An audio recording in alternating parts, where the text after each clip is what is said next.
Yo, what's up? Welcome to the stream. Thank you so much for being here. Hopefully you're having a lovely day.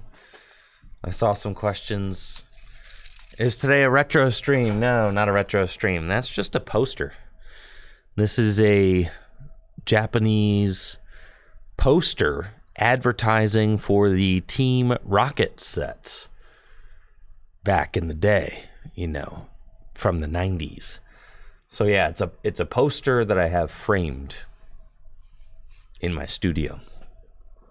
And during the stream starting screen, I like to just point the camera at random things that are around my studio that maybe you guys don't get to see every day. So that is one of them. I don't think that I've ever really particularly shown that off, but I do like that poster quite a bit. Oh boy. All right. What's new? We do a little bit of flexing.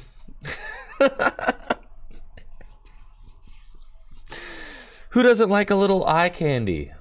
Yeah, come on. That's what we do here. I'm all bundled up today because apparently the furnace is in questionable working order again. So I've got tights on underneath my jeans, like athletic tights, to help keep me warm today. And I got the heater, the space heater, right here blasting hot air in my face. So I should be all right. Thank you, Sabrina, for that Prime sub. And thank you, Arheeb, for the 27 months as well. Birdkeeper Matthew for the 10 months. Been nice seeing you at the shop here. Lance with the 41 months. That is a lot of months. Thank you, Lance, for your continued support.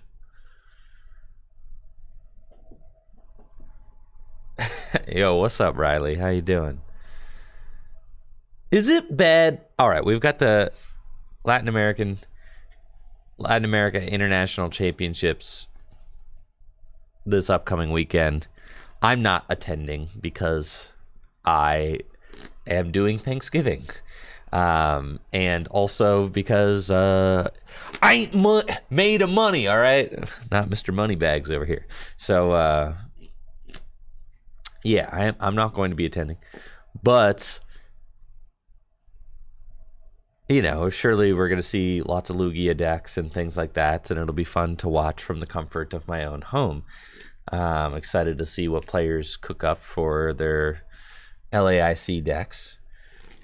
That being said, is it so bad? Is it so bad if I just don't? I'm not feeling the standard right now, man. Is that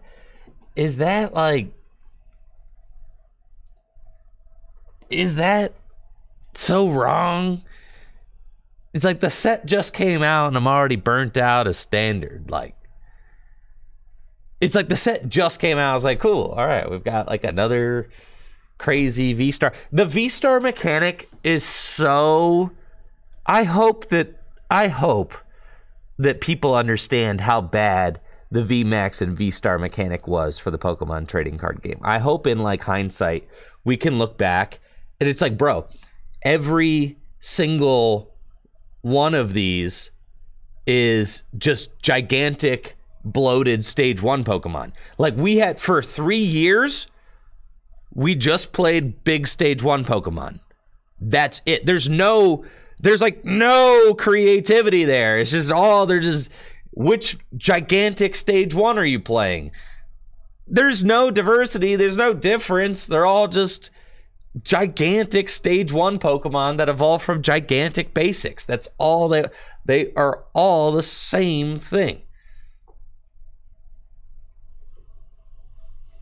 It's all the same, bro.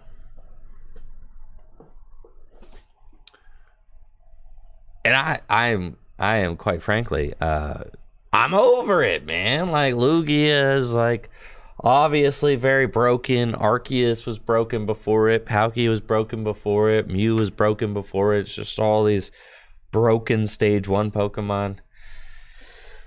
So it's finally come to a head with Silver Tempest and perhaps the most broken stage one of them all, which is Lugia. And it's like, I think I'm cool, man. You know, I think I'm cool. I'm just not, you know, and it's like this combination of factors kind of playing into it right now. You know, LAIC is this weekend. I can't even like feign excitement for it. I'm just like, yeah, whatever, dude. We'll see. Yeah. Lugia will show up, and then like we'll have to pick up the pieces after LAIC and then figure out what to play for Toronto. So that's fine. That's where I'm at mentally. It's like I'm not going to LAIC, so I don't care. We'll see what happens. And then we have to try and respond for Toronto to whatever happens. So I'm kind of just like I'm in like the wait and see. Like, am I interested in like, you know, figuring out what all the nitty gritty of what the exact 60 card play is for LAIC? Absolutely not, because I just don't care because I'm not attending. So like, that's for all y'all to figure out, you know, who's attending LAIC.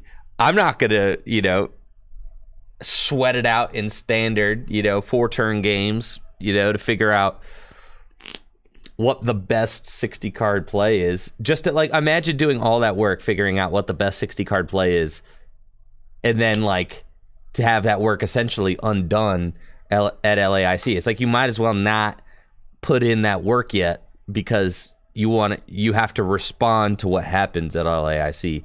So like I'm gonna be on that grind set, I guess, in the week after LAIC.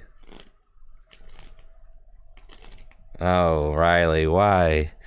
Riley, I'm already having a tough morning.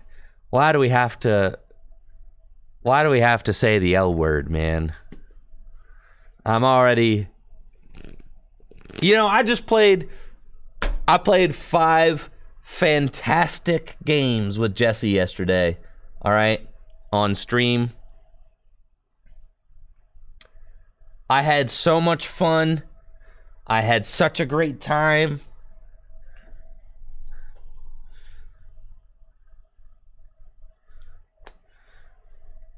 See, Senpai Samurai, that's like, that's not an uncommon experience. It's like, you know, and that's why standard is such an inaccessible format for people to get into. It's like, you get excited about a deck when it comes out. You decide to build your first Pokemon trading card game deck. It's irrelevant in a couple of months. Maybe you don't even get to play it that much, and then it's completely irrelevant. And then you spent all this money on it, and now everybody's telling you you need to sink a bunch of money into the next deck. Standard is the most inaccessible format in the Pokemon trading card game. That's why it's so important for Gym Leader Challenge to exist, right? Because you can build your Gym Leader Challenge deck and it will be relevant for a long time. And the changes that you may decide to make to it over the course of the next year can be smaller, right? And more easy to keep up. So thank you, Steve the Good and Moore's Makes, for those Prime subs. Appreciate it. Cheaper than other TCGs, but yes, where I would ask, where are other TCGs right now? I don't even care to compare the Pokemon trading card game to other TCGs because competitive Magic is in the pits. Yu-Gi-Oh! Is apparently a terrible competitive experience, right? The most popular Magic the Gathering format is Commander format, which is also a fan-made format, which supports my claim that Gym Leader Challenge is the best way to play the Pokemon trading card game, right? So there's no point in like making that, you know, it's like, yeah, you know, it's cheaper. Yeah, but still, it's still inaccessible. It doesn't really matter, right? It's still,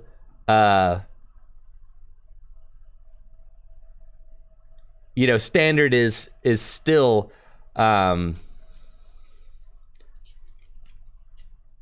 very inaccessible.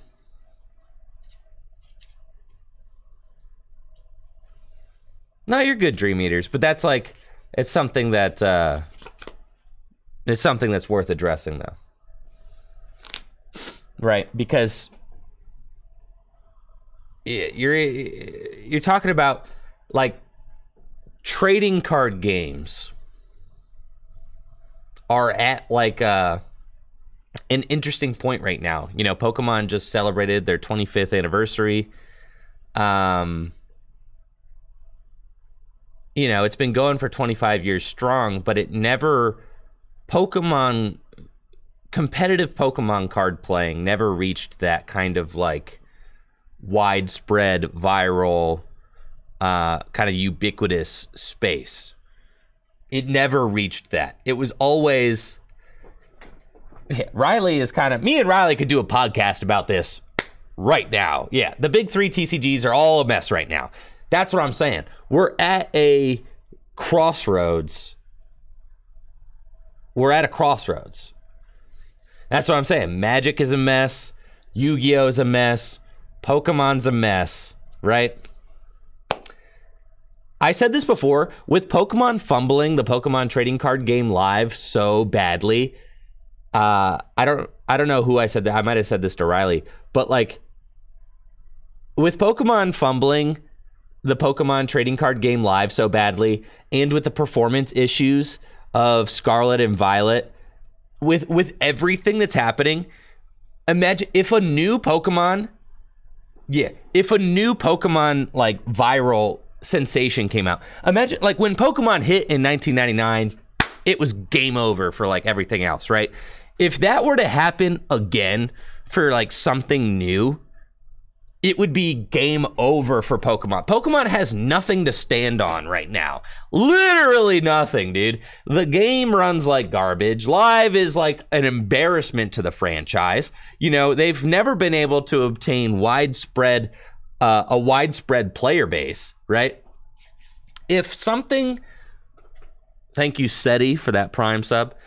If something were to like strike gold right now, then Pokemon would be up a stream without a paddle, dude. They're not too big to fail. I hope that everything with like Twitter and Elon Musk has shown you guys that you can't be too big to fail, you know? And that attitude surely leads people into some like really messed up spaces. It's you cannot be too big to fail. That is not, and hopefully someone at Pokemon wakes up and understands this, because they need some, I don't want to go in too much, but they need, yes, Pokemon's hanging entirely by the good faith of the franchise and its beloved characters. 100%. 100%.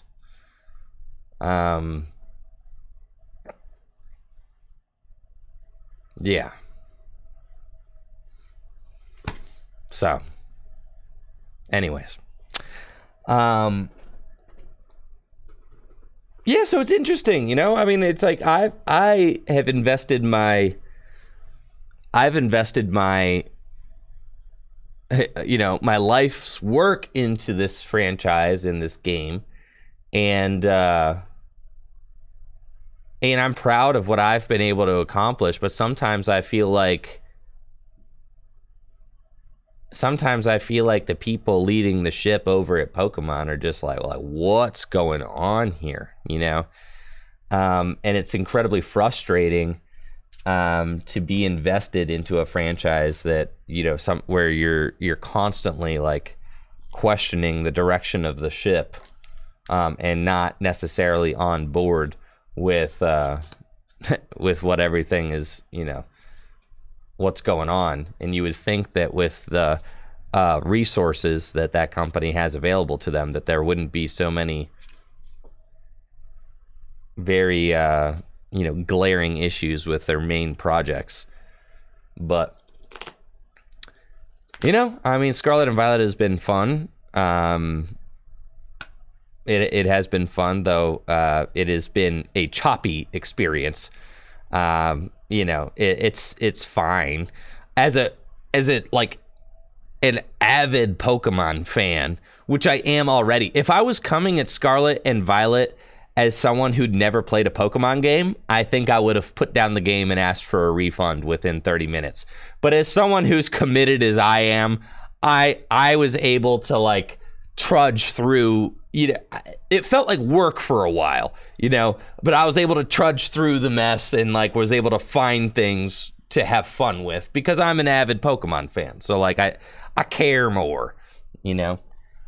No, I'm having fun with Violet, but the game's a mess. Yeah. Yeah. It's like I've at this point it's like I can't. An hour in, I got the first time I've ever had this playing a Pokemon main series game. I got an hour in and I was so upset that I wanted to stop playing and just forget that I had ever embarked on this journey because it was a brand damaging experience for me. I was like, okay, like the performance issues were so bad that I was like, I don't know that I can have fun doing this, you know? And that's embarrassing. And I was like, I probably, you know, and I sat there and I thought about it and I was like, I might have a better time with Pokemon if I just don't put this information in my brain. Like the frame rate and stuff, the overworld looks terrible. The frame rates are atrocious. It's unacceptable. Everything that happens in the overworld, every time I see something off in the distance operating at 3 frames a second, it makes me want to stop playing. It's not, you know, it should have never. I understand what they're going for with the overworld. It was incredibly ambitious, but like they should have known their limits, right? I think Jesse said it best. Jesse was like, yeah, playing the game was so choppy that it was giving me a headache, so I had to take a handful of Advil, and eventually I got used to it and was able to have fun. That's hilarious to me. Like, you had to take a handful of Advil to get past how bad the game was, but you love Pokemon so much that you did it. And but then Jesse said as soon as he completed the story, he went and played like a different game. I don't know, it was like Dark Souls or something. He went and played a different game and was like, oh my God, I forgot that games felt like this, because he had to invest himself into how terrible, you know, Scarlet and Violet ran. And then he kind of like got into that and got used to it. And then like coming out and going to a different game, he was like, oh my God. I can't believe games look like this. I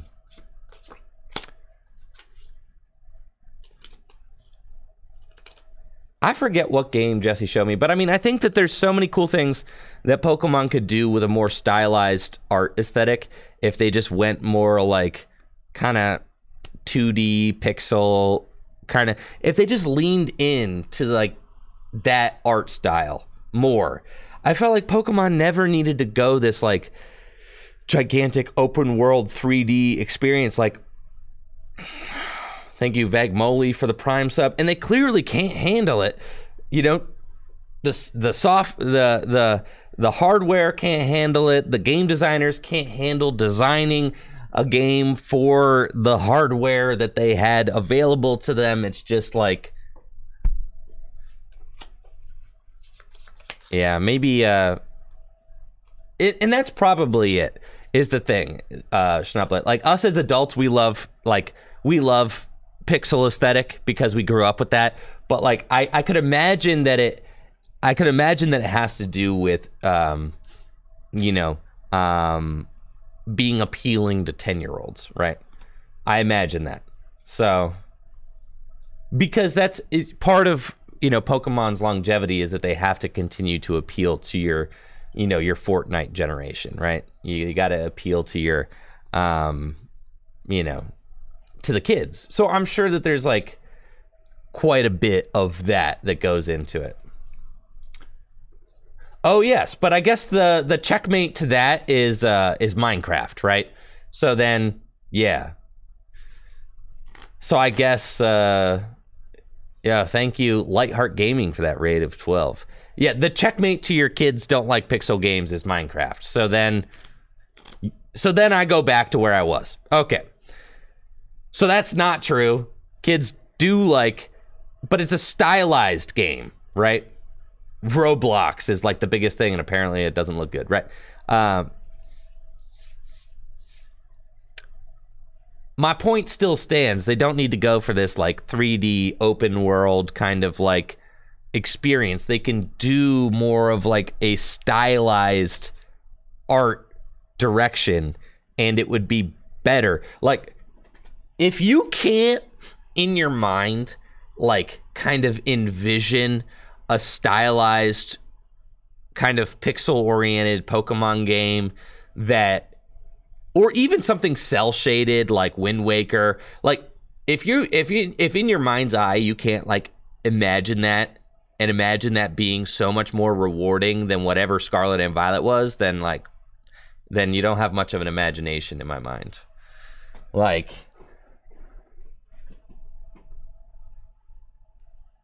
it's it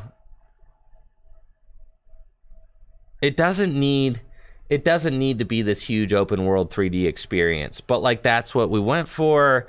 And it's, I mean, I love Pokemon, so like I liked the characters, I like the designs of the Pokemon. I felt like the battling is fine, is cool, you know.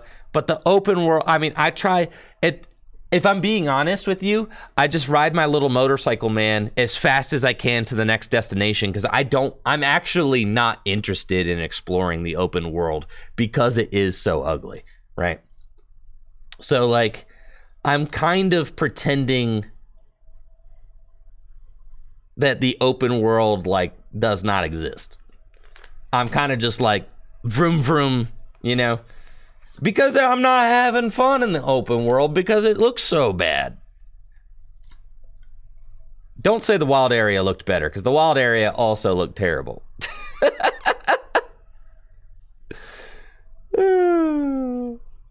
Yeah, that's the thing. What's the point of the open world if it's going to be empty? Yes, exactly. No, Nicholas Motz, I think that Scarlet and Violet is fun. I'm giving it critique right now, but that doesn't mean that it's like I mean, I'm gonna play through it, but it would be unfair to just say, yeah, it's great, because they can do so much better. Well, can they? I don't know. We're starting to get to that point. We keep saying, oh, Pokemon can do better than this. They can do better than this. Can they? Because I don't know that they necessarily have proved to us that they can. Thank you, Brett, for that Prime sub in the 11 months. Yeah, I don't know. Yeah, I don't know that Pokemon can do better than that. So it's just like, now I can't imagine what it's like to be a Sonic fan. Man, Sonic fans had to deal with this for a long time. Thank you, J Rip, for that Prime sub in the 20 months. Yeah, imagine being a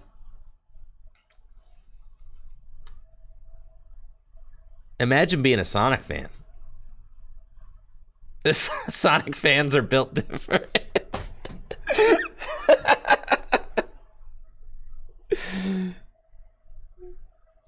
Yeah, Sonic fans, you could make an argument that like Sonic fans are pointing to like Sonic Adventure 2 Battle.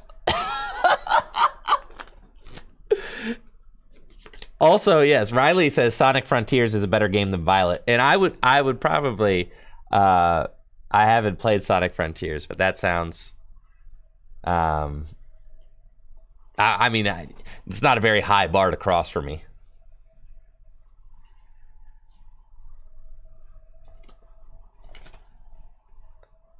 Yeah, the Sonic Adventure games for the GameCube. I mean, like, those were nuts. When I was 10, I had my little Chow fellas. Used to race those guys. Man, that was fun. It's one of those games, it's like, I still have fond memories of playing Sonic Adventure 2 Battle. Yeah. But, you know, Sonic fans been going through it. For sure.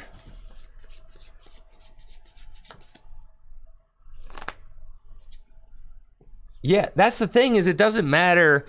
I wonder, I mean, at this point, you know, Pokemon has so many different facets, right? So when you talk about the Pokemon franchise, it's like they're this giant cog, this giant machine, right? And you got different cogs in the machine. You've got the video games, you've got the like merchandise, you know, shirts, home decor, all that, hoodies, all that stuff. Which, you know, Puma collaborations. You've got different like the Balmain collaboration, the Fossil Watch collaboration. I mean, you've got a lot of merchandise, licensing, things like that. You've got the trading card game. You've got the movies and the anime, right? So, like, you've got all these different things. So, my concern with Pokemon as a franchise is that, you know, the trading card game is got Live that it's putting up as its, like, new, the shiny new, you know, online platform in year 2022. This is, you know, the products that they're putting out. At the same time, the Pokemon Company is putting out the most glitched out, unfinished, choppy main series game. Those two things, that's like half of the ship is underwater, you know? Holy smokes. You know, it's got to make you feel a little bit nervous as someone who has no control over anything that, you know, I'm fully invested into Pokemon as my way of making a living. And as someone who has done that, and it seemed like a safe franchise to invest myself into at the time, now, in 2022, I have to admit that it makes me incredibly nervous to be so tightly aligned with a franchise that seems to be fumbling the ball so consistently. Holy smokes.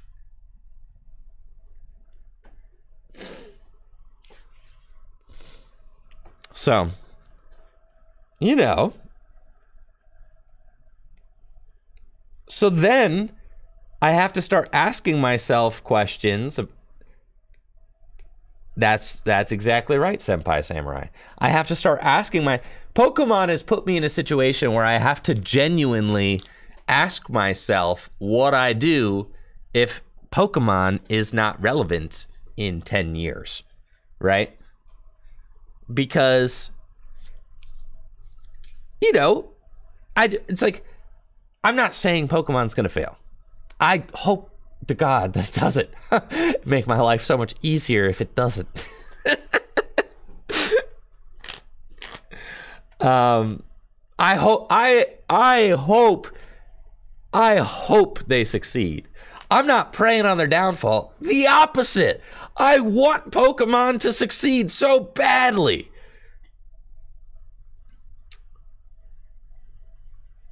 But I have to ask myself, as someone who owns their own business, creating content, you know, I have to ask myself, like, is this going to be a, is this going to be a career that I can do for a while? So, thank you, Call Me Luna, for that Prime sub. Appreciate you, Luna. And the 2 years. Thank you, Luna. I appreciate you. So, yeah. I think that, like, my sentiment is not... I feel like I'm not the only one with this sentiment saying Pokemon needs to get it together, right? They kind of need to get it together. So, and I say that with love. I say that because I care. I say that because I'm invested. And the thing is I'm not like... Yeah, I love Pokemon. I don't want to do any other content, man. I want to do Pokemon content. I don't want to do anything else. I like Pokemon. So, that's what I'm here to do. But my goodness, I'm not going back to working a 9-to-5 job, bro. Like, I am not doing that. Period. Period. I am not doing that.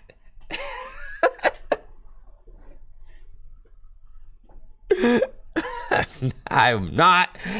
I will not work another 9-to-5 ever. No normal 9-to-5s ever again. So yeah, I hope that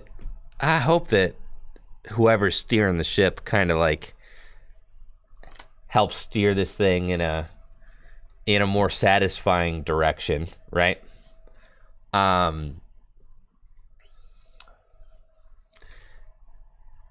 That helps position the Pokemon Company for another 25 years of success, right?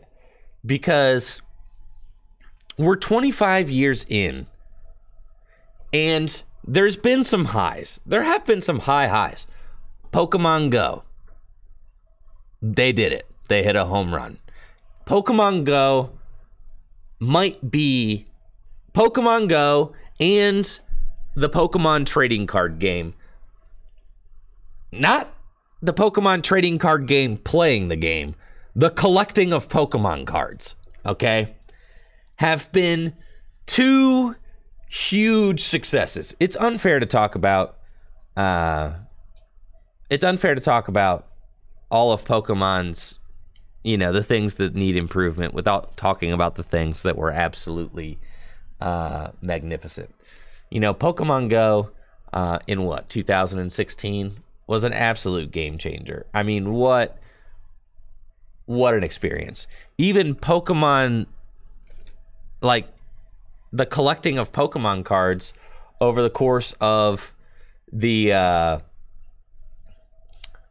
last couple of years have been insane. I mean, Pokemon cards are selling better than ever because they've hit some home runs. They definitely have, which is part of what keeps Pokemon going. You have to look at the things that they've knocked out of the park. The production of their cards. Pokemon has the best produced cards in the world. Bar none, not close. No other trading card game can keep up with it. Every other trading card game looks like a cheap knockoff when you are comparing their cards next to a Pokemon card. Sorry, anybody who thinks their Dragon Ball Z cards look really cool. Yeah. So they, yeah. And if you're about to tell me about the cool art on your Magic card, just show me one of your Pringled knockoff looking hollows and you got to take it all back. So Pokemon has the best produced trading cards out of any trading card game. It is not close. It is not close. Now, there are some great artists that work on various card games, but that's not where the story ends. I'm not talking about just the art that's printed on the cards. I am talking about the art combined with the production of the cards. Both of those things. Pokemon has, unlike any other franchise, unlike any other game, Pokemon has married those two things and done an immaculate job of doing it. Yeah, Pokemon's done an immaculate job with it. The secret rare Pokemon cards, yeah, I've seen Dragon Ball Z cards. They look cheap. Yu-Gi-Oh! Is a solid game. Yu-Gi-Oh! Is probably second place in my mind, but in my mind, they're still not close to the success of the Pokemon franchise. Yeah, Yu-Gi-Oh! The Dragon Ball Z cards are like pringly. They look cheap. They look like a young trading card game with not a lot of production value. But yeah, I mean, since day one, Pokemon cards have been produced immaculately, and that quality still holds up today. So that's a huge success. Pokemon cards, the actual production of the cards are fantastic. They look beautiful. They are,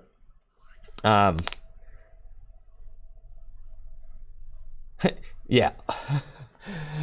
I agree with that, Brandon. Yes, a lot of other trading card game cards look like cereal box prizes. They just don't look. They don't hold up, right? Pokemon cards actually like are huge successes as like collector pieces and pieces of art printed on a cardboard. It's like, it's really and the fact that the Pokemon Company International just purchased Millennium Print Group, it shows that they are aware of the importance of that marriage between, you know, the art and the quality of production that they're investing into that. Obviously, whatever Pokemon Japan is doing to produce their cards, they're killing it. The cards do pringle a little bit. The Japanese cards, they pringle a little bit more than I would like, but they're beautiful. So it's like, that's just the way it is. You can keep them from pringling if you're very careful with them. But the English cards actually pringle less than the Japanese cards. So that is one thing. I always talk about how the Japanese cards look way nicer than the English cards.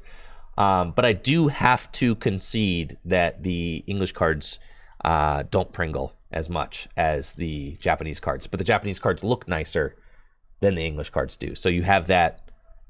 There's a little give and take there. But yes. So you have to give credit where credit is due. The Pokemon Company has done an immaculate job printing their cards. Their card sales have been higher than they've ever been in the history of the Pokemon franchise over the course of the last few years. But that is not because people are obsessed with playing the Pokemon trading card game. It's because people love the Pokemon franchise, and the Pokemon cards are like the dopest thing about the Pokemon franchise. I've been saying this forever. But yes, the Pokemon cards are the dopest thing about the Pokemon franchise. People love Pokemon cards. People love nostalgia. So, and people love collecting things. So it's no wonder that Pokemon was able to hit it big with the cards again in the last few years, as collectibles were all kind of like going through a renaissance and an increase in value. Pokemon Go is obviously huge. Yeah, I've said this before, certifiable Andy. I think that our generations, the millennials, baseball cards are Pokemon cards, right? Like, just like boomers like baseball cards, we like Pokemon cards. They're our baseball cards, right? It's something that makes us feel good. Nostalgia. Yep. But the difference is where baseball has kind of weaned off interest with youth. You know, I mean, if you look at like when boomers were growing up and were 10 years old or whatever, baseball was probably bigger than it, you know, it was huge. And now baseball is not, you know, with 10-year-olds, baseball is not what it once was, right? So with the youth, you're not getting that same fascination with baseball that used to exist. But whereas like us millennials, and I say that because I'm grouping you all in with me as a millennial, yeah, because the majority of us on this stream are millennials. I think. I think so. Here, I'm gonna do a poll. I'm pretty sure we're mostly millennials. I'm gonna guess 60%.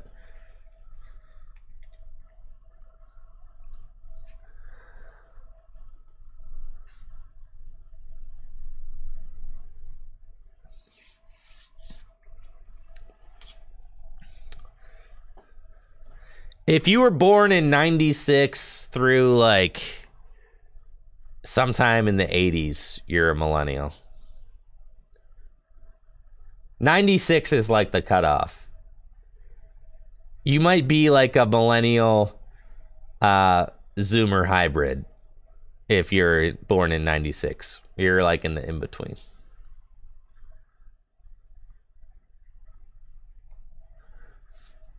'81 to 96. Yeah, that's about it. Yeah. But you can self-identify as a millennial. If you were born in 99, but you got an old soul, I could count you as a millennial. If you're born after 2000, you don't get to be part of the club. I'm sorry. But I'll induct some 90s babies. If you're like a 97, 98 guy or girl or whatever, if you're born in 98 and you're like an old soul, then you might be a millennial in my mind. Thank you, Trippy Twitches, for that gifted sub. Appreciate you, Trippy. Thank you. That's what I'm saying. State of mind counts. Yeah, I'm 99, but I have a job. No, Ionios, don't even try. You're a Zoomer, bro.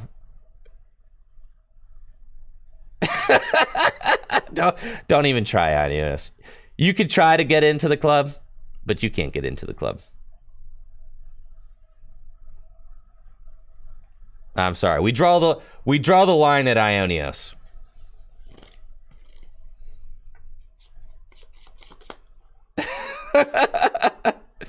That's how you know. That's how you know. The closer you are to Ionios, you're definitely a Zoomer. Yeah. When I think Zoomer in my mind, Ionios, one of the first people that comes up.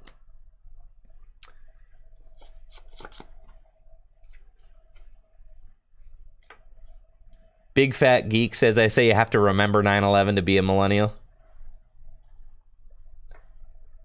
That's like, I mean, yeah, because it's kind of fair, because if 96 is the cutoff, then if you're like 5, you probably are developing memories.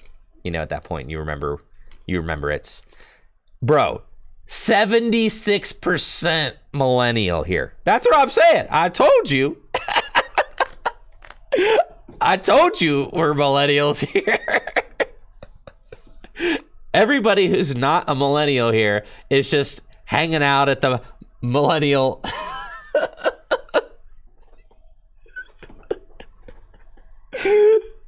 Hanging out at the millennial safe space. This stream, Tricky Jim, it's been unspoken for years. It's been unspoken for years, but Tricky Jim is just a millennial safe space where we can all be ourselves as millennials. Yep. And not have to worry about getting bullied by Zoomers. Yes. This is why we all love it here. This has been an unspoken place for us to gather, and where we actually outnumber the Zoomers on the internet.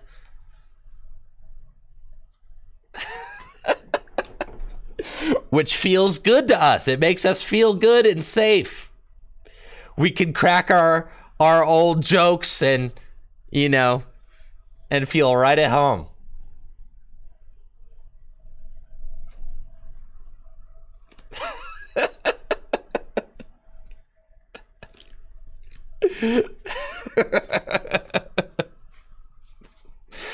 76%. Yes.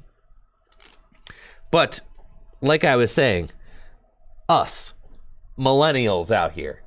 And if you're on YouTube watching the VOD, let me know. Do you fit into the 76% of the people watching on stream that are millennials?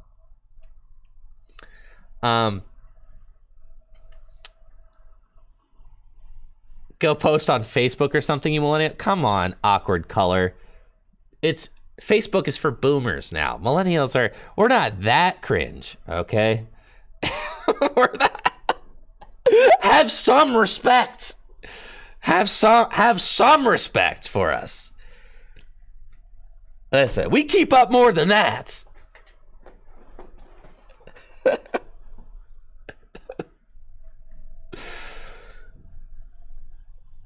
Yes, we're differently cringe. We're not that cringe. We also were hip to the Facebook exodus, okay? We all got the word.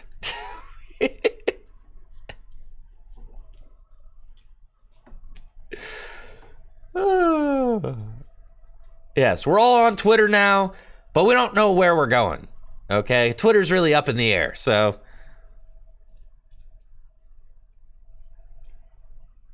we don't know. It's fine.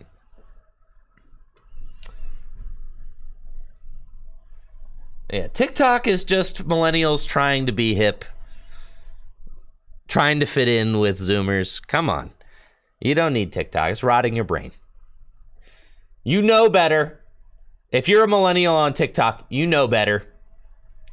You know better than that. What would your mom say?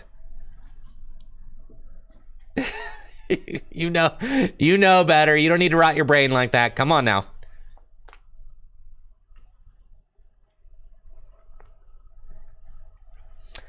I'm on Instagram, but I feel bad about it. Exactly, Davey Broy, exactly. Discord is my favorite place. Unironically, Discord's my favorite place to talk now. Thank you, Magma Guy, for that sub in the 3 months. Discord is my favorite place to talk. There are no algorithms. There are no ads. There are no, none of that. There are no notifications because I turned them all off. There's nothing. I could just go chat with cool people when I want to, based on what topic I want to talk about. Yes, only file size limits and the fact that they won't grant us partner even though we're above and beyond deserving of it.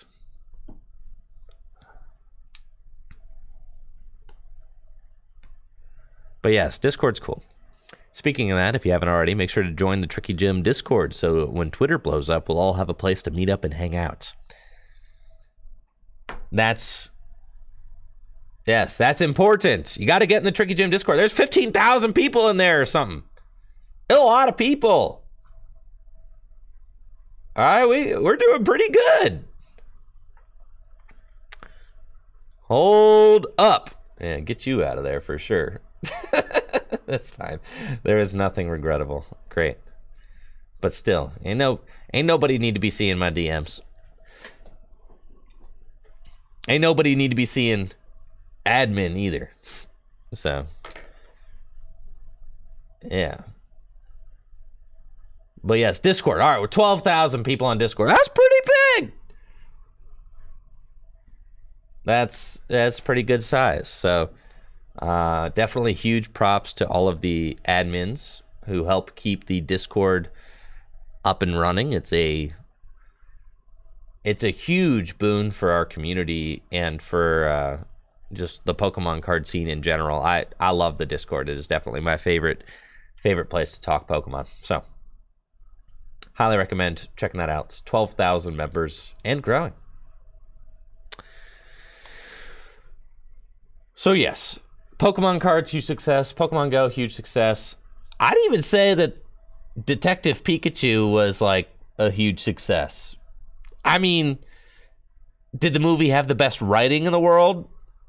Was it kind of goofy and didn't make a lot of sense? Sure, but it was fun and it was cool. And Ryan Reynolds was Pikachu. I mean, that's as good as it can get for me. So, yeah, I had a great time. Loved it. Yeah, Detective Pikachu was a huge success. I don't know. I haven't played a single game of Pokemon Unite. Where do you think Pokemon Unite fits into all this? Like, Pokemon Unite.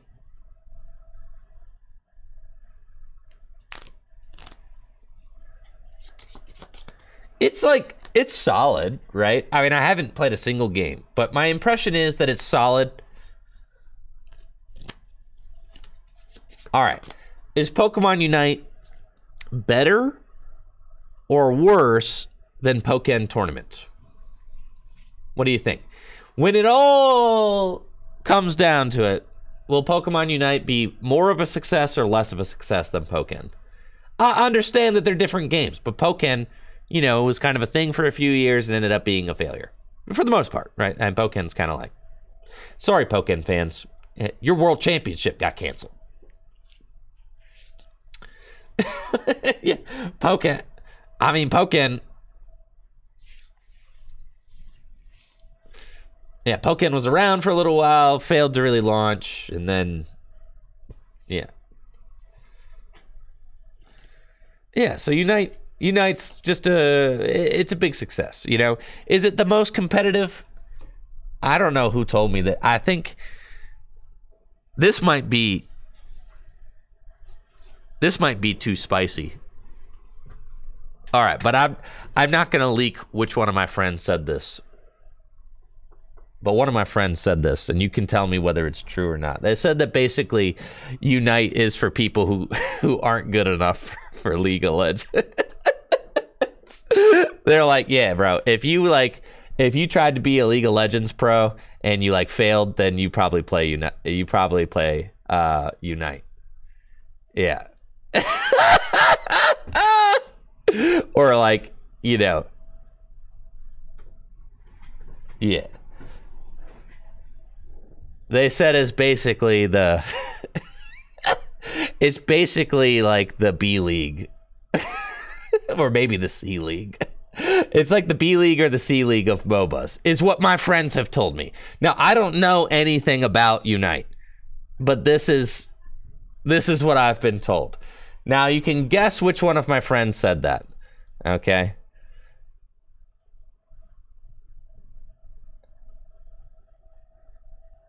But I was considering making a poll to see which. Yeah, Zeely says Brady. He's like, well, it wasn't me, it was Brady.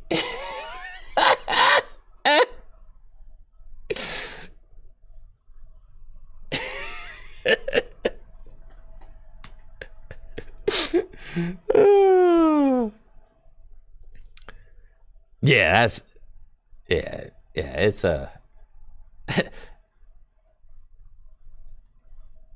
Prancing Ponytail says I play competitively myself, so yeah, that's accurate. Right. They're totally different. League of Legends is hardcore, Unite is fun. That's what I'm saying. It's like the C League of MOBAs, right? You can't really compare it to League of Legends. It's not on that level, but like it's like, you know, how if you fail in the NFL as a quarterback, you might go be quarterback in the XFL. It's kind of like that, right? You know, it's like if you're not quite a major league pitcher, but, you know, but you want to be a pitcher, you might go play in the minor leagues. You might play for the Akron Rubber Ducks, you know? That might be your calling for a little while.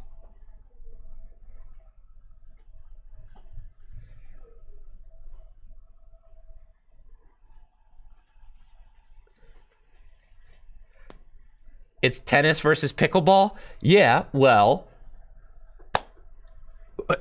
what? So tennis is like a huge worldwide sport, and pickleball is something that I had only just heard of about a month ago.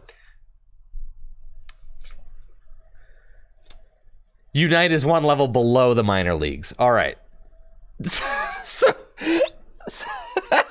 Okay. So what you're saying is like, Hold on, I'll make a better comparison. Like tennis and pickleball. All right. So it's like tennis and badminton is kind of, sorry, badminton players. I'm sorry. But you can't really compare badminton to tennis. All right, it's like tennis is League of Legends and Pokemon Unite is like badminton intramurals. Is like badminton intramural, the intramural badminton team at your Division III college. Okay, is that kind of? Are we there? No, you can't say ping pong. Ping pong's serious. All right.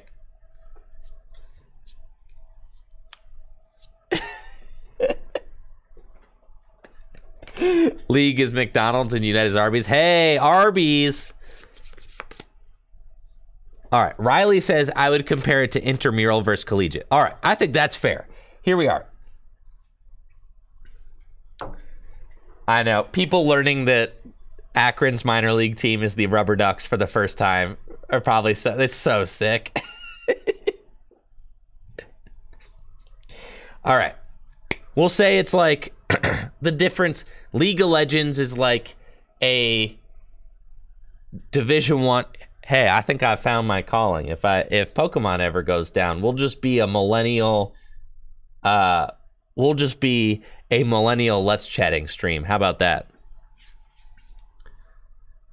Joe Twan, that's sexist. You can't actually say that, so don't. But we can make the comparison of intramural to Division I. It's like Division I athletics, League of Legends, like Division I athletics, and Pokemon Unite is like intramural club athletics. But yes. So that's probably a fair comparison, right? Unite's like just for fun, not that serious. It's still fun, right? Fun, cool, not that serious though.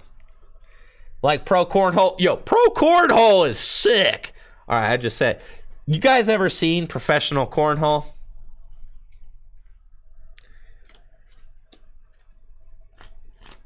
You ever seen that?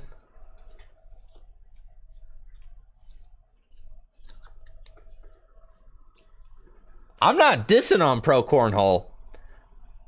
I'm saying those guys are living the dream, is what I'm saying.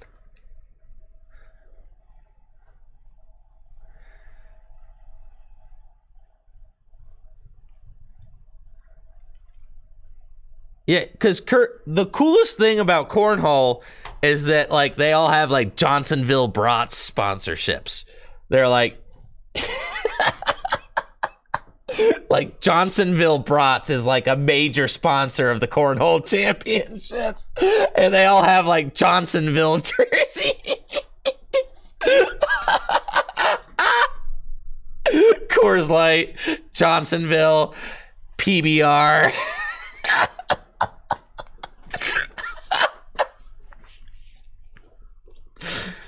Pros are like, yeah, sorry, I gotta play with a beer in one hand. Helps me get the balance right.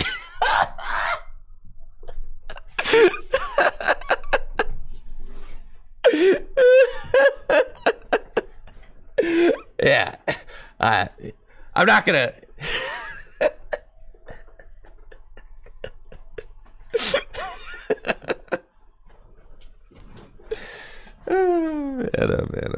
man.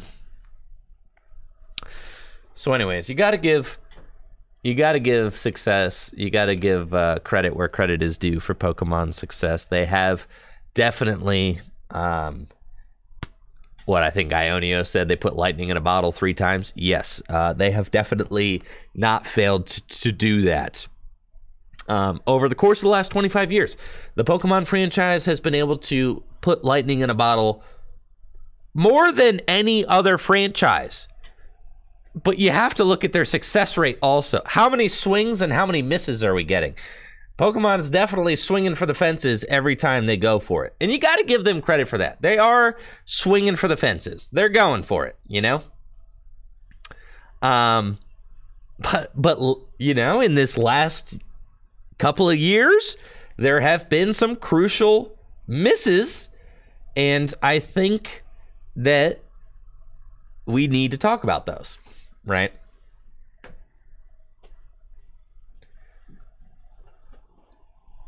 Yeah, we need to talk about those misses and, you know, what we can do to make those more successful in the future.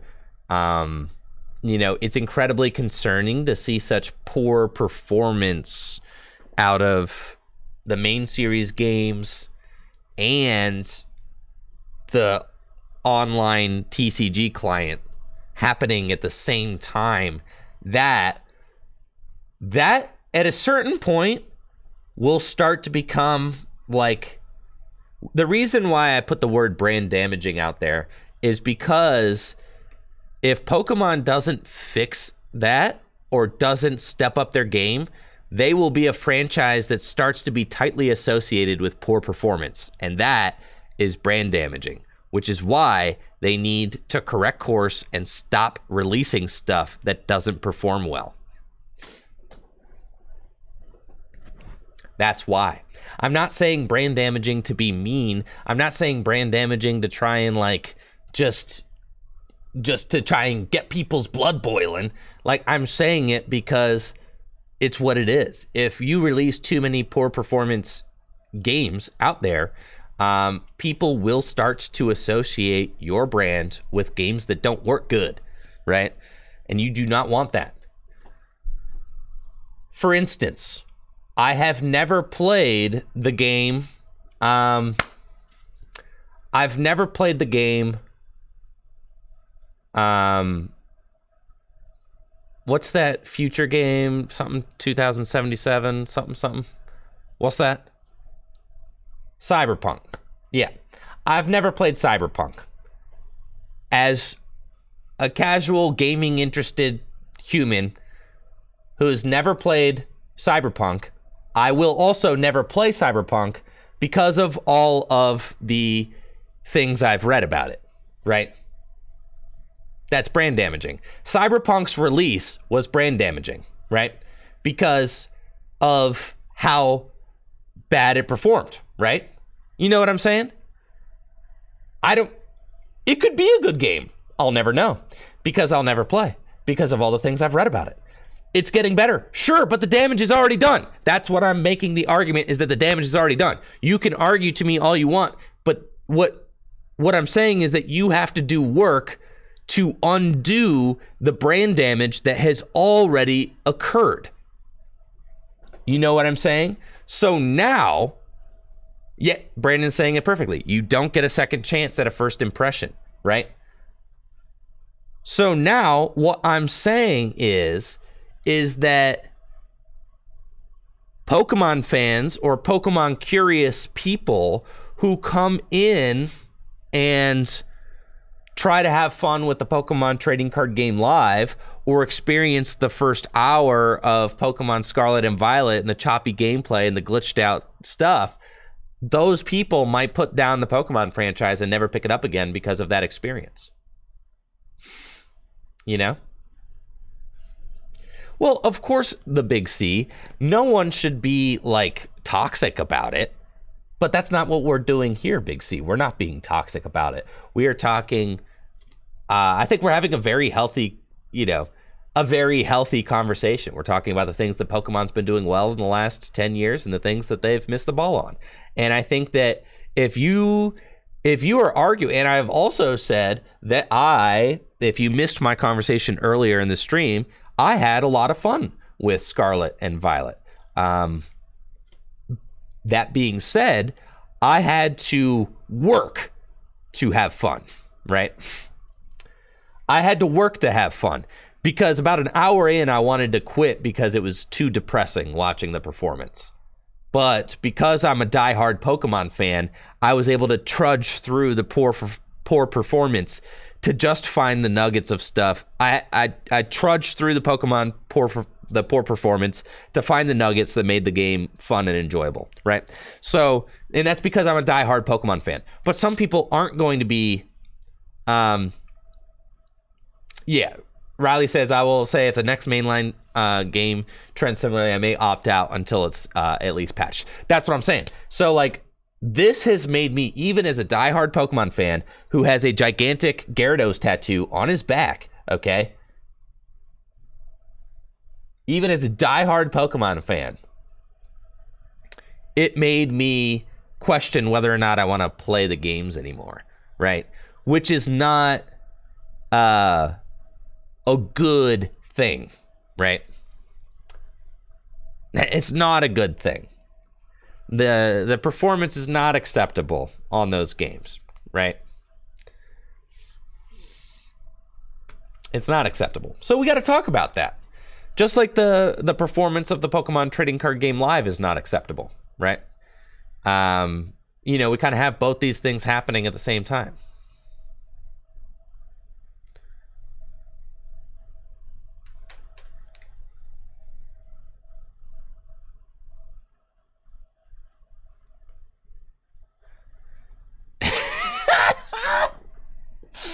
Dream Eaters.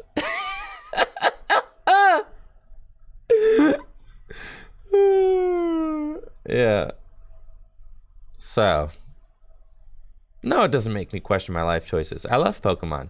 Pokemon at this point has played such a big role in my life and everything that I've done and the people that I've met. I've met my wife through Pokemon. I've met my best friends through Pokemon. Pokemon has played such a fundamental role in my life that even if Pokemon evaporated into the abyss tomorrow, I wouldn't regret any experience that I had with Pokemon. Of course not. Thank you, Cabled, for that Prime sub in the 15 months.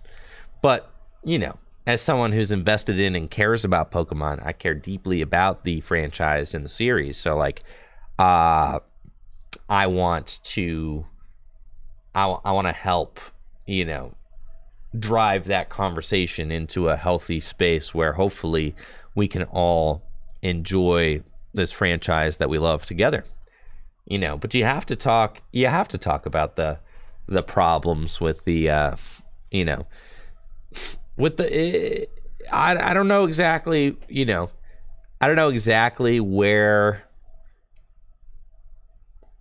to put the blame, you know, if we're going to call it blame, or I don't know exactly where. Some of it has to do with, certainly you have to talk about the direction and the leadership of the entire Pokemon company, right? Because, I mean, ultimately they're the ones, you know, that are signing off on this schedule for the releases of the games, which is clearly at too fast of a clip for well fleshed out and developed games to be created, right? So, Christopher Blake, that's not exactly true. Yu-Gi-Oh has the most broken format, right, ever, and is like basically just a tier 0, you know, turn 1 win format, and Magic is like experiencing the death of paper cards and their tournament scene. So, yeah, actually, no, I'd say Pokemon fans are eating better than both of those guys. For sure, yeah. Yeah, did you guys see what Hasbro's stocks just dipped like huge because Hasbro is running Magic the Gathering into the ground? Yes. So, I don't know exactly where to, you know, assign the blame, or where, you know, the thing about Pokemon and the Pokemon Company is that its ownership is fractured. It's not just like one business. It's so many different parts. Like, I see people blame the Pokemon Company International for things all the time, and it's like, bro, that's not even what they do, which is kind of hilarious, right? Because people just think like TPCI is the Pokemon Company, but the TPCI is just a separate company that like runs all of Pokemon's international distribution, for the most part. That's like what they do, right? So TPCI is not like the head, right? They are a branch of the Pokemon Company. People blame TPCI, which I feel for you guys at TPCI. I'm sorry that people just blame you for everything, but like TPCI does not deserve blame for a lot of things that people blame them for, because they are not in control of what happens at the head. So the head is like, from my naive understanding of things, is like partially Game Freak, partially Creatures, and partially Nintendo. Somehow. And there's smoke and mirrors, and all three of them kind of come together to own. Yeah, you can blame TPCI for everything that has to do with the Pokemon trading card game Live. Yes, you can, because that is their project. But that has nothing to do with Nintendo, Creatures, or Game Freak. Or Pokemon Japan. I don't even know what Pokemon Japan is, but I'm pretty sure Pokemon Japan is like also a company. So, I don't know. Yes, to be clear, TPCI is in charge of everything with Live. Yes.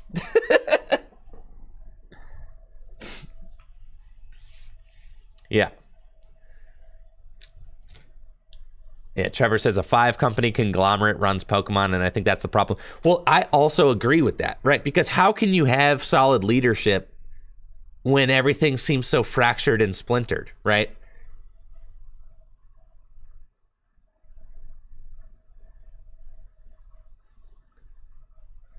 So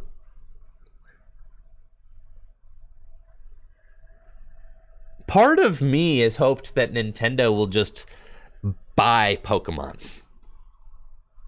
Like, imagine, all right. Part of me, my mind is like, Nintendo should just buy out Pokemon from the other competing parts. But I don't think that the other competing parts would ever let that happen, is the thing. But that, because like, all right, if you have to like pick somebody to buy out Pokemon, it's probably Nintendo. Imagine, because it's inexcusable. Look at the performance. I saw this online, and it's true. Scarlet and Violet is the worst performing main series Nintendo game in the history of Nintendo. Let me say that again. Scarlet and Violet is the worst performing main series Nintendo franchise ever, okay? No, the worst performing, like actual, the way the game works. Highest sale, but the worst performing. Yes, Pokemon obviously is the world's biggest franchise. It's a cultural phenomenon. But I'm talking about the way the games function. Okay? I'm not talking about sales. Pokemon sells like hotcakes. That's part of the problem, is that they keep making so much money.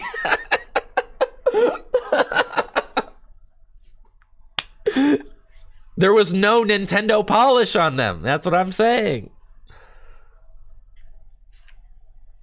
How do you measure that? By looking at it with my eyeballs. You can't. I measure that in the amount of frames that I see. Yeah. On some of the things in Live that make my head spin. Yeah. Measured in units of a reality. Measured in the amount of Advil I had to take to get through an hour playthrough. And don't get me wrong. I am enjoying parts of Scarlet and Violet. I'm enjoying some of the characters. I'm enjoying some of the battles. I'm enjoying some of the gameplay. But the overworld is inexcusably rough, to the point where I just am trying to sprint with my little bicycle fellow as fast as I can from one place to the next. I'm constantly trying to sprint from one place to the next because I'm not interested in exploring, because it's so glitchy, right? It's so glitchy. It's so choppy. It's like, why would I want to trudge through that choppy experience? So, no, it's not the Switch's fault, Darth Mista. It's not. It's not the Switch's fault. It's not the Switch's fault. It's not the Switch's fault. It's not the Switch's fault. It's not the Switch's fault. It is the direction of the company designing the game. Because you have a canvas. You have a canvas. You know, as a painter, what canvas you are going to paint on. Now, if you come with something that doesn't fit on that canvas, that's your fault, not the canvas's fault. Do not blame hardware, okay? You could also look at a game like Pokemon Emerald, which was released for the Game Boy Advance, and artistically, Pokemon Emerald was a cohesive and beautiful game. It's like, it doesn't matter. You're designing something for the canvas, okay? That is a leadership and direction problem. You are a buffoon if you try to develop something for a canvas that won't fit. That is your fault, not the canvas's fault. Thank you, Matt Wish, for that sub and the 40 months. Appreciate it. Yeah. It's not even close. Like, dude, do not give that to me. Now, you can say, like, yeah, if I were to run Pokemon Scarlet and Violet on a supercomputer, it would run better. Sure, but that's not the product that we have. And also, it is Pokemon's fault for creating this situation. It is nobody else's fault. They knew exactly the canvas that they were working for going in. And instead of designing something that made sense for the canvas, all right. Again, I will point to something like Wind Waker, okay? Wind Waker is a beautiful, I'd say, an artistic triumph that was released for the GameCube. Wind Waker's art direction still holds up today. I can tell you with confidence, I will only play through Scarlet and Violet one time, and I will never revisit it. I will then continue to enjoy the Scarlet and Violet Pokemon through other means. The trading card game is going to be how I enjoy the Pokemon they came up with for this generation. I can tell you with confidence, I will never revisit Scarlet and Violet. Wind Waker, okay, for the GameCube was an artistic triumph. A decade later, 20 years later, I'll visit that game because it's so satisfying to play. What I'm saying is that Scarlet and Violet does not have that satisfying to play feeling because it has poor direction. It is not because of the hardware, it's because the direction is poor. So what needs fixed is the direction. Yeah. Yeah. You can't just simply blame the hardware. You cannot.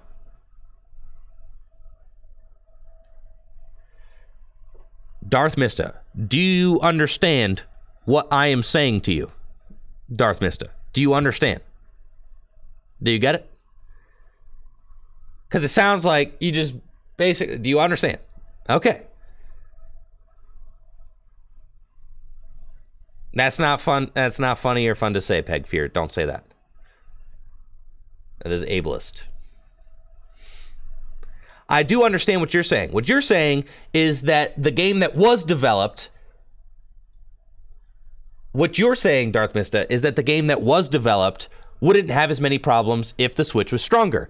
What I'm saying is that the egg came before the chicken, and if they had not designed a game that didn't work for the canvas in the first place, then you wouldn't even be saying the thing that you're saying. You know what I'm saying? What I'm saying is that if the direction of the company was not poor from the onset, then we would never be in this situation in the first place. So the problem is not that the Switch is underpowered. That is just another compounding issue, right? There's another compounding issue. I have played lots of beautiful games on the Switch. I have. And I have had some of the best gaming experiences that I've ever had on the Switch. Is it a powerhouse? No, it doesn't need to be. It doesn't need to be, and it's not what it is. Developers need to know what they're getting into when they're developing for the Switch. The Switch has been out for how long? What, 7 years? 6 years? There is no excuse. There's no excuse for developing a game for the Switch that the Switch cannot handle, because the Switch has been out for this long. Pokemon wants to make more ambitious games than they can. That's their fault, but they shouldn't have to make a lesser game. You don't have to make a lesser game. You have to design your ambitious game in a way that fits the hardware and the canvas that you are going for. That's what you have to do. You have to design the game for the hardware that you're making it for. It's like, why it feels like they're fighting. It feels like they're fighting with the hardware. Instead of creating a game that works harmoniously with the hardware that they are tied to, it feels like they're fighting against the hardware, which is making us all have a lesser experience. And that's nobody's fault but the Pokemon company's fault, because they have the hardware. They know they don't make the hardware.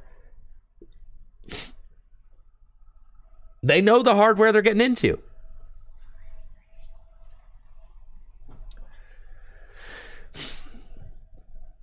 Yes, they tried to reinvent the wheel and they didn't need to. Right, exactly. This is a direction issue. So,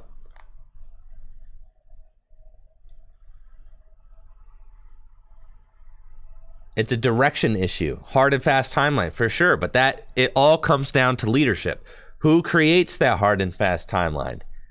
It all comes down to leadership, which is part of why it's like you need a new unified leadership that has good direction. You know, that has a vision for the franchise and is able to realize that vision in a cohesive way that gets people excited for the franchise, right?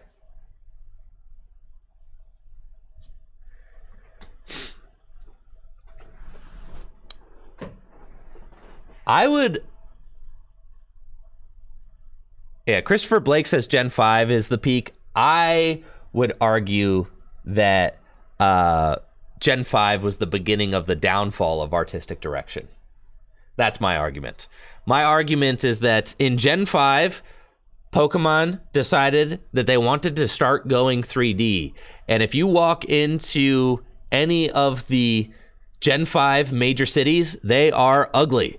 None of them look good. The cameras are terrible. Some of the 3D stuff is like 2D. It looks bad, all right? The Gen 5 major cities, you might have been 10 years old when they came out and thought they looked dope. They're not dope. They look ugly, okay? They tried going 3D, and as soon as they tried going 3D, Listen, there was a lot I love about Gen 5. What I said is that it's the beginning of the downfall, right? It's the beginning of the downfall. I'd say Gen 4 was better. I like Gen 4. They didn't try to step out of their zone. They just kept it real solid. In Gen 4, they kept everything tight. It was like kind of a classic rendition. But the thing is that you can't just keep doing that forever. Gen 4, I'd say, was a triumph. Gen 3 was a triumph. Those two, I felt like Pokemon was at like their best artistic direction. But the thing is that you can't just stay the same. You can't just do that. So you have to reinvent a little bit. So it was at Gen 5 that Pokemon decided they wanted to start going more 3D. And you could tell that with the way that the major cities were rendered. You could tell that that was an interest that they had. I hated the major cities in black and white. I thought they were ugly, and I wish that they had just kept it to like the Diamond and Pearl kind of like 3/4 kind of 3D view, but it's fine. And then X and Y was in X and Y, what? Ruby and Sapphire, Alpha Ruby and Omega Sapphire are the first mainline Pokemon games that I got bored during and didn't complete. As someone who is a gigantic Pokemon fan, I felt like they were mostly uninspired and didn't really get me going.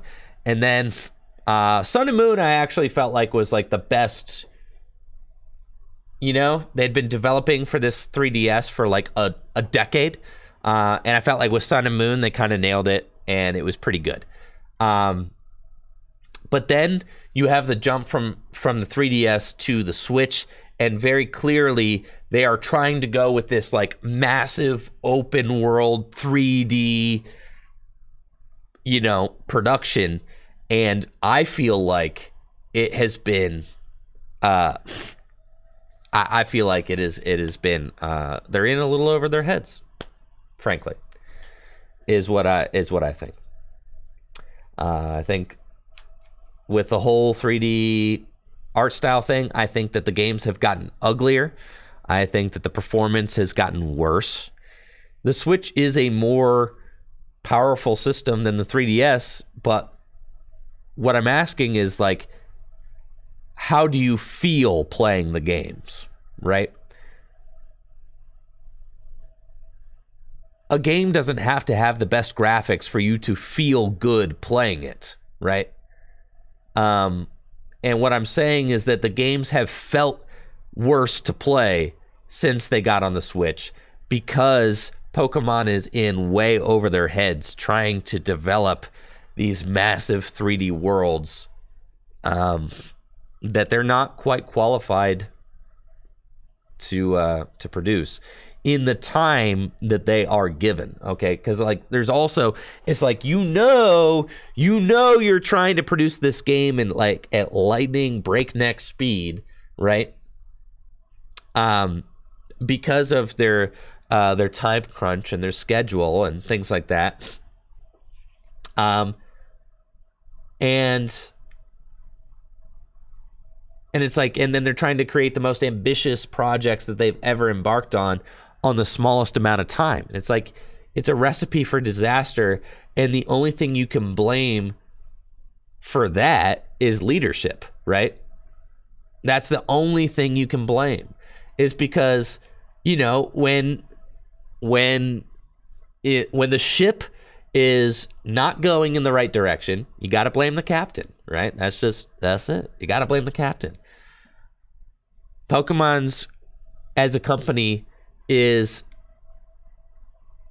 capable of putting lightning in a bottle. Pokemon is capable of creating that magic, that spark. They are one of the most inspired franchises of all time.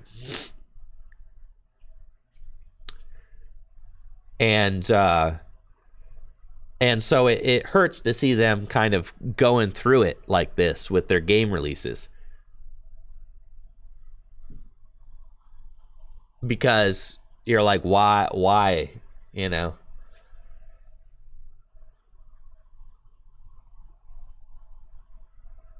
But, yeah. Anyways, Pokemon as a franchise has had a lot of successes in the last 25 years. They've also had some less than successes. Some failures. So I hope that I hope that we get a Pokemon Wind Waker, bro. I hope that we get a Pokemon game that's artistically stylized, and instead of just trying to go bigger and badder and crazier, I want a game that just looks and feels satisfying to play. Someone said, I read an article once, and that's what I want this out of the Pokemon Trading Card Game Live. I want this out of their next main series game. I want a game that feels satisfying to play. Less sandwich making, better gameplay experience, 100%. Someone said this once, that a Zelda game, and almost every Zelda game, if you look at Zelda titles throughout the years, what percentage of Zelda titles do you think feel satisfying to play? Like 90%, you know? They hit a home run almost every time. Like 80 or 90%. It's insane. Because the craftsmanship with a Zelda game is like, that to me is the gold standard, right? They're almost always satisfying to play. And I think that I was reading an article once, and they said that you know how good a Zelda game is going to be based on what it feels like to swing Link's sword, right? And you can get into a Zelda game and have fun just swinging Link's sword. In fact, I know people who play Zelda games and they don't even complete they just run around chopping grass down and jumping off cliffs and stuff. It's like, yeah, it's just because it feels satisfying to play, right? You just get in and the game feels good to explore. What I want is a Pokemon game that feels satisfying to play like a Zelda game. I want a Pokemon game with the love and the attention and the care that a Zelda title gets. That's what we want. Will we ever get it? Who knows? Thanks for coming to my TED Talk. All right. So what I want is Nintendo to buy out the Pokemon Company. Yes. That's what I want. Because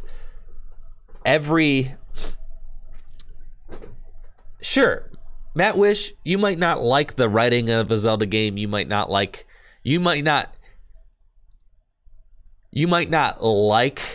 Zelda as a franchise, but you cannot deny that they are finely crafted, right?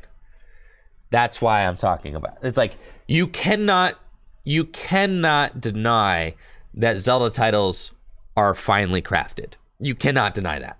What I want is a Pokemon title that is finely crafted again. And what I'm saying is we haven't gotten a finely crafted Pokemon title since at least Sun and Moon, right? Yes. You want that Nintendo polish. Absolutely.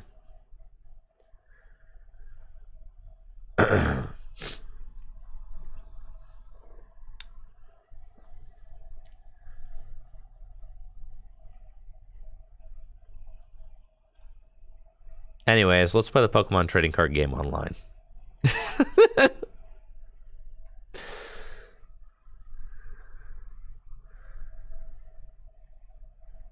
Sure. Then Matt Wish, replace everything that I said with Zelda to whatever Bethesda Games develops.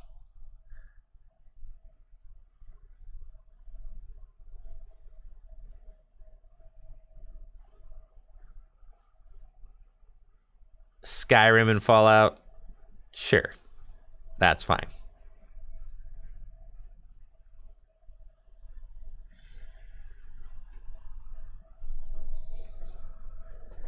Yeah, who's... All right. Let's have a question. Let's start to let's start to pivot into Pokemon cards. Yo, I appreciate that, Dream Eaters. Thank you. I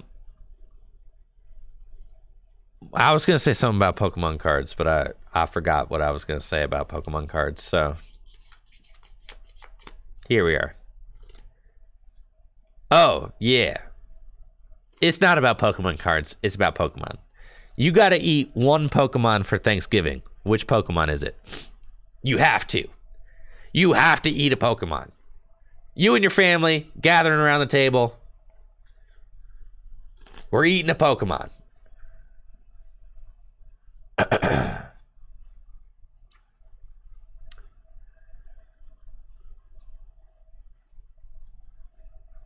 Tauros? The new pig thing? Far-fetched. Lechonk? Yeah, Lechonk probably the tastiest.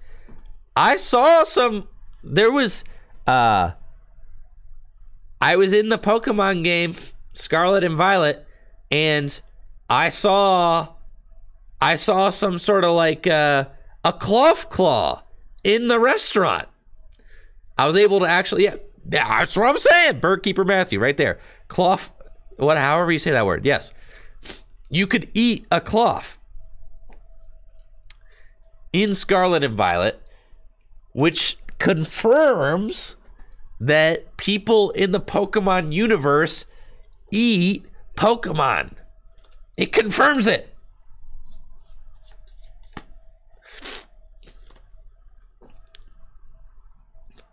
How does that make you feel? Man, why am I stuffing up right now? What do you think?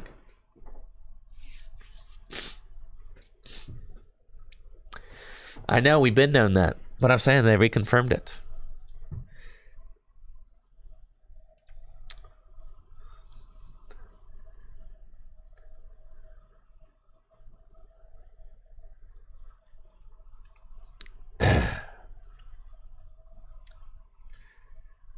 Oh, Slowpoke Tails. I mean, that's Gen 2. It's been a long time.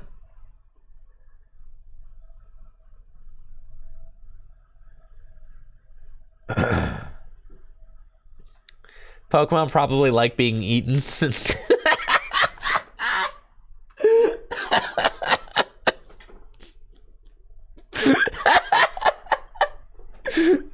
Pokemon have no greater wish than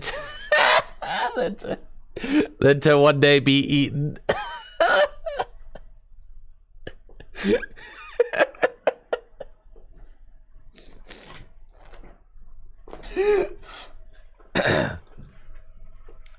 Do you think that... Dang, man, my nose is really stuffed right now. Do you think that Tepig smells good? Like bacon?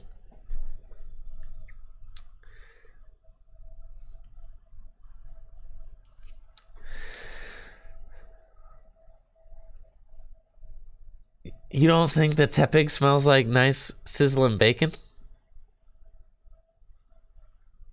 I don't have anything around here to blow my nose with, man. Nothing.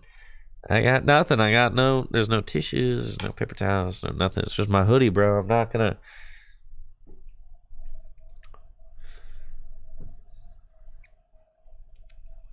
Not gonna do that.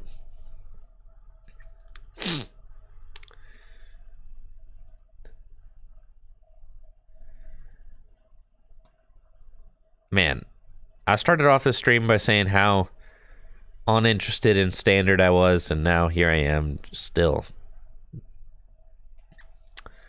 I just, you know,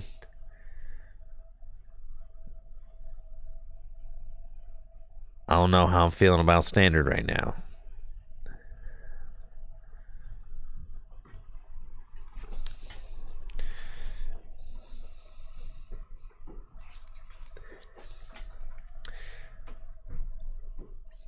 Standard.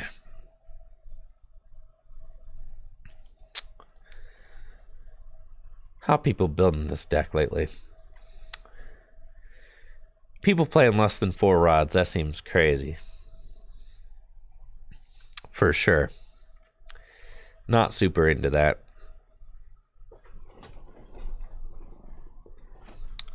Oh yeah, we've got Serena now, that's right.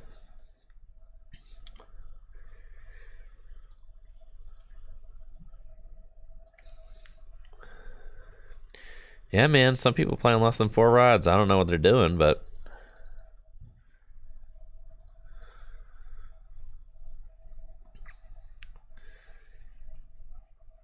Okay. We've got our 4 Aurora, a gift. There's only 8 energy in this list. Which is not a lot. What do we need these paths to the peak for? Nothing.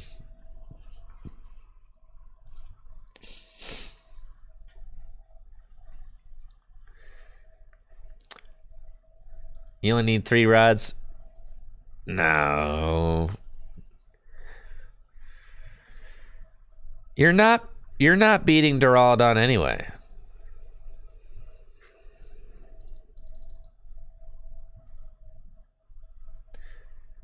You need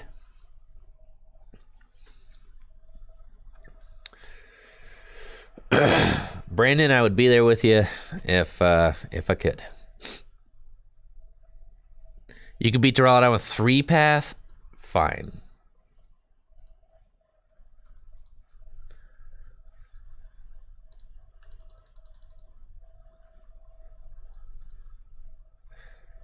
Fine, sure. 4 path? I rock with 4 path. I do not rock with 5 stadiums. Can't do that.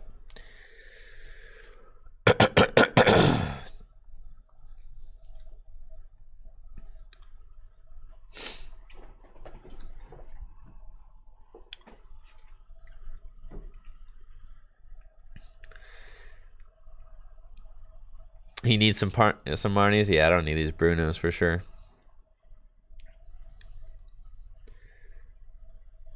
Do you need Energy Lotto? Nobody plays that card anymore, right?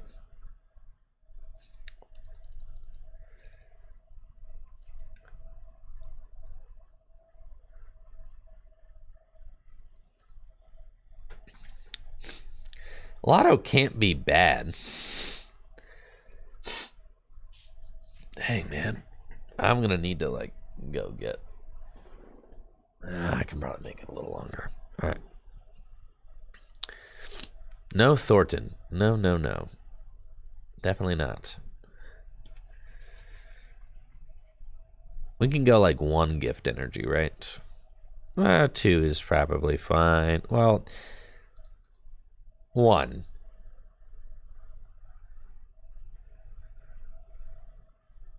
Four belts?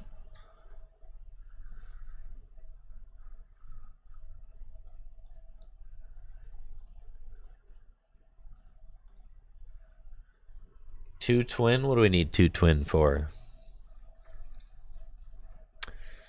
Nice cost is. Well, good luck. I will not do Thornton Yveltal. Definitely not. Alright, this seems sick. You need 2 twin for Mew? What the heck?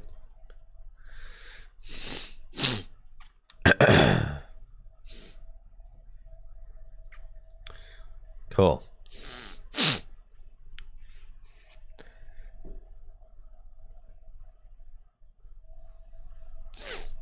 I don't know. The list does not need to be more spicy, dude. I'm just trying to... 2 Hisuians and overkill.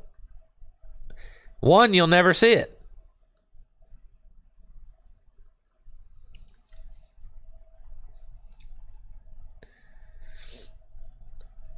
Just don't prize them.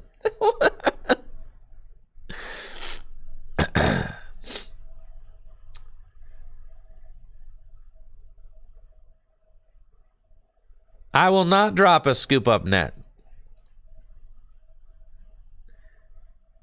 No.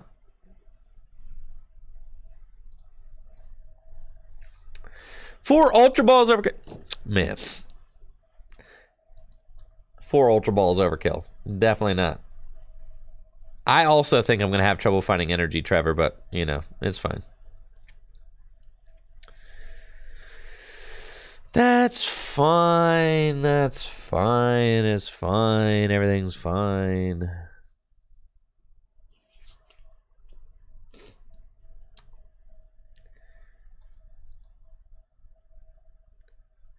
Okay. Looks like I'm up against some sort of Lost Box deck, which is cool. I'll Ultra Ball away Registeel and Twin Energy, and we will go get a Regi Lecky, check the prizes. We're chilling. Everything looks square. It's nice. Attach that to draw a couple extra cards. Like what I see. Slam the path and pass. Next turn, I've got Research and an Aurora Energy. We can get into the discard pile. And we could potentially get a turn 2 Terra Spark.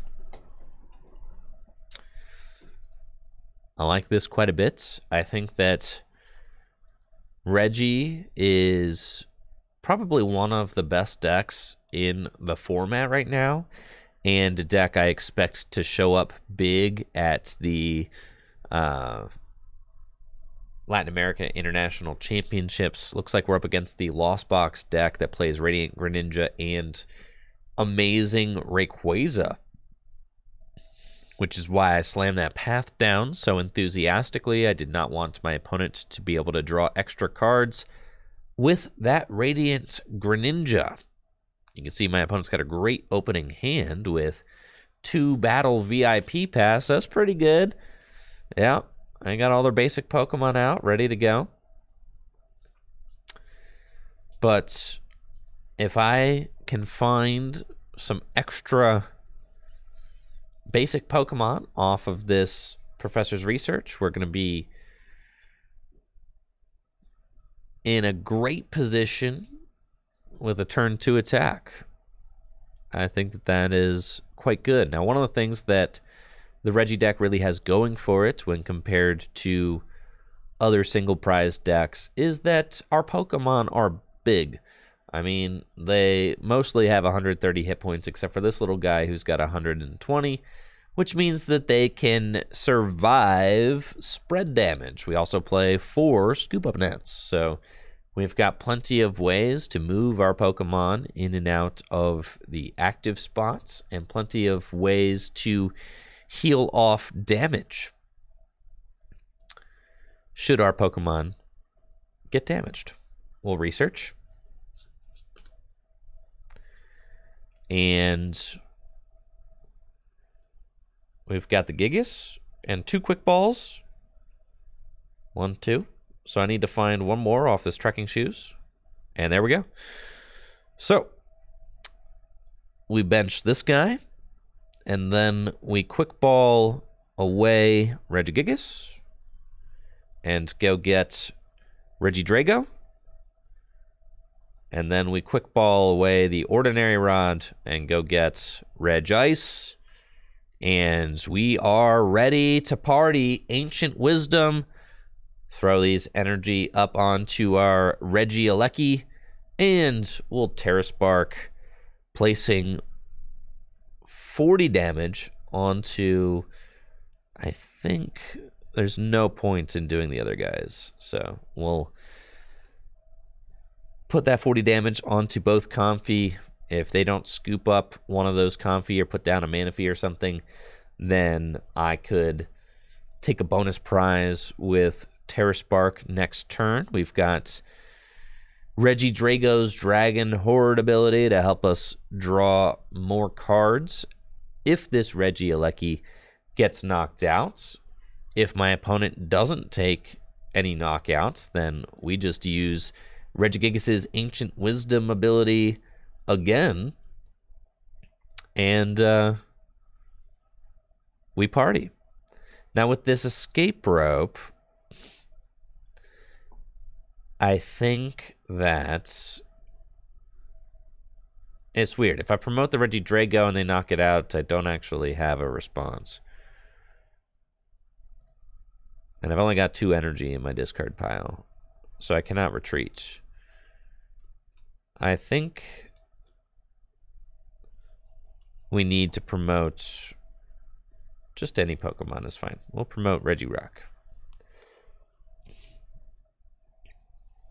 Awkward decision, though, because I am a little bit stuck right now. If I top deck an energy, I'm good. I can attack with Giga Impact if I top deck an Aurora energy. Supporter card could also be nice, but at this point I've already taken a prize, so I'm already in the lead. I don't really need to do anything. Kind of just going to continue trading, and we should be good to go. Now this Ice Cube is actually a lose condition for us. I forgot about this thing. So yeah, this is like an instant lose condition for us. I can't really beat that, huh? We should put a tech in our deck for this card so that we don't instantly lose to it. Because they will just scoop up net all their other Pokemon and then just do that. One escape rope won't do it. Because then you need to escape rope boss. So you need to play multiple escape rope. Yellhorn and the bad at Lucky.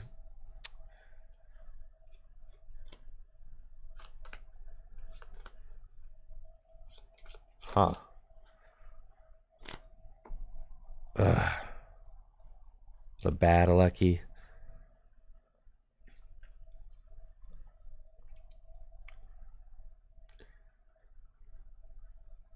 That's fine.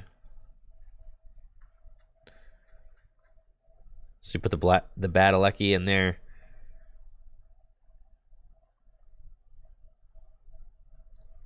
Well, you need like Yellhorn.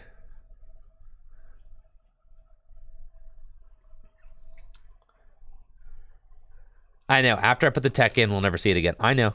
I already know. Yellhorn? That's sick.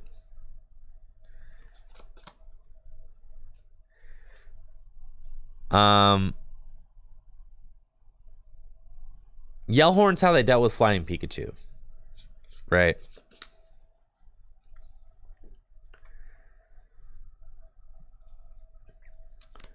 You need air balloon for what?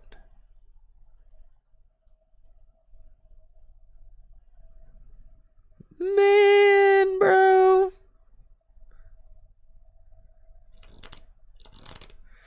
Right. It makes sense that it's becoming more popular in Lost Box because Lost Box doesn't beat Regi's without it.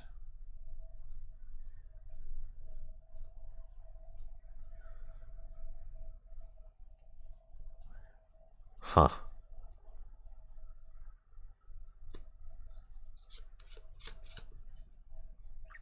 I mean,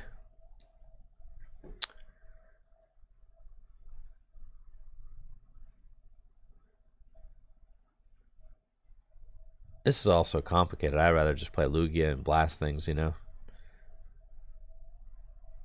Yeah, you can attach pivot with Drago. Yeah, for sure.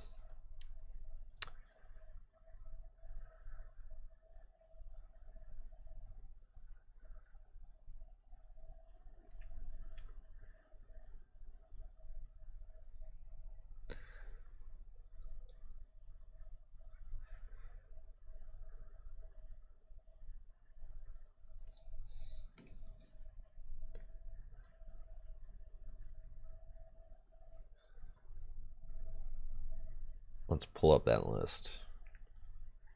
The Yellhorn is to stop, like, Flying Pikachu, I guess.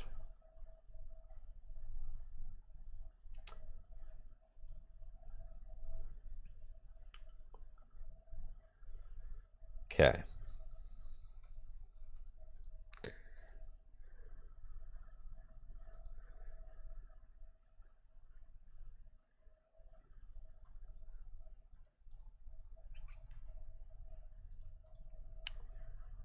Cool.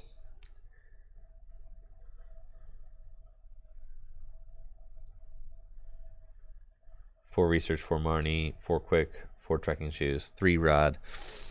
It's fine. 3 scoop up net. 2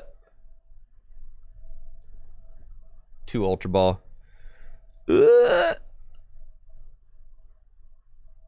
1 gear, brother.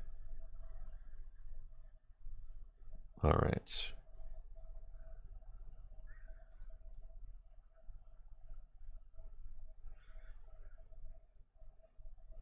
That's fine.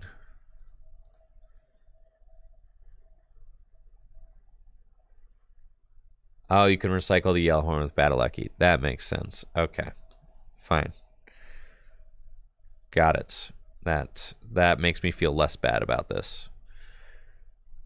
Okay. And an air balloon, huh?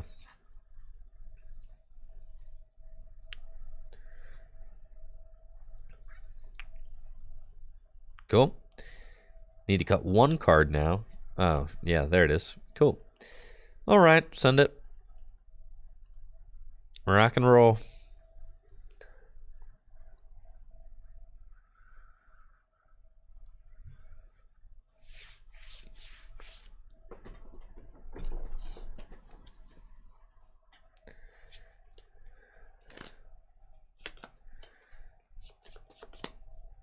Yeah, that seems to be a popular Lost Box variant lately. Kind of just a toolbox, having different options. I like that. Yeah, take it easy, Roguish Owl. Thanks for stopping through.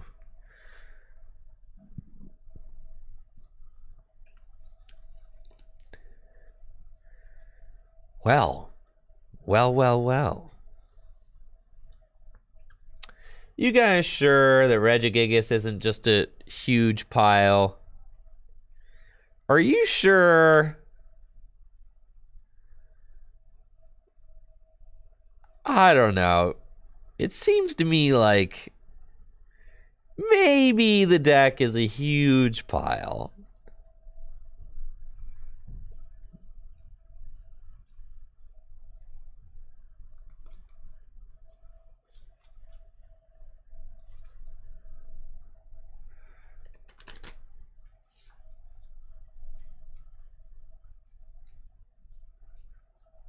All right, we're playing against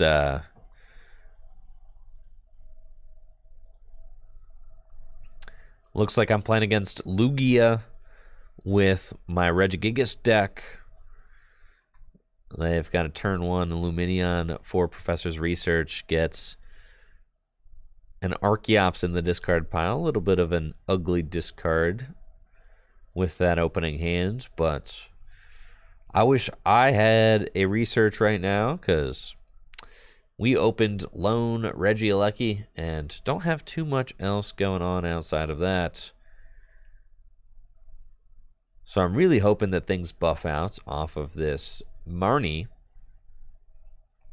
as Serena doesn't really seem like the play. So we got to hope for something else. We'd like to get a Regidrago into the active spot so that I can draw some more cards. They've got an Aurora Energy onto Raikou and can fill their hand to 6. They got double Archeops in the discard pile now. That's fine. And a pass. 3 scoop up nets in the hand. Oh boy. All right, let's Marnie. And off of that Marnie, we don't see great cards. Got Trekking Shoes for Trekking Shoes. That's fine. Trekking Shoes again for Ultra Ball, which is cool with me. Yeah. Let's... Ugh. Man. We slam the path down. And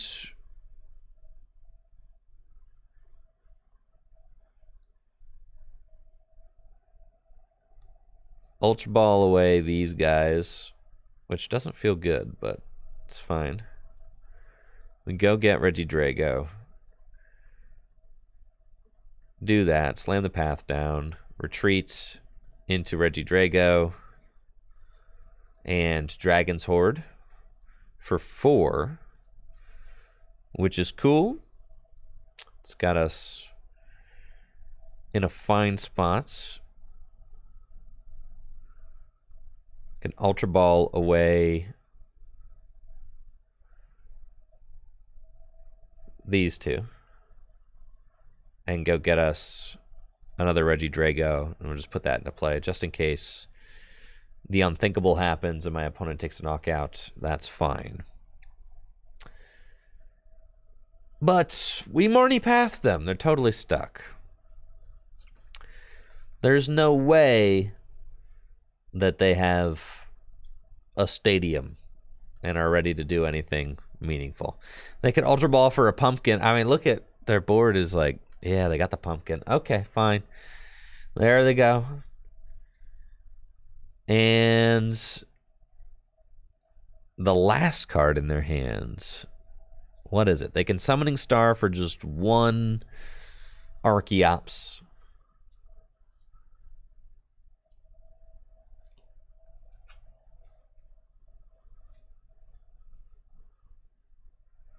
And they're going to power up Raikou. And Research. Wow, that's perfect. Thank you, Sarmakis, for the tier 1 sub and the 10 months.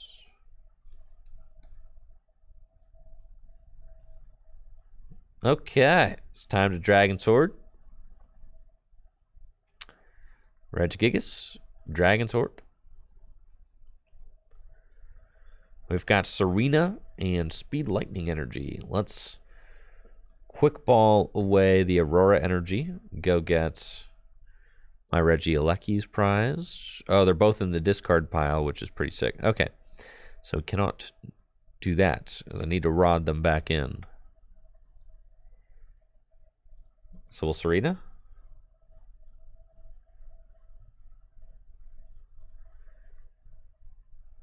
And draw some cards.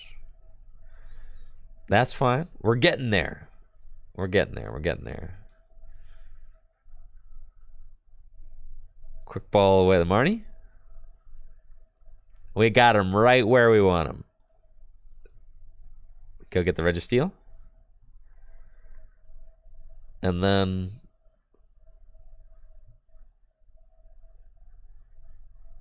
we pass. Yeah, we're chilling, dude. Rocky start, but we are vibing right now. They don't have a Dunsparce in play. They don't even have space for a Dunsparce. They're totally knocking out this Regi Drago in the active. They got to. And then I need to find one of my ordinary rods. Which is fine. We'll find it. This Raikou's going down. This next turn, easy mode. We've got plenty of energy in the discard pile. Promote Regi Drago. And we find another path, which makes pretty much no difference.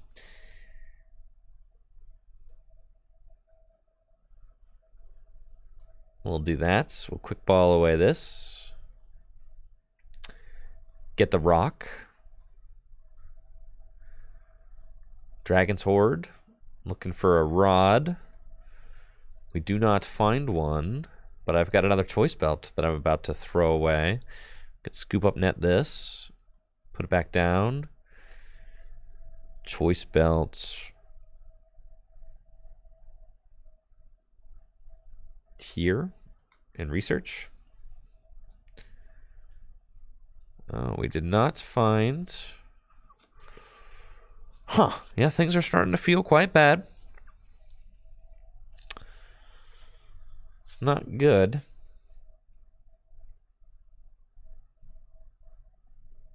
Man, this is bad. This is real bad.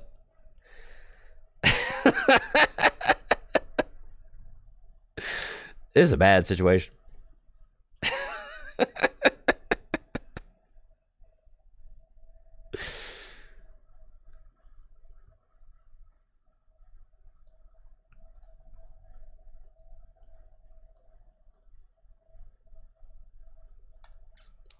Okay. This is bad. Okay.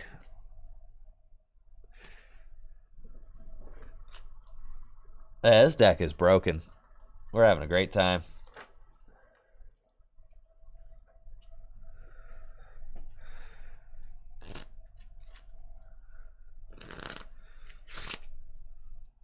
Yeah, you can only Dragon's Horde once a game.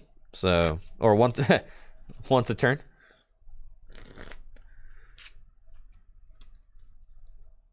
That's fine. We don't I have a third Regi in here? I do. It's just prized. Dang it.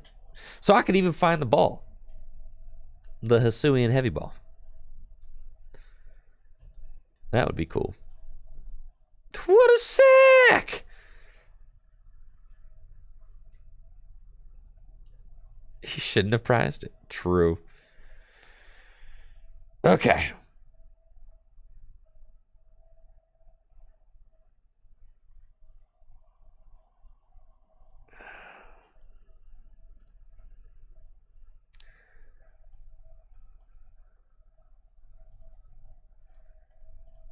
Okay, here we go. Woohoo! We did it. Yay. Let's see, Rod. Well, probably the Regielekis, but don't I have like no choice belts left? I have one choice belt left, I think. That's fine. Let's Rod.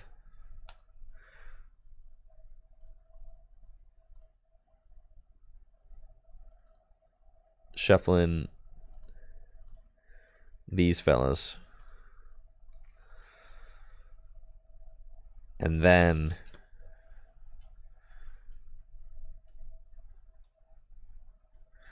I suppose I could retreat and Regieleki for the knockouts and put damage onto Lugia, which would mean that I won't need a choice belt to knock it out the following turn. That's fine. It's trekking shoes. Find choice belt. Alright, so that means that we'll want that to knock out the Lugia next turn. So we'll keep that. That's fine. And I think we're just going to attack with the...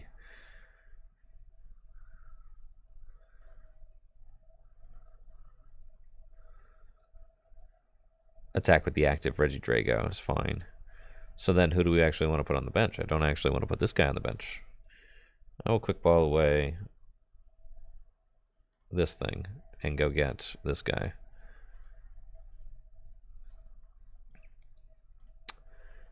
Dragon's Horde for 2. That's cool. And we'll Ancient Wisdom. And we got the Gift Energy, which is dope. We'll just throw those over here onto the Regidrago. And we'll Giant Fangs. Good stuff! Good stuff, man. We did it. My deck's not a pile. I've got 6 cards left, and I just took my first prize. Yeah, it's fine. And then immediately the Dunsparce drops. That's cool. So, what do I do about that Dunsparce there? It's not great.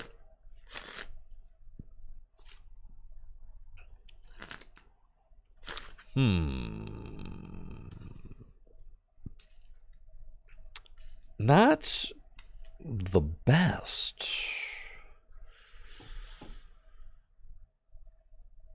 No. No, it's not.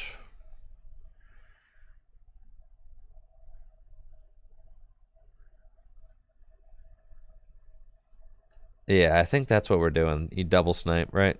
Basically.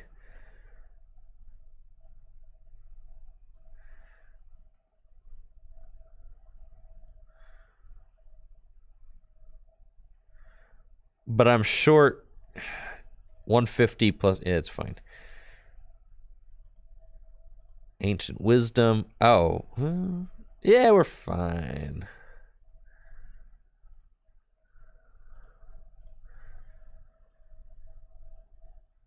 Do I lose with deck out? Yeah, I do lose with deck out. Huh. Oops.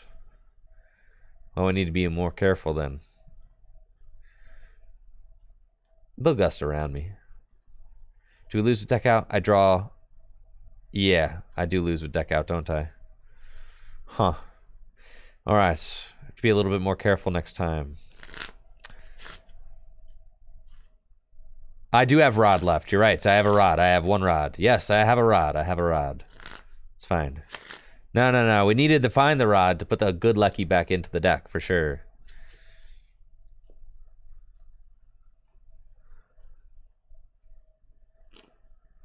We're fine. We're fine. We're fine. Everything's fine.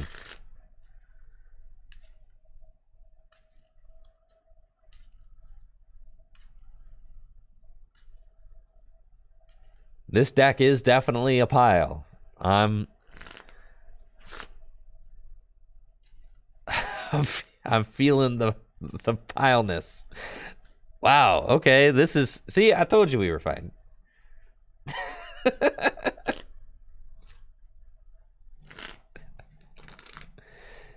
Yeah, that's true, Trevor. I definitely acknowledge that there's a learning curve to it, which I should probably learn. We're fine. Look at us go. I need to get this energy off of me. We're fine. Ancient Whiz.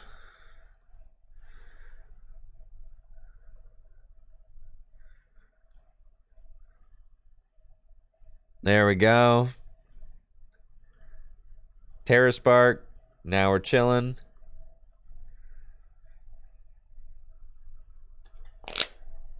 What? Ancient Whiz. Short for. Ah, we got a Marnie. We're chilling. Ancient Whiz. Short for Ancient Wisdom. Come on now. Keep up. Ah, there's the Manaphy. I've still got 3 prizes left to take. Don't know exactly how I'm doing that, but... And my hand is so big that I'm not drawing any energy, not drawing any cards off of the gift energy, which is sick. Calculated. Little Tempest dive for the knockout, sure.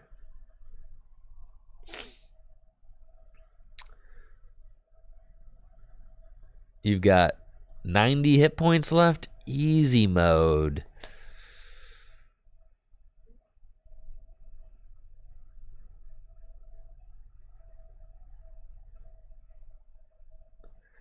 Actually go up with Regi because I've got another one in my hand right here. The rod. The rod. The beautiful rod. I can't like one hit KO another Lugia. Oh, I can. But I can't because I'm out of choice belts.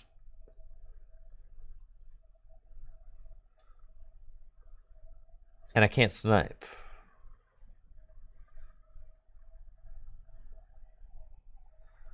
So don't I just lose?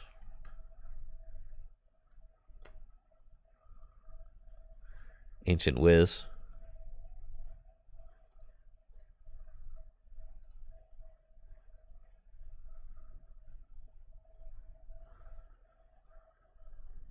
Thank you, Long Dagger, for the Prime sub. Is it worth trying and migrating to live? Oh, boy. Long Dagger. Oh. Oh, boy. I would hang off on... I'm not drawing any cards off of gift. I would hang off on the migration. 1, 2, 3, 4, 5, 6, 7. Yeah.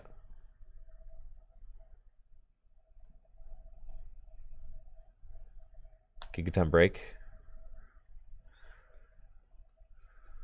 We'll take our 2.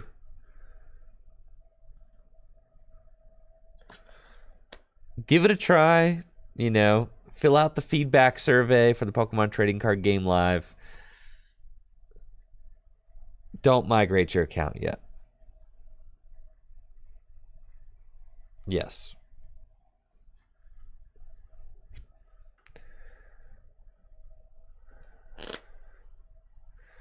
So I think I just lose because I have no way to deal with this Lugia. I guess I can Blizzard Bind it, which is kind of funny.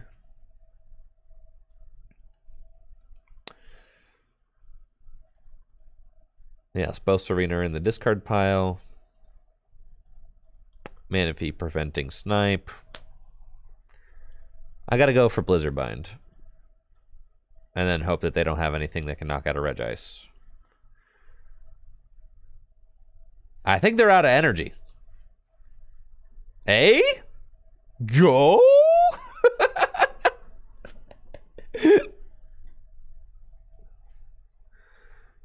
Luminion back? Alright, I think I'm chilling, guys.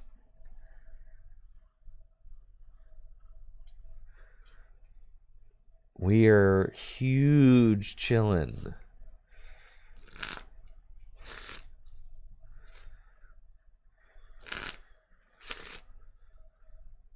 Gigantic chillin'.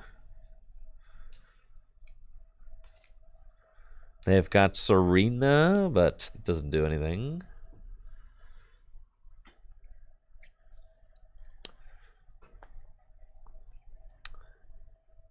They got no energy left. They're gonna try and collapse me for the...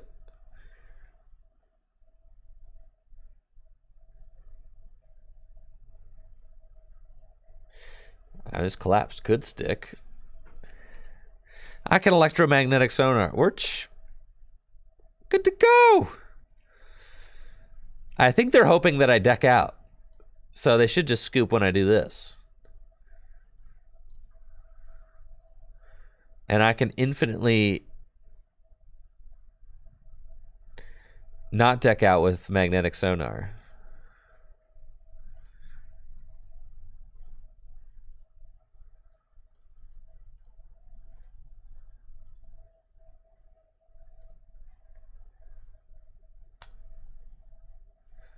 But I should be okay. We can just swing.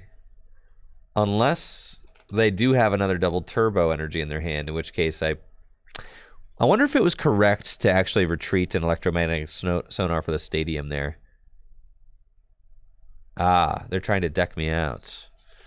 Real mature. But this is the worst card you could have selected.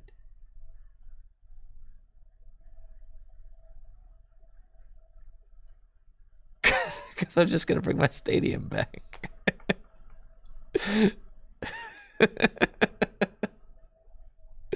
Yeah, they should not have done that. Anybody else was a better choice.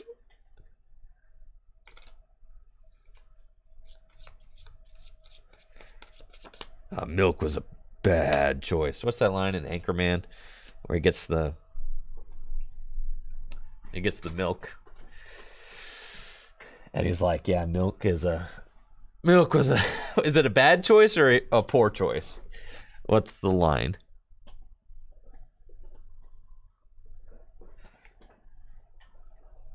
I forget.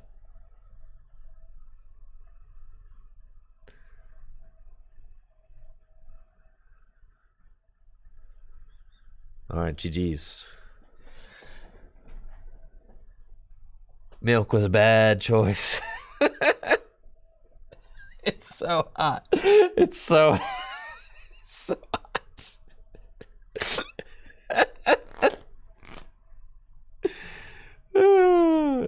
Yeah, we won that game, but I'm not exactly sure that that was a good one. All right, I'm gonna get better. We're dusting off the Regi.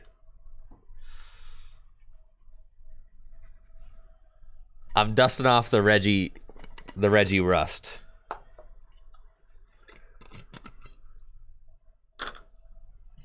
Here I am drinking coffee out of my Pokemon thermos. Wow.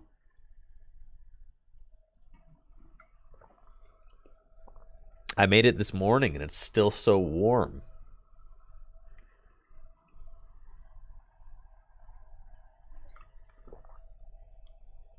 Wonderful. All right, what do we got?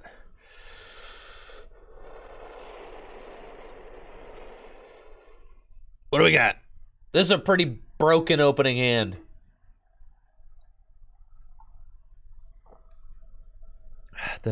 What is this? We've got a great opening hand. Why are you gonna give me some reasonable meta deck that I could just beat and put in the video, please?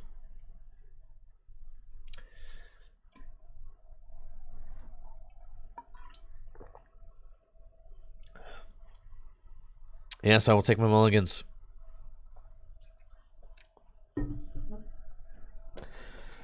I've got a glorious opening hand, but unfortunately, it looks like I'm playing against a Galarian Wheezing deck.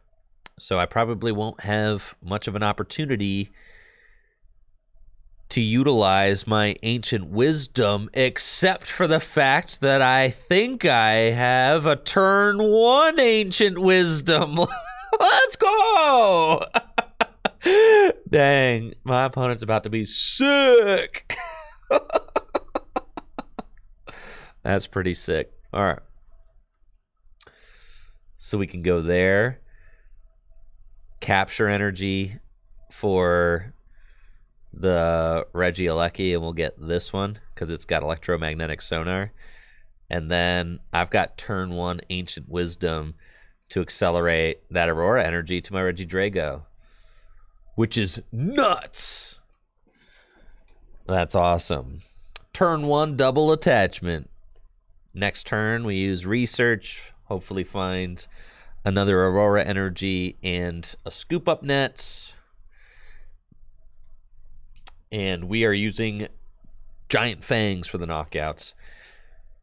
You don't want to accelerate to a Pokemon like Regi Alecki, who has to discard its energy because you ain't getting that energy back under Weezing's neutralizing gas. You don't want to accelerate to Regice because it doesn't knock out Weezing. You don't want to accelerate to Registeel because it doesn't knock out Weezing. And you don't want to accelerate to Regirock because it can only attack every other turn.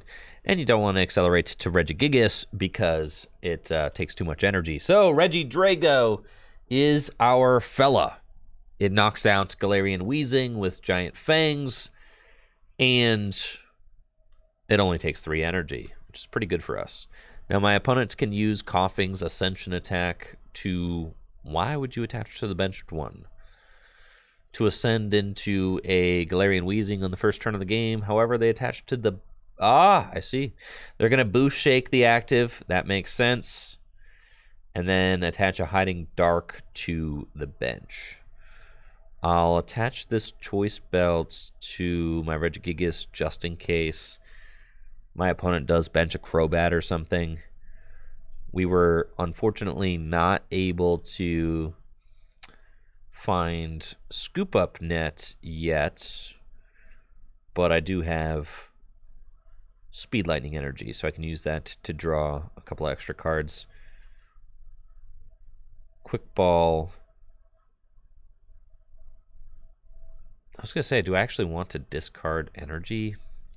Quick Ball away this, and I can go get another Regigigas Speed Lightning Energy to Regi Alecki, and we've got Hisuian Heavy Ball just to check the prizes. That's fine. There's a Scoop Up Net prized. We'll pass, and then we'll see what my opponent's got going on. I don't mind getting this energy stocked up on my Regis. They do play Crushing Hammers, so I'm a little bit concerned about those coming down on my Regis, because once these energies hit the discard pile, I probably will not be able to get them back. So we definitely want those energies to stay. I've got research and 1 scoop up net prized, so I've only got 2 scoop up nets in the deck. Fortunately, they don't play a crushing hammer. That's good. We don't have any boss's orders in the deck. Yeah, I'm not feeling like I need the gift energies. We'll just receive research. And we do find scoop up nets, but I do not find my other Aurora energy yet. So we have to hope we find one off of this trekking shoes. Let's see. That's not what we want. Neither is that. Alrighty then. I think I'm just going to hang tight for a bit.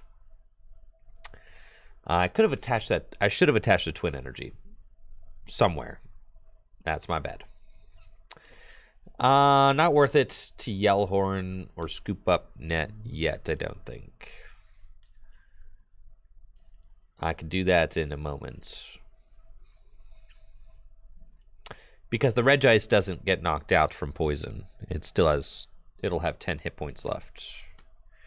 So then I can scoop up net and buy another turn. I could actually scoop up net, go into Regi, attach the twin energy and electromagnetic sonar, which is pretty good, to go get a card back.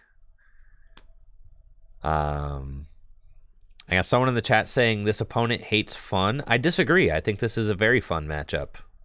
I'm having fun right now.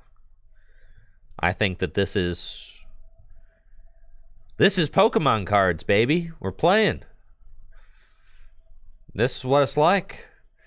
Some decks try to beat you by taking all 6 prizes. Some decks try to beat you by wearing out your resources. I respect this strategy. So we'll go scoop up net on the Regice, promote the Regi. I wanted to yell horn before I did that, but it's fine. We're chilling. I'll put the Regice back down and attach twin energy to the Regi and electromagnetic sonar for my Aurora energy back. Is it just trainer card?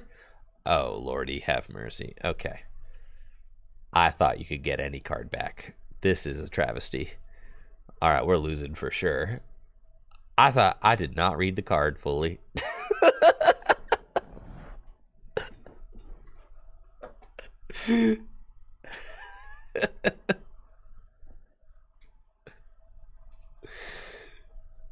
I did not fully read that card.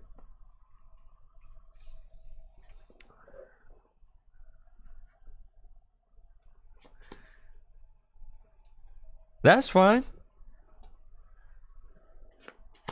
That's fine. I thought I knew what the card did. See, the thing is, I thought it got you any card back. I did not realize that that is not what it does.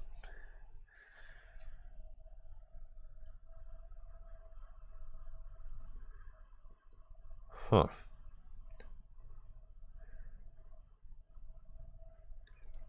I can do this, all right? I can definitely win this.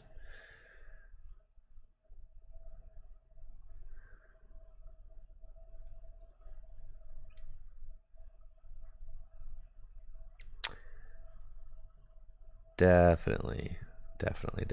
All right. Got plenty of energy left in the deck.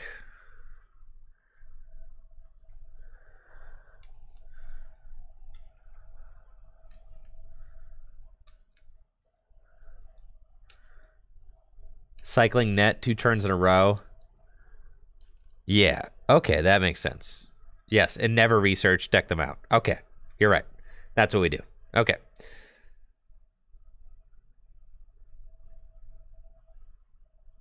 But don't I need energy?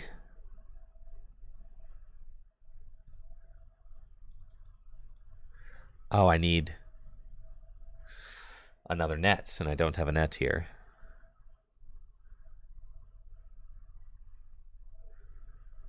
That's fine.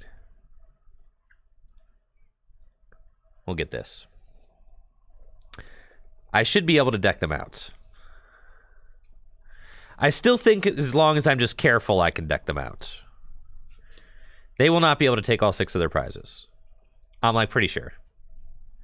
I think so long as at this point, if I just like am careful, they've only got 12 cards left in their deck. Yeah, they're totally decking out, 100%. They're just like hoping for me to play bad, and I ain't gonna do that.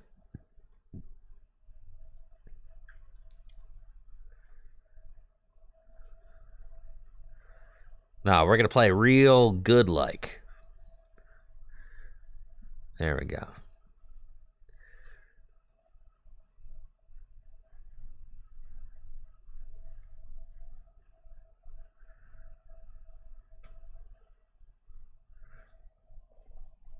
Sure, they probably have Marnie, but if I just keep a lot of cards in my hand, I'll be all right. Dang it! They got switch. That's fine.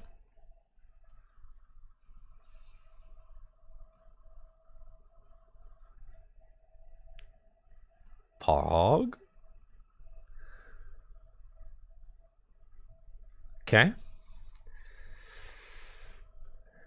Riley with the tier 2 sub. Almost 4 years? Dang. Thanks, man. I appreciate you, Riley. Hopefully you're having a good one. Thank you, Salty Carp, for that tier 1 sub as well. Appreciate you, Salty Carp. Thank you. Yeah, we're chilling here. We got them right where we want them, man. Look at this. This is high velocity Pokemon content. This is what I game for. Don't you feel this is a good game of Pokemon cards right here? We're thinking, the gears are turning.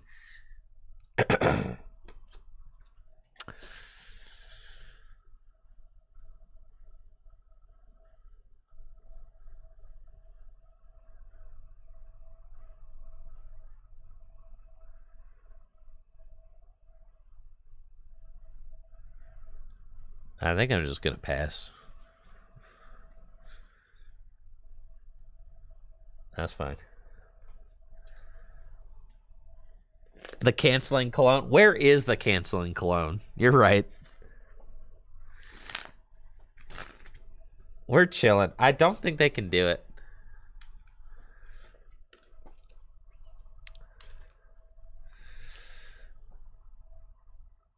Do I Marnie here? I can Rod. Shuffle 2. Rod. Shuffle 2. Add a bunch of cards back to my deck. And then Marnie.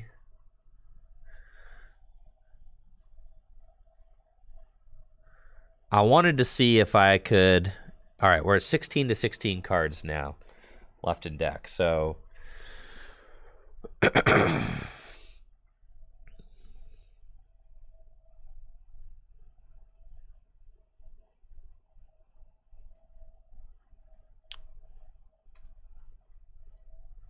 That's fine.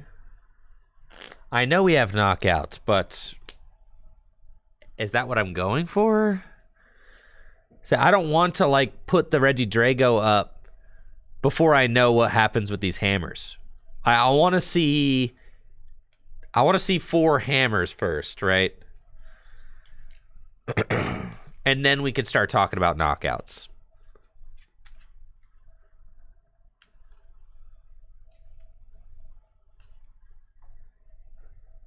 I can put more cards back into my deck with Regi Alecki.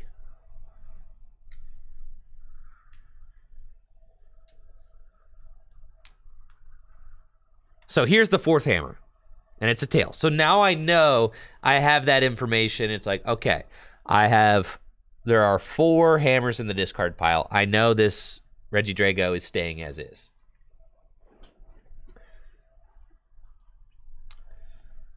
So I know that.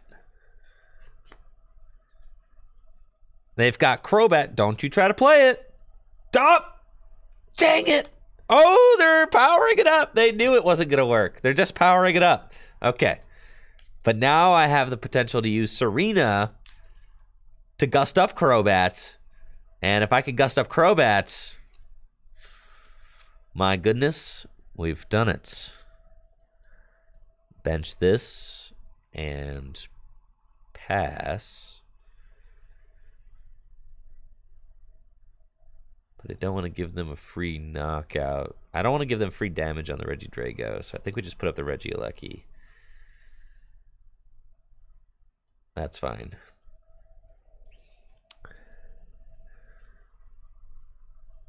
We know they're going for it with that Crobat.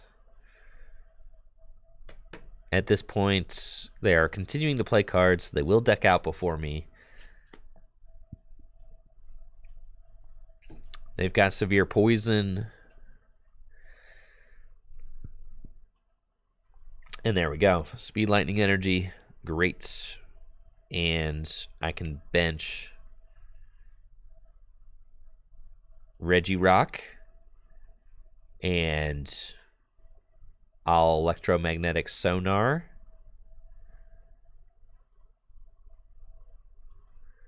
And we want to get back Scoop Up Net, I think.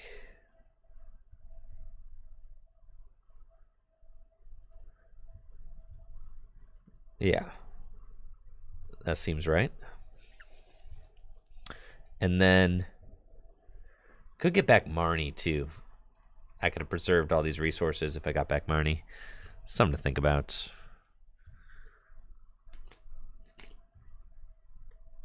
I knew they played Crobat because they got the Poncho in the discard pile. All right, now it's Crobat VMAX. 300 hit points. I can knock it out in one hit with Gigaton Break.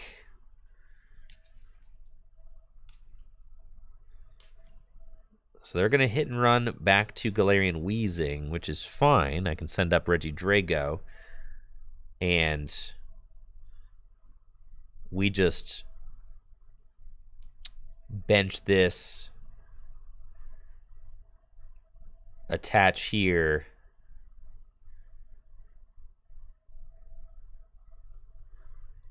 discard that, and Giant Fangs. And I should start to just kind of chew through things now.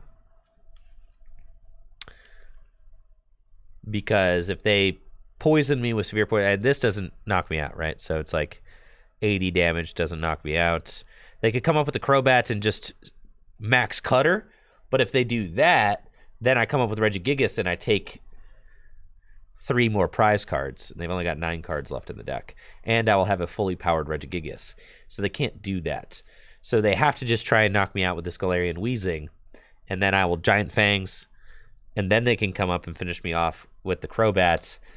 By then, I might be able to find my Serena and gust up the Crobats. We're just looking for Serena. And I don't necessarily want to research.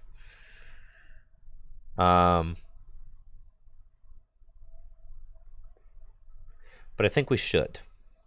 We should research. So let's Ordinary Rod.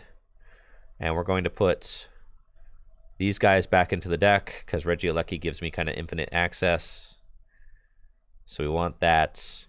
We're going to put the Air Balloon onto Regi Alecki, the Choice Belt here.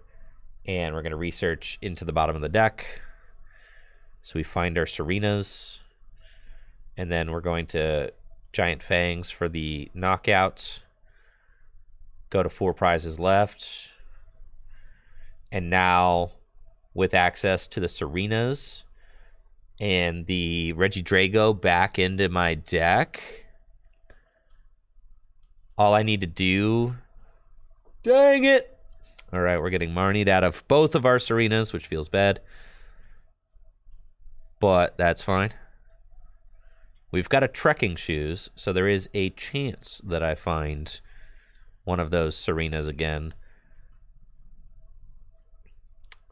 I do not want to research at this point in the game, because I will probably deck out if I do that. So they got Stealth Poison. They can hit and run into Galarian Wheezing. I've got a free retreater with Regieleki. We want to see if we can find a Serena with the trekking shoes. Okay. Don't want the Ultra Ball. We do not find it. They've got 2 prizes left to take.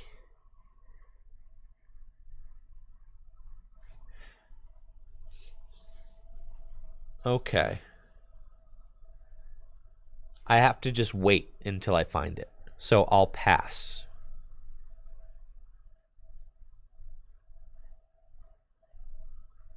That's fine. I'll pass. I've got a scoop up net in my hand. They've only got 4 cards left in their deck, but they've only got 2 prizes to take, and I have to be careful because as soon as they take 1 prize, they can just max cutter for game. I've got...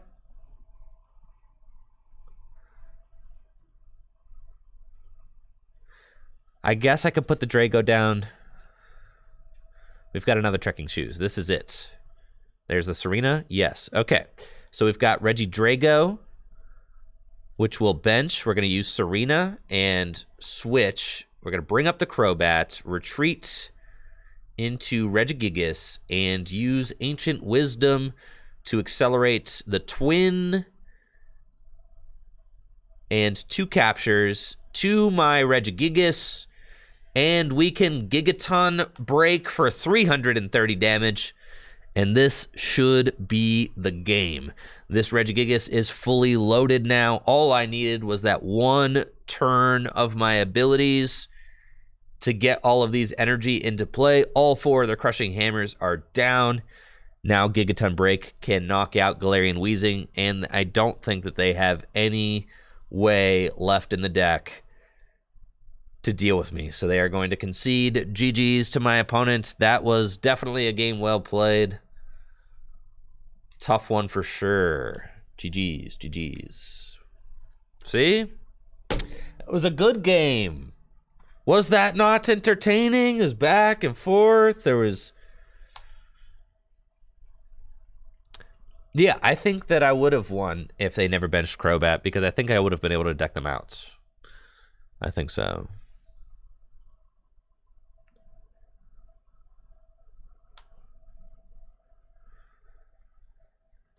I'm pretty sure.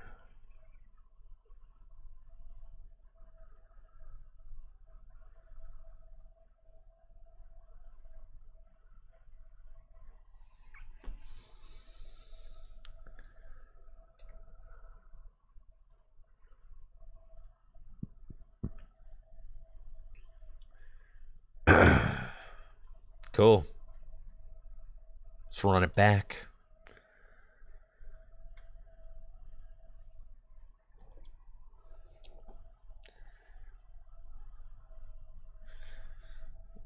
I could do another Regi video.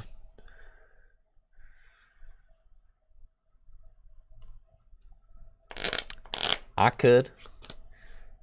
Regis, they're kind of broken. You know? All right, we're going first with our Regigigas deck. We've got a phenomenal opening hand. They don't make opening hands like this anymore, folks. This is one of the best opening hands I've ever seen. All right. We've got trekking shoes. We'll play that first. We want Regice, bench it, Regirock, Regigigas. I love it. And I can Ultra Ball away. I mean, I could get the turn. This is crazy, really, when you really sit down and think about how broken this opening hand is. This is kind of just phenomenal, right? Because I can get all of these Regis out turn 1. You know what I'm saying? Like, turn 1, bro. Turn 1? That's right, turn 1. It's crazy. We'll go there, capture energy, get Sir Registeel. Dragon's Horde. Look at how cracked this is. It's insane. I don't even need Ancient Wisdom yet. I got Twin Energy to retreat this thing if I want to. Pass. My opponent's saying well played. They already know. Crazy. They've got Lumini on this. Probably a Lugia deck. Yep. So they're going to go get Lugia with that capture energy. But this is a lot of pressure to be putting on turn one going first. I mean, this is like, you know, your opponent's going to want to concede looking at a board like this. They're going to want to just pack it up and go home. They're going to want to turn this car right around. Trekking shoes. Nah, discard that. We got the yellow horn, brother. Cool. Let's probably gonna attack with Regi Alecki if I can, or I could just choice belt the active, potentially take a knockout with Regi Drago. Also a potential option, but it is optimal to attack with Regi Alecki if I can do that. So let's put the Twin Energy onto the Regi Drago. That's fine. It gives it free retreat. I will, I think, attach the choice belt to the Regi Drago is probably fine. That way I probably want to save that. Put the choice belt on the Regi Alecki. It's fine. We'll do that, and then we'll research. We unfortunately do not find the Aurora energy that we need, but that's okay. And there is definitely no way for me to thin this hand down, so we're really big doing nothing out here at all. Yeah. We can Ancient Wisdom these two to the Regi Alecki, and then I'm kind of chilling, so we'll just hang out. The Regi Alecki is like ready to go, and in fact all I need is just to find an energy and I can attach it to Regi Alecki and it can make some magic happen.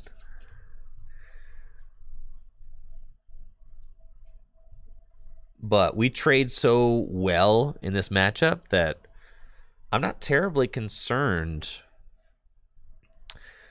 about getting the quick attack. Yeah, my opponent's just going to scoop it up. Understandable. Have a nice day.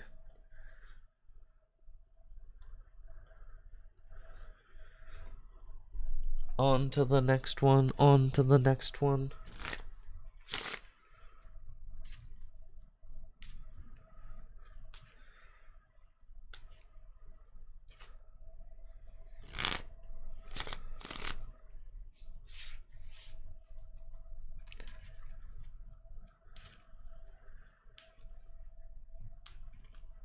Okay, up next, Jamie ones. Good luck, Jamie.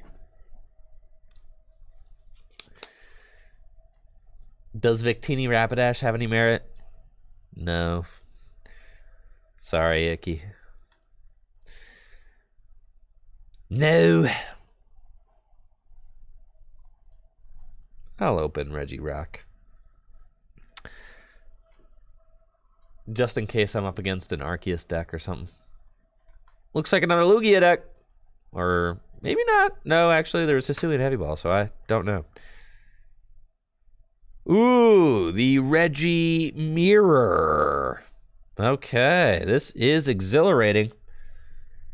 Thank you, Dull Newt, for the Prime sub. Appreciate it, Dull Newt. Thank you. What do I do when people play Ice Cube? I confuse the Ice Cube with my Yellhorn. That's what I do.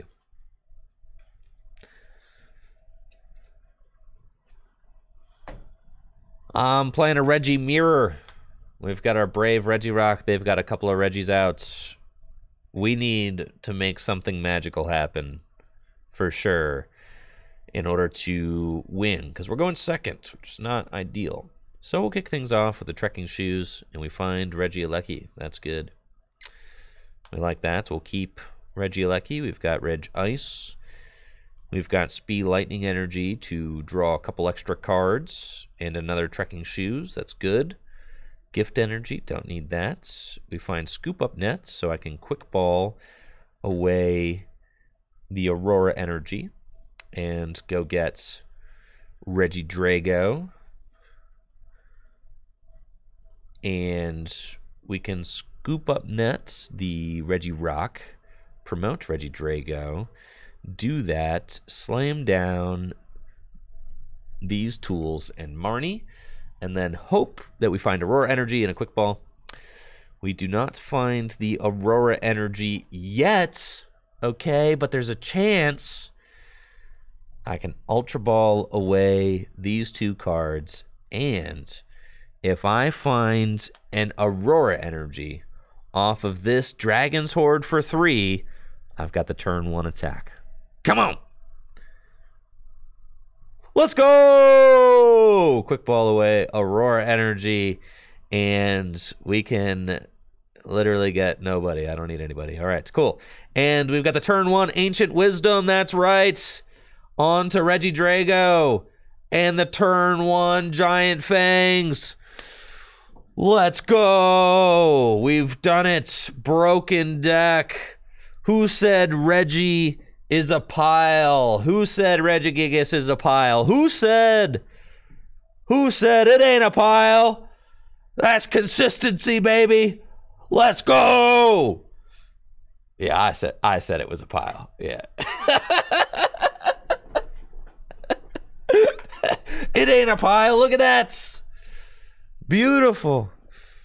Beautiful. Just how we write it up. Cool. Yeah, we'll take that.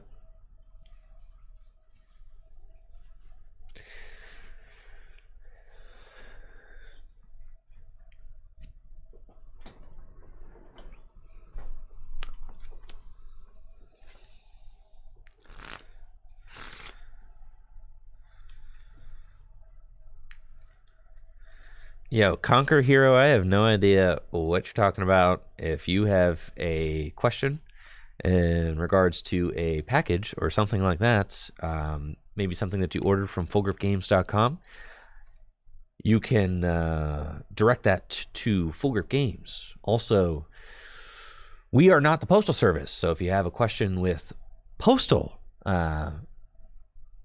Service stuff, you can direct your inquiry to the Postal Service, because me in the Twitch chats, I've got nothing to do with any of that. Full Grip Games provides excellent service, and I can assure you that your package was sent out by our professionals in a timely manner. So, if you would like to ask a question about your package as in regards to its shipping, you can talk to fullgripgames.com, the info, the contact on the website, or you could talk to your local postal service if the package is in transit. But here in the Twitch chat, that is the most inappropriate place for you to bring your question. All right, we're up against an Intellion deck. We've got a pretty cracked opening hand with some trekking shoes in it. Let's go. Hisuian Heavy Ball. Great. We'll grab Regi. Trekking shoes again. I'll take Senor Steel. Trekking shoes again. Do I want choice belts? Maybe. We'll keep it. Just in case this is a Palkia deck, sure. Scoop Up Net Mystery Lecky. And put that choice belt down. Dragon's Horde. And yo, what if I confuse the Sobble? No turn 1, keep calling. You're mad. Okay. There we go. And pass. Then we got him right where we want him. We got Serena. We got Ultra Ball. We got Dragon's Horde.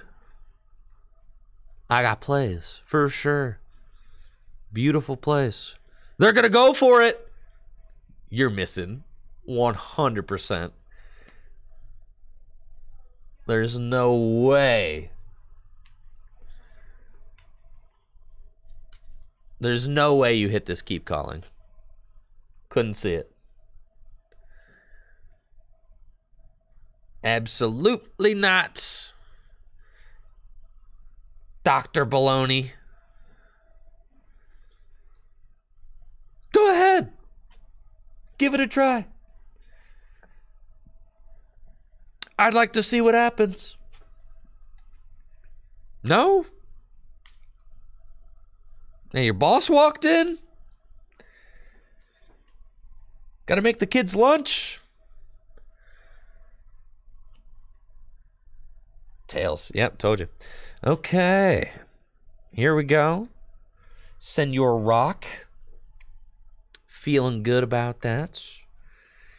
And I could Dragon Sword for 1. I want to keep this Ultra Ball, or I can Ultra Ball and Dragon Sword for 4.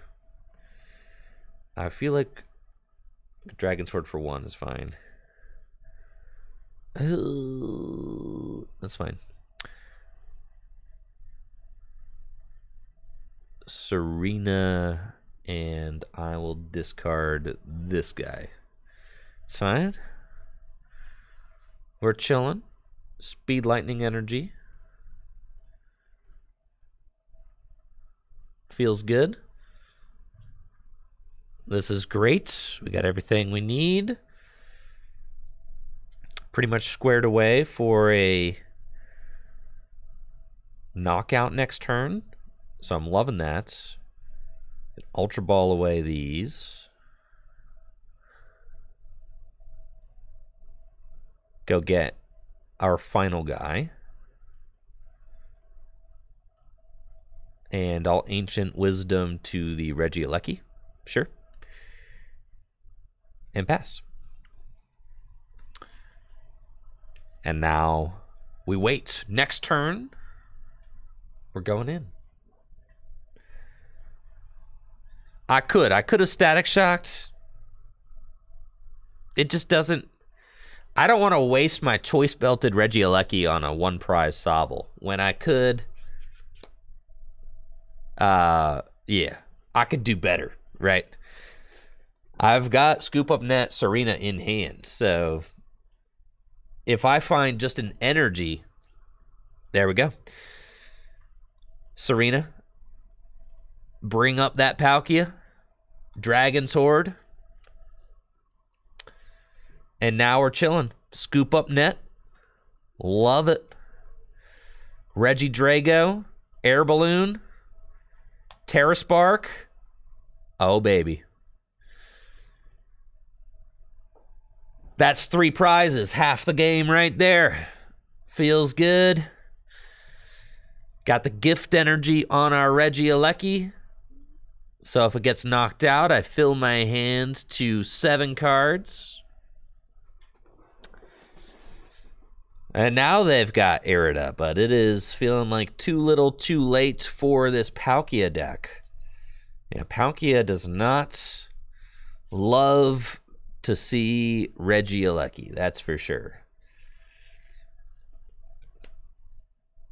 And that's all because of Yellhorn. Yeah, the Yellhorn getting the 30 damage and enabling the double knockout with Regi is so sick. We are in a wonderful spot. They've got the Inteleon, but I guess they could take a knockout with Inteleon. But I've only got 3 prizes left to take, so I'm feeling pretty comfortable. I got Speed, Lightning Energy, and Quick Ball. They've got another Palkia. Temple of Sinnoh. That's a big one. Yep, that is a card. But we play 3-path. So I'm thinking that we can do what we need to do. We find another Aurora Energy, which is great. So I can attack with the Regi Drago this turn if I need to, which means that I can Quick Ball away this Aurora Energy, go get Regi, Alecki, and attach the choice belt to it. Speed lightning energy to do nothing. That's right. And then because of this. And we will draw 2 cards first. And research, and we're hoping to find one of our 3 path to the peak. There it is. Beautiful. Slam that path down, and we are cruising. Ancient Wisdom, 1, 2, and 3 to the Regi Drago, and Giant Fangs for 160 damage. Take that knockout. Just 2 prizes left. So if my opponent, attacks with a Palkia this turn, they have to knock out the Regieleki with the choice belts, because the choice belted Regieleki can just 1-hit KO Palkia. This is really a bad spot for them to be in. Roxanne pretty much doesn't do anything because of the gift energy. So they'd have to Roxanne into another Temple of Sinnoh. But I've got Regi Drago right here. It's crazy. So if they Roxanne me to 2 and go for Temple of Sinnoh again, all right, this is what they have to do. Now, this is a pretty decent, pretty decent draw for them. They got everything that they need to try and shut me down. They can Star Portal. But me finding the Regi Drago off of the Roxanne to 2 is pretty nuts, because I can bench this and retreat into it to pull out of this tailspin that I'm in. So let's go here. We can Ancient Wisdom and put the Twin Energy and Speed Lightning Energy and Aurora Energy onto the Regieleki, and then retreat into Regi Drago, and unfortunately I have to discard 2, but that's fine. And then we can Ordinary Rod the Regi Drago and Regieleki back into the deck. We'll put y'all 2 back in, and then Dragon's Horde for 3 cards. And we find Research, which is pretty good. Let's check the Ordinary Rod count. I should have 1 left. I think... yeah.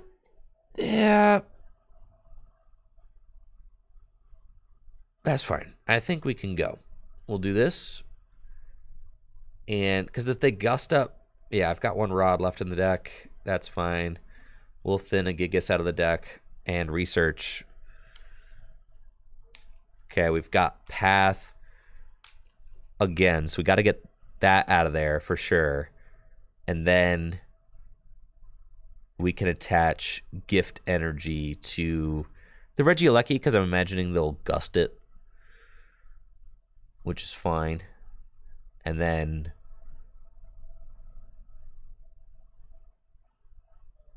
I'll wait and see what they do. Pass. I'll wait and see what they do. They probably have to gust up the Regieleki, in which case I want to Ordinary Rod back in a couple of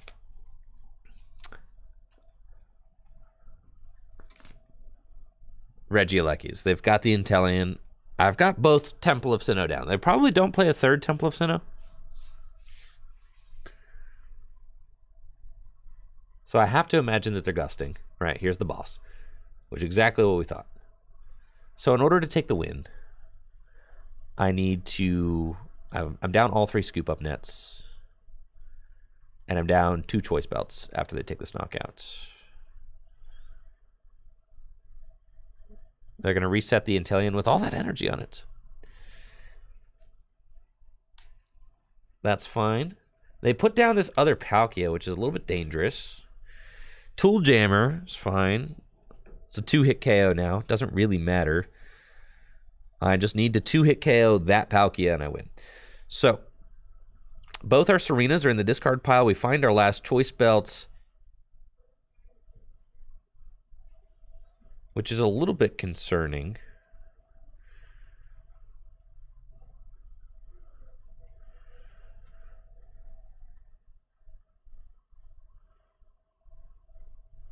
Okay, we'll go here.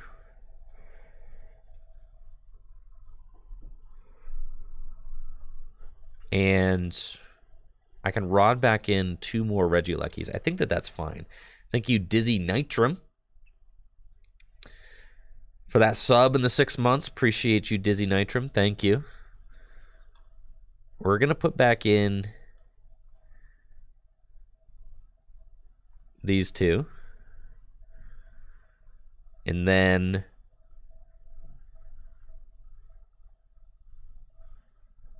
we're going to quick ball away the Aurora Energy and go get one of these guys back.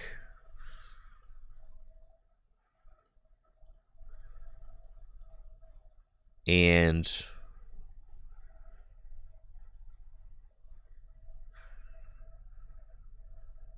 I'll attach this twin to Regigigas and Marnie. I'm going to save the choice belt for now. I know they have Inteleon in their hands, so I'm cool with the Marnie. Well, Ancient Wisdom. These guys onto the Regice and Blizzard Bind to make it so that they have to push up a new attacker next turn. It makes it so that Palkia cannot attack. So with that, we put them in a situation where we can attack with Regieleki next turn. Oh, I'm going to be down.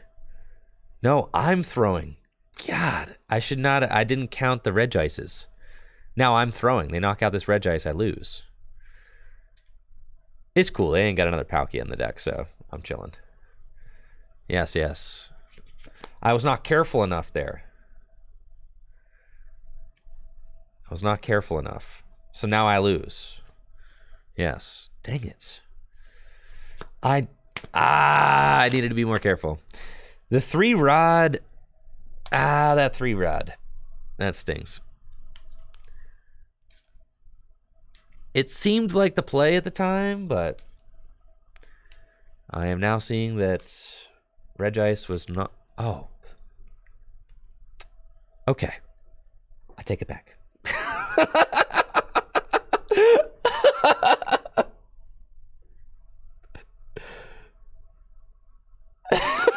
Paid actor.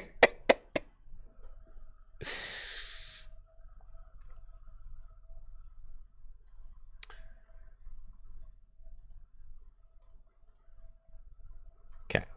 Send up the rock. That's fine.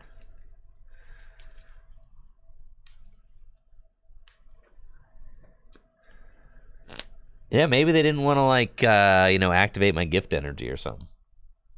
This is fine, though. So all I have to do at this point, I'm, like, chilling now. Because I just soften up both these Palkias, and then I can finish them off.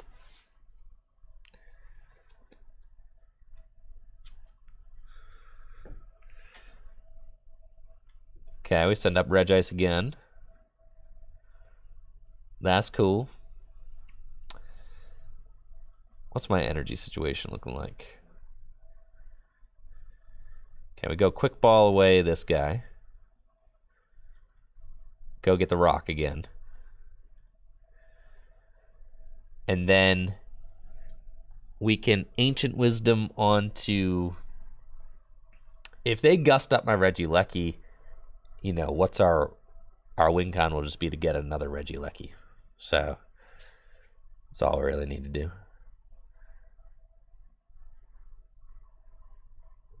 Attach an energy here, Marnie. I do not have game.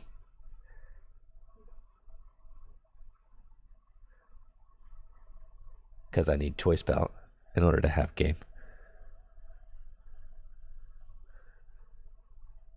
So we'll just Blizzard Bind again. No, you don't want to load up the Regieleki. I could, like, deck out. Right? I guess hey, we could load up the Regieleki, but it doesn't really matter. Oh, I need to load up the Regieleki because my Regice is about to die. It's fine. They're going to gust. And then I won't have the thing. If they knock out my Regice, it's fine. They ain't got that, bro. I got a choice belt left in my deck. We could do it with the Gigas. See, I literally told you, bro.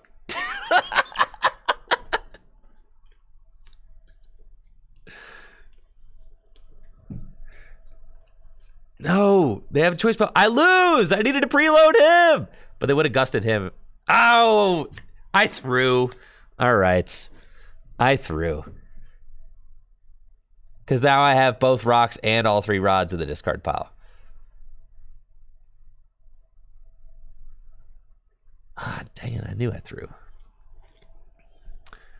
Because I got the choice belt right here. Oh, the choice belt doesn't make a difference. Because they got the thing. They don't have a water in that deck. They're out of water for sure. 4, 5, 6, 7. Oh, yeah, they ain't got it, bro.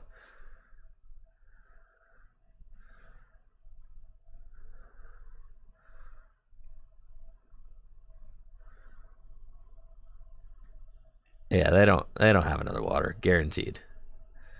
We're chilling. I got 2 cards left in deck. If they take a knockout, I deck out. They won't be able to take a knockout, though. We needed to... Yeah, we needed power. It's my bad, okay? I messed up. I messed up, all right? I messed up, chat. That one's on me. Why are there only 3 rod in this deck? Ugh. I could have done it.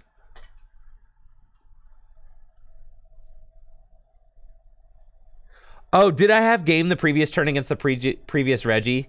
Because I had a choice belt left in the deck? I did have game the previous turn. That's my bad as well. Yes. That is all my bad. Yes. I forgot the choice belt was in the deck. I could have powered up the Regi. I would have been able to do it. I don't know what I was thinking. I think I just got lost in the sauce. All right, we're up against a Lost Box deck. Let's do this thing. Registeel, Regigigas, Path to the Peak. And we've got Twin Energy. We can slap that Twin Energy onto, you know, Regice or something. Sounds good.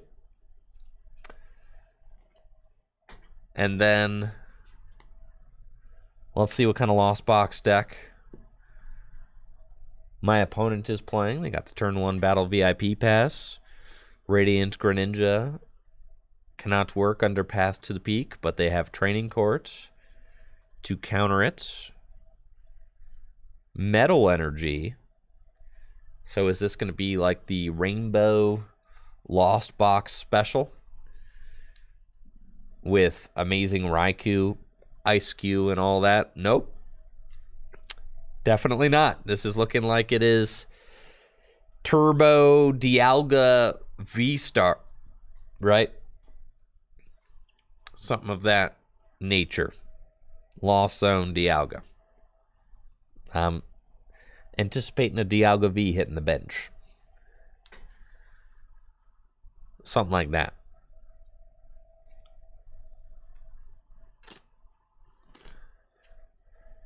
Dang, bro, I can't believe I threw that last game. Actually, I can, because I do not ever play Regigigas, so I understand very much how I threw that last game. Because I am not used to the ways of the Regi yet.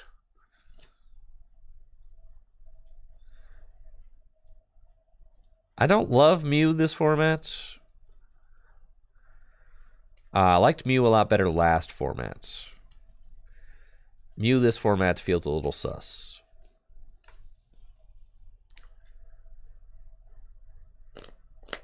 There's Dialga. There she blows. Dialga V. Alternate art. Another flower selecting. Go ahead, select those flowers. You won't. Cards in the Lost Zone, 5. Next turn, they're ready to go with their Mirage Gates. Okay. That's fine. We've got Capture Energy we can attach here. And with Capture Energy, we will go get the Regi Drago. And then Choice Belt can go on to Regigigas is fine. And we'll research. All right. We got some work to do. No Aurora Energies in the discard pile. We got a Trekking Shoes. We've already got a Path in our hand. We've got Sir Reginald Rock. We'll Trek again. We do not need Mr. Ice. But...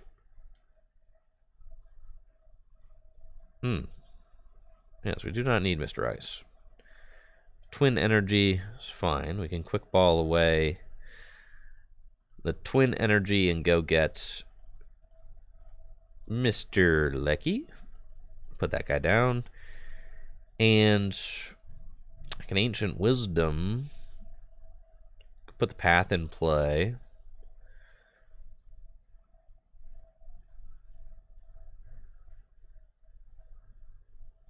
I guess it doesn't.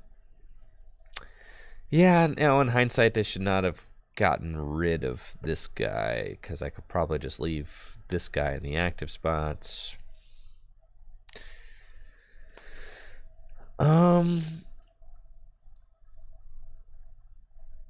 We probably want to retreat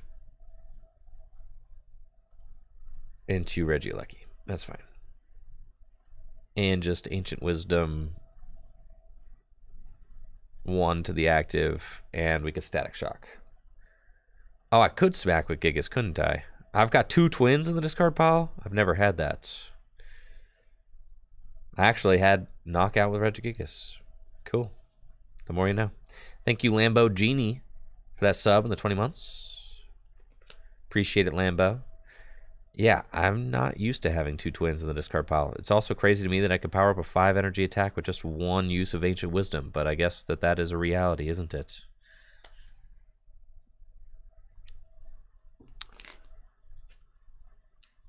That would have been pretty good. I'm expecting that my opponent is going to be able to use their Dialga V-Star attack this turn. So the Regieleki will go down, the Regigigas will go down, and then we can go from there. Yeah, the 2 twins definitely good. Being able to power up Regigigas out of nowhere is crazy.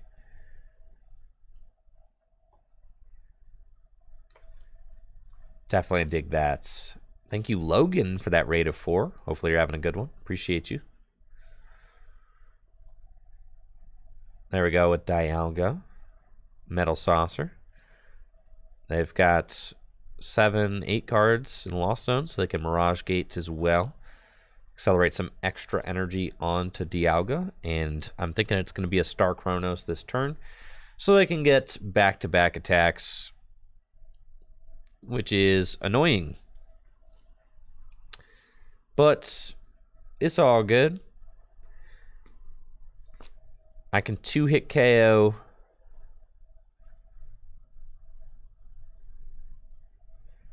literally anybody else is fine. I can 2-hit KO the Dialga, and then yeah, I guess I was just assuming that since I didn't have an Aurora down that I didn't have an attack, but Regigigas, if you got 2 twins, you can load up Gigaton Break. The Greninja's not going to do very much in this matchup, so I'm kind of cool with that.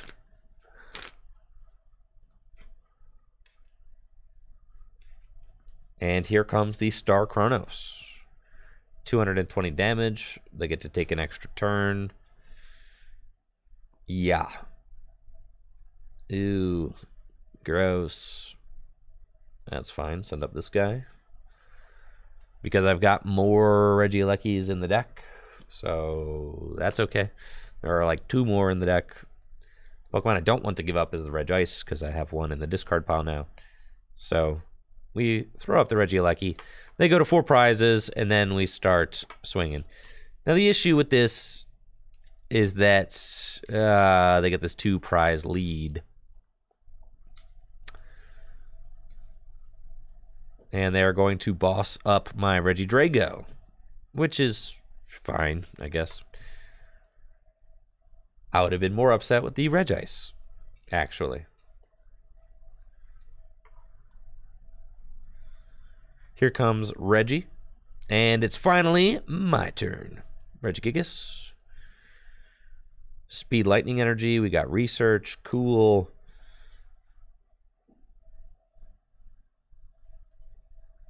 I've got those energies in the discard. So I could smack with Regigigas guaranteed if I just find another Pokemon. So I don't want to put the air balloon onto that guy. I'll put the air balloon literally anywhere else. Mr. Rock. Then, if I don't find the dragon fella, I'm losing this game. Yellhorn is fine, but not as good as just the dragon fella. I feel like, yeah, okay, thank goodness. I was like, we gotta find him, right? It's just we need it. I need it. Okay, we discard this. Oh my gosh, other dragon fella's prized. We lose the game. Cool, Regi's a pile. All right. Good stuff. I gotta take a quick break. I'll be right back after this. This is very similar to the list that top 8'd the Salt Lake City Regional Championships. Oh, Regi's. Man, it's a tough deck. It's a tough deck to master for sure. It's skills. It's like,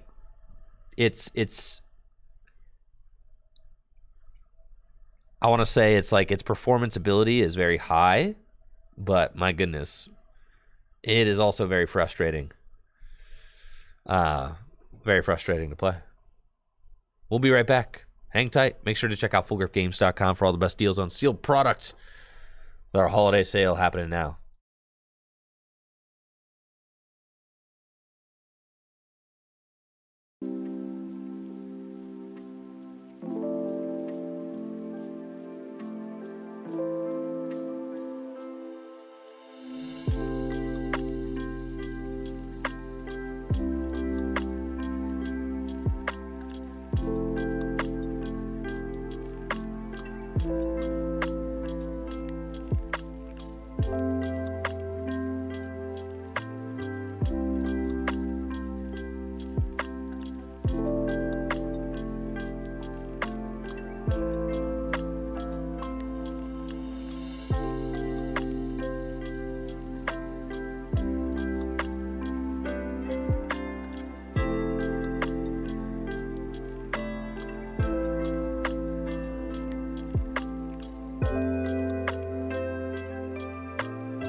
back. What's up?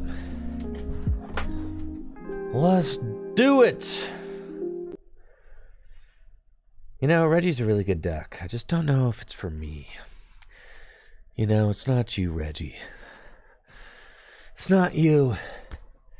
It's me, Regi. I know.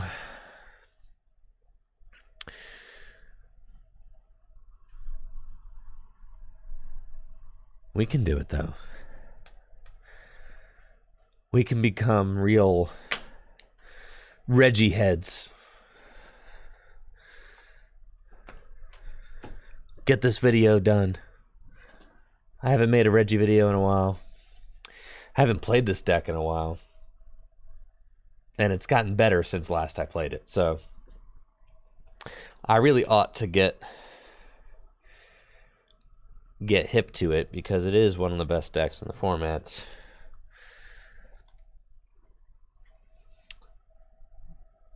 But my goodness, I mean, how many like research double rod hands can you open before?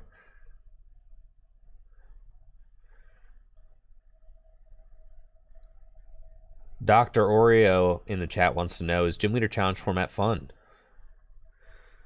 What do you guys think? Is it fun?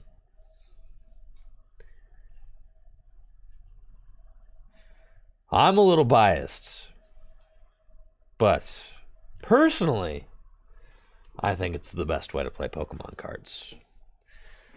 And has far more replay value than Standard does. And is way more affordable. All right, we're up against a Lost Box. We're up against a Lost Box deck with our Regigigas deck. We've got Trekking Shoes. Great. Love getting energy into the discard pile. We'll keep our Regice, bench Regigigas, bench Regice. We can attach this Aurora energy to the active Regirock, discard the gift energy, and pass. And then next turn, I should be in a really good spot since I've got 3 energy accounted for, 2 of them being Aurora energy. I can attach this air balloon to Regirock and retreat this Aurora energy off of the Regirock if I want to. And if I can get all of the rest of the Regis into play, I can launch a turn 2 attack, which would be quite good. That would be sick. They do have Manaphy, which is annoying because we really like to spread damage with our Regieleki. But that's fine. We're going to be playing with Manaphy on board in this match. Regieleki off the top, very good. We'll attach Air Balloon to the Regirock and research. Looking for 2 more fellas. We've got Heavy Ball. If I prized one, we're chilling. We did not prize one. Dang it. We've got Path. And we've got Ultra Ball, Away, Research, and Regigigas to go get our Regidrago. And we can retreat Regirock into Regidrago. Yeah, that's fine. Ordinary Rod to put that back into the deck. And then you know what? Let's just go for broke. Yep. All 4 cards with Dragon's Horde. Let's go, baby. We've got the capture energy. That'll do it. We can capture for our final guy. We'll put the capture energy onto Regigigas and go get Registeel. And now we can use Ancient Wisdom to accelerate these 3 energy onto Regidrago. And we're cruising. That's a turn 2 Giant Fangs. Feeling really good about this start. We were able to set up without losing too many resources. That's fantastic.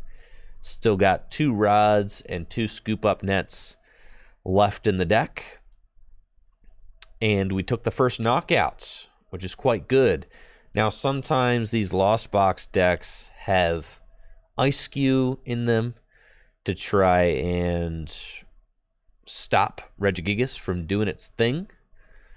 But looks like this deck that I'm up against does not have that going on. And we could just Giant Fangs again. This is a fire-focused Lost Box list, I think. Featuring amazing Reshiram.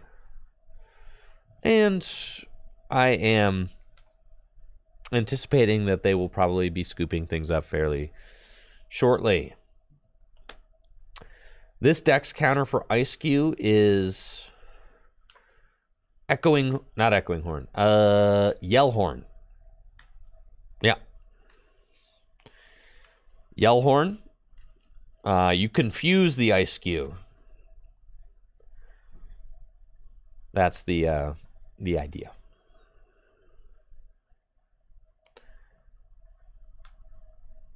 I'm just gonna hang out right here, just keep attacking until they scoop. How about that?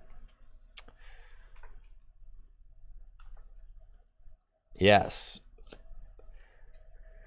Well, Dr. Oreo, it depends on what kind of Gym Leader Challenge deck you're trying to build. There's a whole bunch of different decks that do a whole bunch of different things. I just played a fighting deck on stream yesterday that, you know, didn't feature almost any ability Pokemon. Really just, you know, big fight guys doing big fight guy things. You know, Donphan, Wishcash, Steelix. Just a lot of big dudes. Just swinging for a lot of damage. And yeah, cracked abilities are very good in Gym Leader Challenge. Of course they are. But then, you know, those cards for the most part are not very expensive either. You know, if you were to head over to fullgripgames.com and you're looking for like, I don't know, Blastoise. The one from Boundaries Crossed.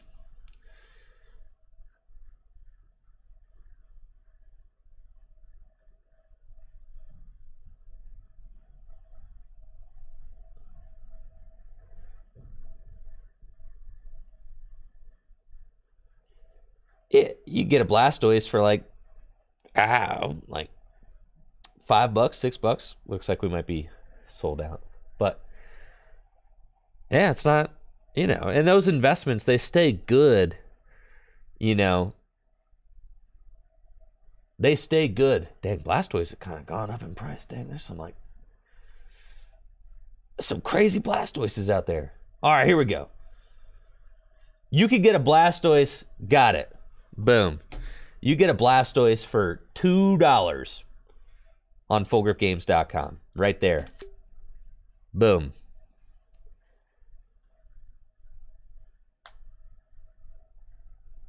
$2, baby.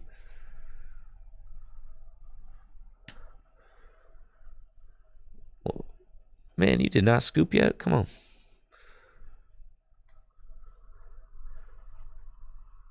Yeah, you get, if you want the damaged one, that's what I'm saying.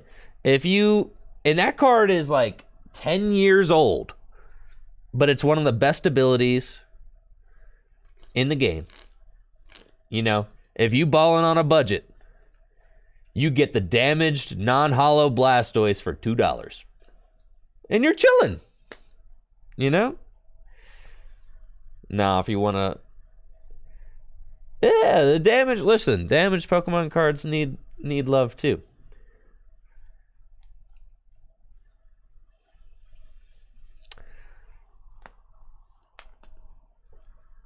Part of the fun of playing Gym Leader Challenge is building your own deck.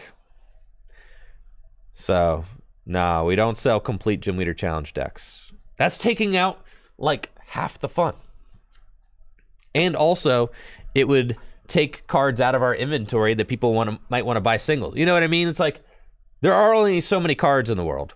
We're not going to take those cards out of our inventory to put them into...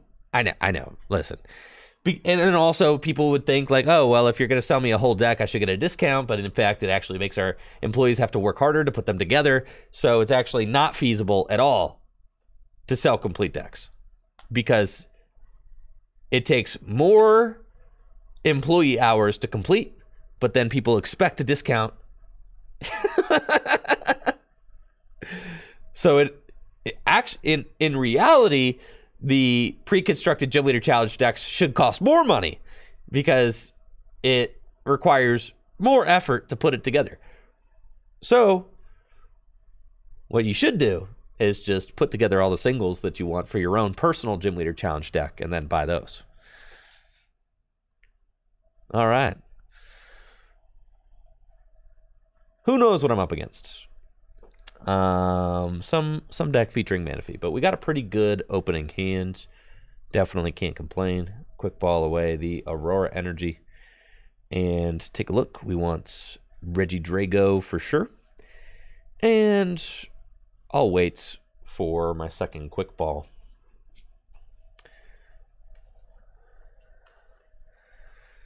The thing about building your own Gym Leader Challenge deck is that that's part of the fun. I mean, I've been playing Gym Leader Challenge for over a year, and I've been working on my decks and like really honing them in and getting them to be like lists that I really like. But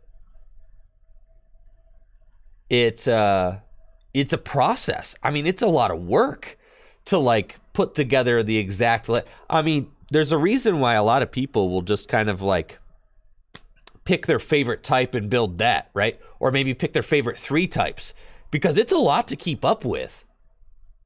Yo, all right, my opponent's got the ice cue. We're gonna be able to destroy that ice cue, easy peasy.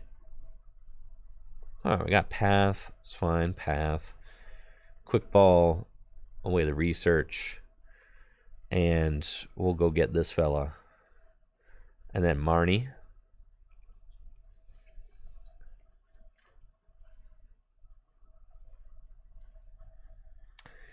And then we've got Capture Energy and Trekking Shoes. Let's trek. Don't need that Capture Energy. We've got the Steel. Okay. We've almost got an attack. We can quick ball away Regi and get the Gigas. Dragon's Horde. We were not able to find our fella, unfortunately. Accelerate those there. Our Aurora Energy, which we needed to attack, and we'll pass. But yes, it's a lot of work to keep them all up, right? So I think I have like maybe 6 decks with lists that I really like right now. And then I have like 5 or 6 decks that are kind of like 80% of the way there, or maybe 70% of the way there.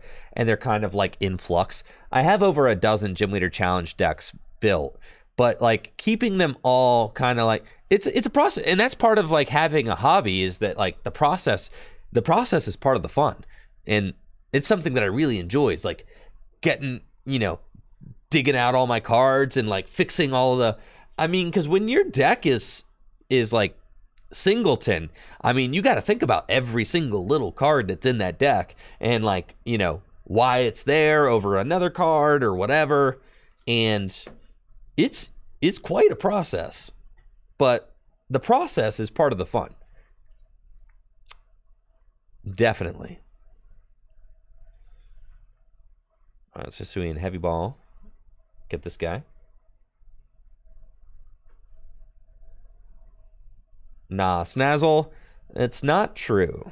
There, obviously, with any card game, there are going to be archetypes and things like that are more popular. People like to, you know, copy and use proven deck lists, right? Because nobody wants to be playing a pile that doesn't necessarily work.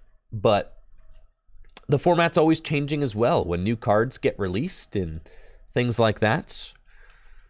If you take a look at gymleaderchallenge.com, you'll see that every type actually has multiple different ways to play that type that have been popular and successful. And the replay value on Gym Leader Challenge format is just a lot stronger than the replay value on a format like Standard, where the same things tend to happen over and over again, right? In Gym Leader Challenge, your decks, your games have much more variability that you have to control. And then also, I would argue that there is a greater variety in the top tier of Gym Leader Challenge than there is in the top tier of Standard right now. So then what? There are more different decks you can play in Gym Leader Challenge than there are in Standard. Right? So then, nice. This is how we do this. All right, so you guys were wondering, how do we beat Ice Cube? We go Yellhorn. We go Speed Lightning Energy. We go Retreat into Regi. And we go Electromagnetic Sonar for the Yellhorn back.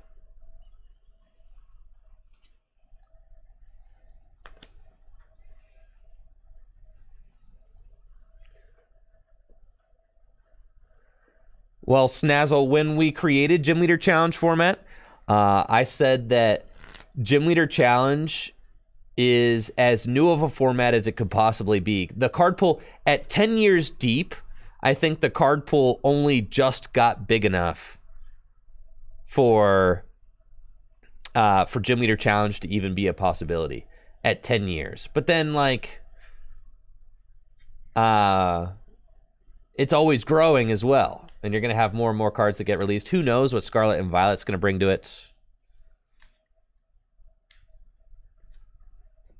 But with any card game, you know, you're going to get formats that just have top plays. Of course you are. I mean, that's just card games. Oh, the card pool is big. And there are a lot of options for building your decks, for sure. Let's go here.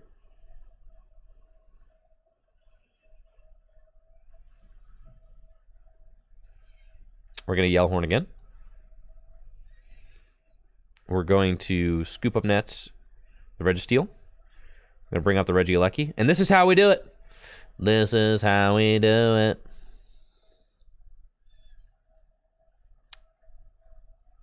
Ultra Ball. These. Not that. These. Go get... Oh, dang, my other Drago's prized. That's fine. Do this. Oh, they're both actually just in the discard pile. That's cool. We can do this. We Ordinary Rod. We put the Dragos back into the deck. Quick Ball away Gift Energy. Go get Drago back. Okay. Ancient Wisdom. To accelerate...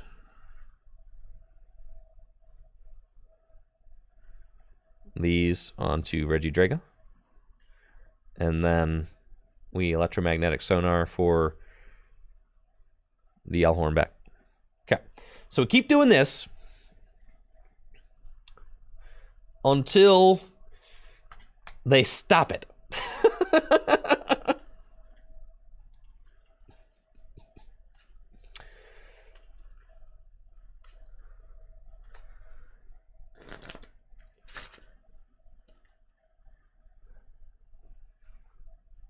Excellent. So they had to scoop up net their Ice-Q and Mirage Gate again.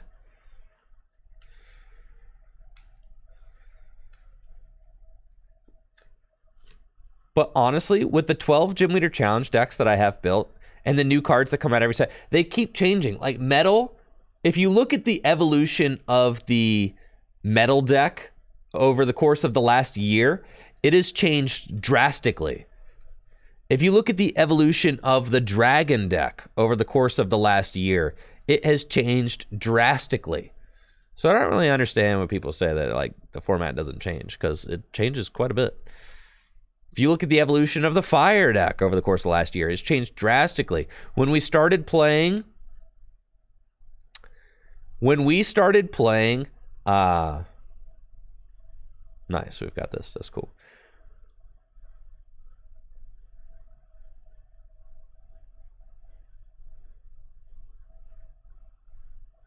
We'll go here.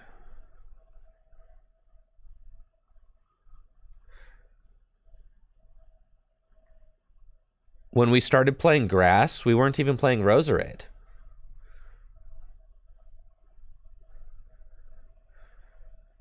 Like, bro, people were not playing Roserade and Grass at first, which is crazy.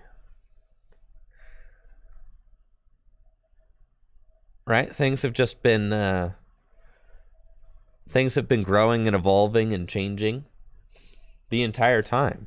Now, of course, people like to find lists that are doing well and copy those. That's just any trading card game does that, of course. But in Gym Leader Challenge, whereas in Standard there are like 2 good decks, right? Or 3. There we go. We got him. We got him, chat. In Gym Leader Challenge, there are guaranteed at least 10 different decks to build at any given point in time. Guaranteed at least 10, right? At least. But then within each deck, there are at least two or three different ways to play each deck, at least, which means you have at least 20 to 30 decks, right?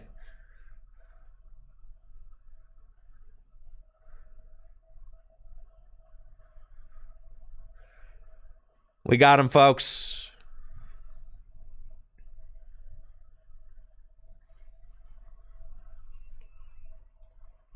Look at that. Beautiful. That right there, ladies and gentlemen, is how you take out an ice cube. Okay? I've got 2 Psychic decks built right now. I'm about to build my second Lightning deck right now. I'd say I could build like 15 decks in Gym Leader Challenge that I'd say would all be... You could easily build 2 Water decks. You could easily build 2 or 3 Grass decks. There are probably like 15 or 16 different like good decks you can build in Gym Leader Challenge, right? I mean, like bare minimum, just off the top of my head, probably like 16 or so, right? That you could have a lot of fun with. For a competitive format, that's like really good, right? It's really good. Giant Fangs, we'll just run this one all the way in. And then you get to the discussions. Like, I actually would say that there's definitely not a consensus on how things should get built or anything like that, because me and the rest of the Gym Leader Challenge community are constantly bantering back and forth about card inclusions, right? There's a lot of healthy discussion to be had. Did I mess this up? Maybe a little bit.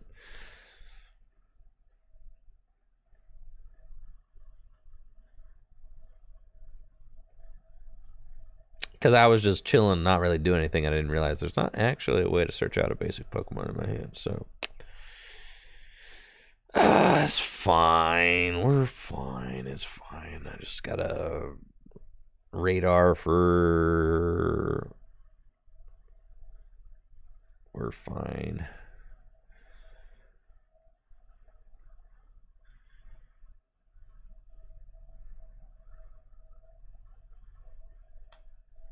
Radar for an Ultra Ball. That's okay.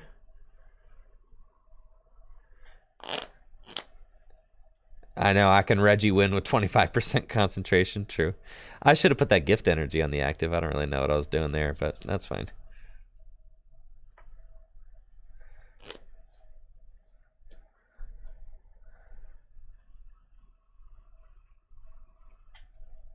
Now, Gym Leader Challenge is a different beast than standard format. Standard format, it's like you have they're two different experiences, right? Because in standard format, you're guaranteed more change, probably, because of the insane power creep. So it's like two edges of the same of the coin, right? It's like on one hand, you're like, cool, I'll get to play new different deck every set because the meta changes every set. But the way that the meta changes every set is that they keep printing ridiculously broken cards, right? So it's like, all right, so you have to build a brand new deck every single set because they keep printing ridiculously broken cards that can only keep up with each other. Man, I really did just throw this game. This deck is a pile, bro. Oh my god.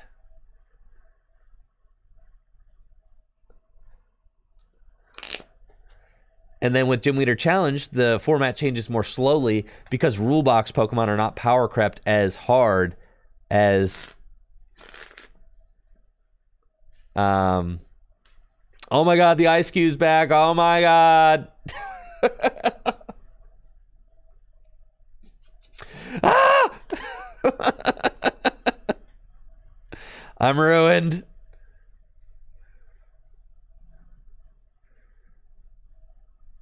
It's cool. We top deck Regi Lucky right here every time.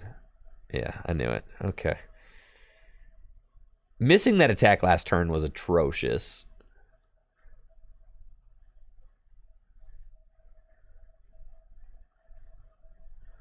But I'm pretty sure I just lose. Because I've got 4 cards left in deck. Well, they've only got 2 prizes left to take. They need to not have the water energy for this Ice Cube.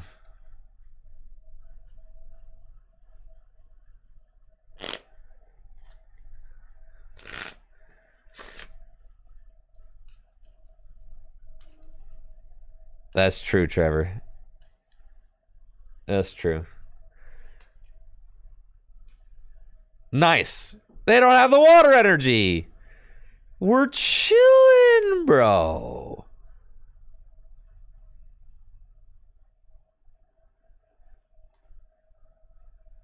And they've only got 2 cards left in deck to my 3.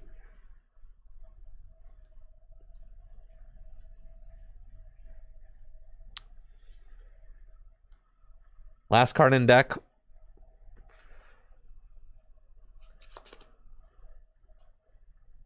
See, there we go, Trevor. That's the right attitude. Oh, no, they've got Rod. This is terrible news.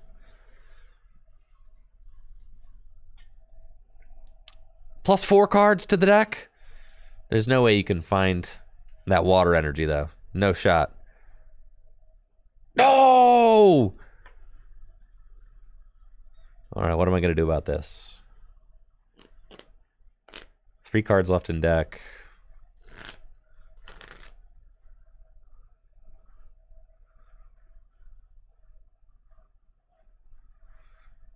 That was an accident. I did not mean to do that.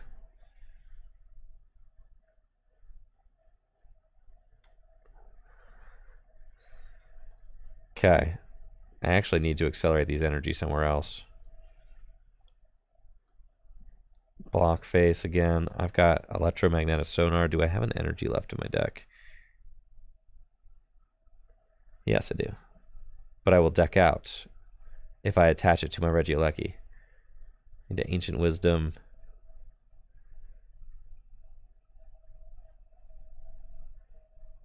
Sure, to here. Oh my gosh, this is so sad. Pass.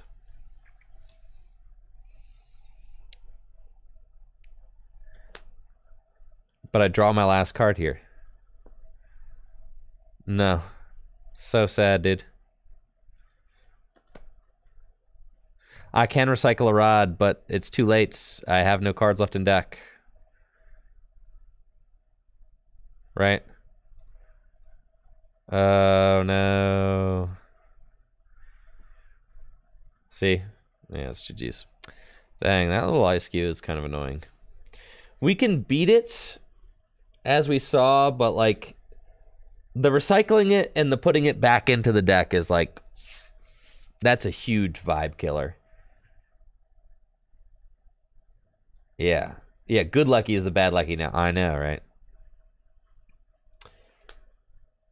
I feel like, yeah, okay. I probably could have won that if I was like if I was focused like maybe 80% instead of maybe 30%. We would have been better off there. But we were rocking with like maybe a 30% focus. Tell you what, this is not a very good... Yeah, we don't have boss in the list. That's a problem. This is not a very good deck to play unfocused. But it's fine. I've got much to learn still.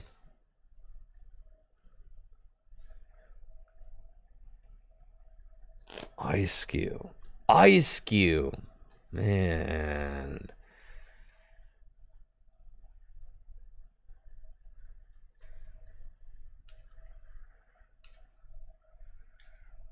All right, we're up against another Lost Box deck.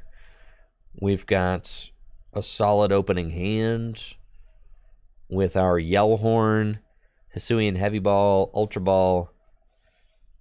We're chilling. Having a good old time. They're going to send their Manaphy to the Lost Zone, which is something that I like to see for sure. And drop Cramorants. Okay. This is the crazy... Wow. Okay, they're going to go for like double Amazing Surge to try and win. Yeah. That's something. Let's get this party started.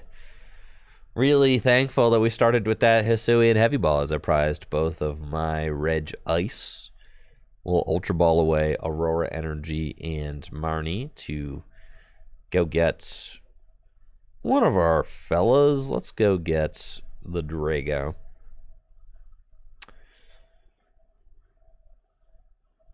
That actually was probably a terrible idea, but it's cool.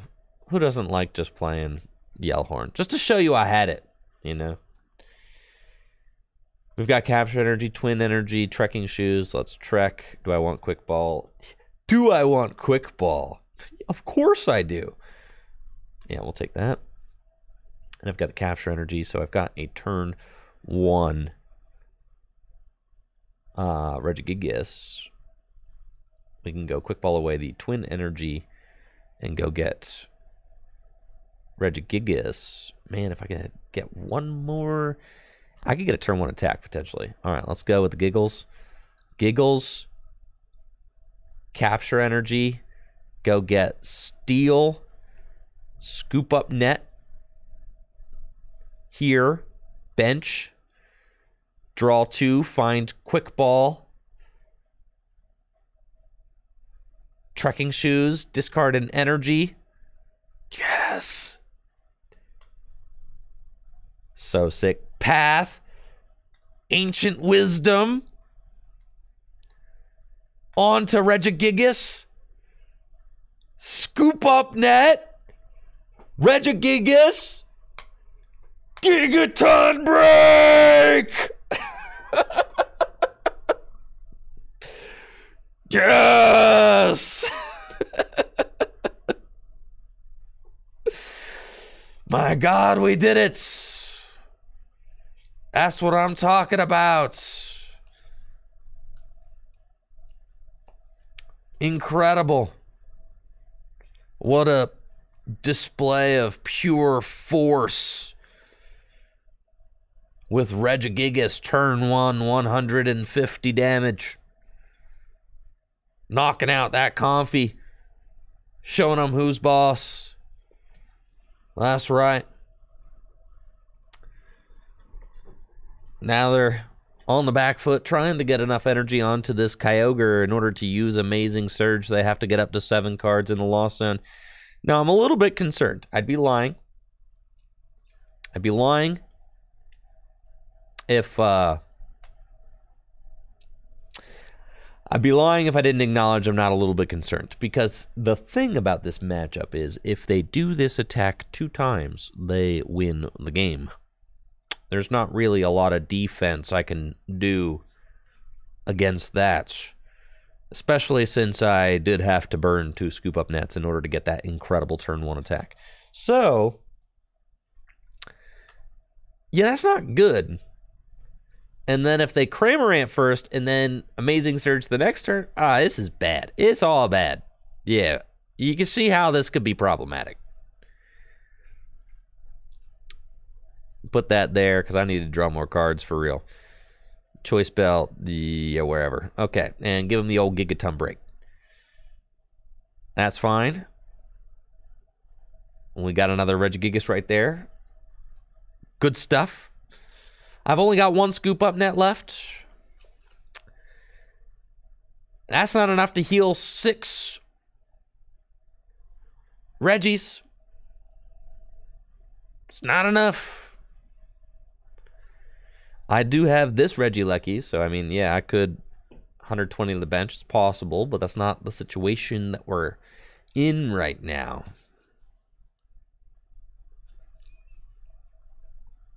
They've got 1, 2, 3, 4, 5, 6, 7, 8 cards in the Lost Zone. They are ready to start using Mirage Gate. So all they need is a Mirage Gate. Yup. And they're going to be swinging with Amazing Surge. It's not great. No, this is bad. Man, this is not good. This is bad. Okay. Yeah, that's not what we want to see. No, not at all.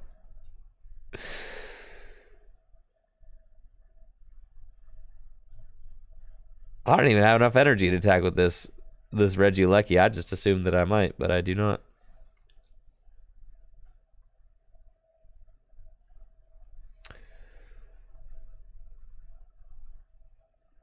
Really wanted a Marnie.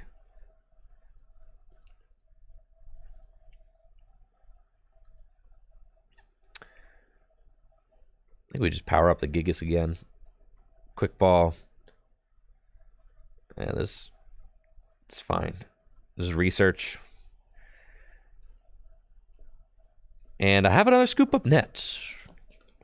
So if they Amazing Surge again, I can do that. I can do it. All right, I can do it. I can do it. I can do it. I can do it. All right, here we go. Retreat. And then Ancient Wisdom. We go 1, 2, and 3. That's fine. On to the active. And then if they Amazing Surge again, right now they're taking 5. Oh my gosh, 5 prizes. Okay. I can't do it, chat. I cannot. It's too much.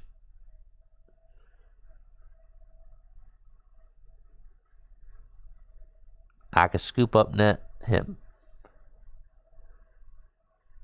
And then we'll get Gigaton break. This is so bad. There's no shot. If they take 4 prizes, I need to Marnie them. But I've got 2 Marnies in the discard pile. I need another net, but I ain't got the net.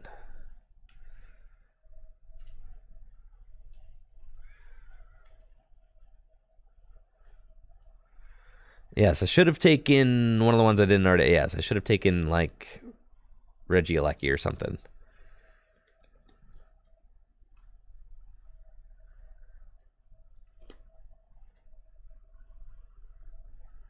It's fine. We can do this. We can do this. We can do this. We can do this.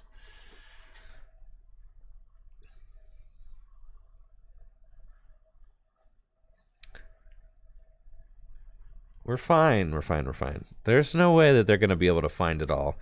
Get that thing back out with all the energy they need on it. Absolutely not. Maybe they prized a rod, right? Exactly. Well, yeah. Maybe they prized both rods. Okay, here's a rod. It's not good. And they're going to get to put some energy back in the deck.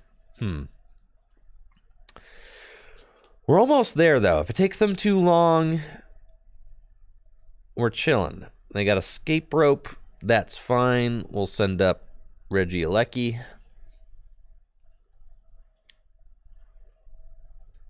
I mean, they're taking this. They're going to loss him, my guy. Brother. That hurts, man. But that's actually fine. Is it fine? Yeah, it's fine. Because I just like, yeah, that's fine. I just don't bench anybody else. All right. And we do this. Okay. And we've got trekking shoes. We keep the hands. Only 2 prizes left. There's Kyogre. There she blows.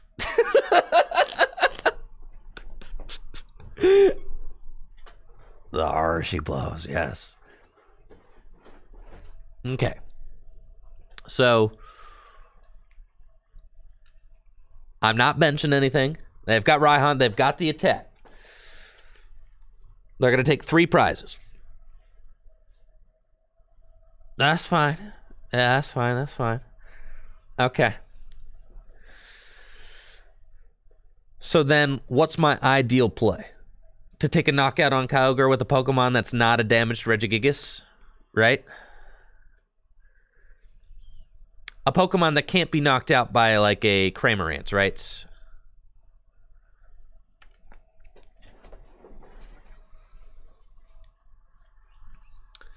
I played Raihan this turn. They've only got 3 cards left in deck.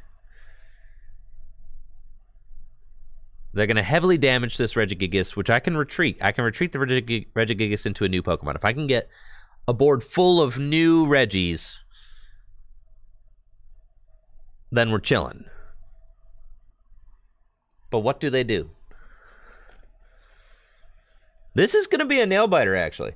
I don't know. I mean, if they've got, like, Boss Cramorants, they can win by damaging my Regigigas. They're about to Lost Zone these 3 things? Oh my god, I don't know if I can win anymore. No, they're gonna Lost Zone my second Regirock. Ah, they scoop. Okay, cool. Yeah, we're chilling. Yeah, we never didn't have it for sure. That's fine. No, they were missing something. I don't know what it was. Maybe their boss walked in, but yeah. They just, you know, they didn't have what they needed. I don't think they had the correct energy on that thing. Or something, right? There was something going on there.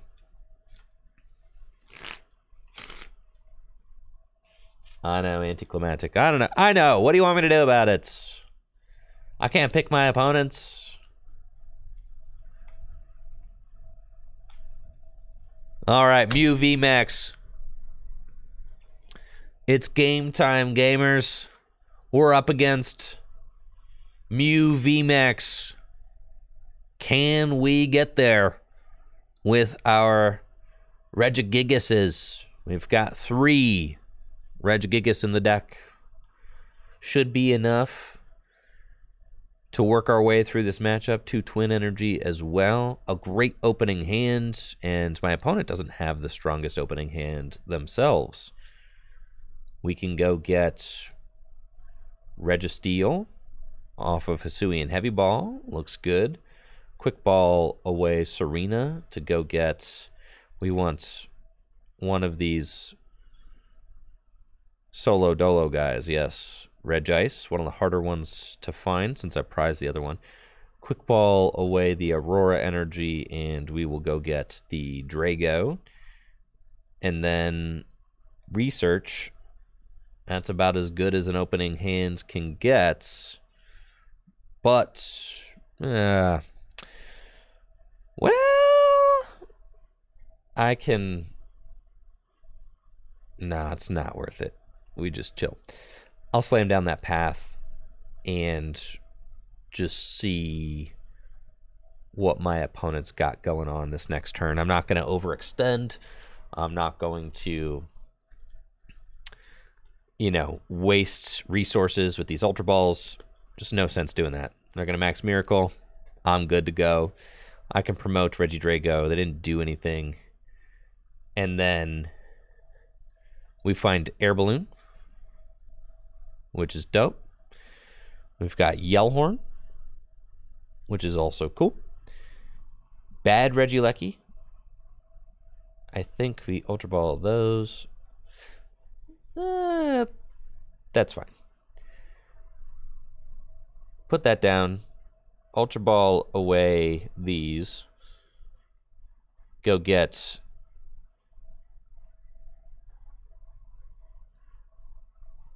the Rock. Dragon's Horde for 2.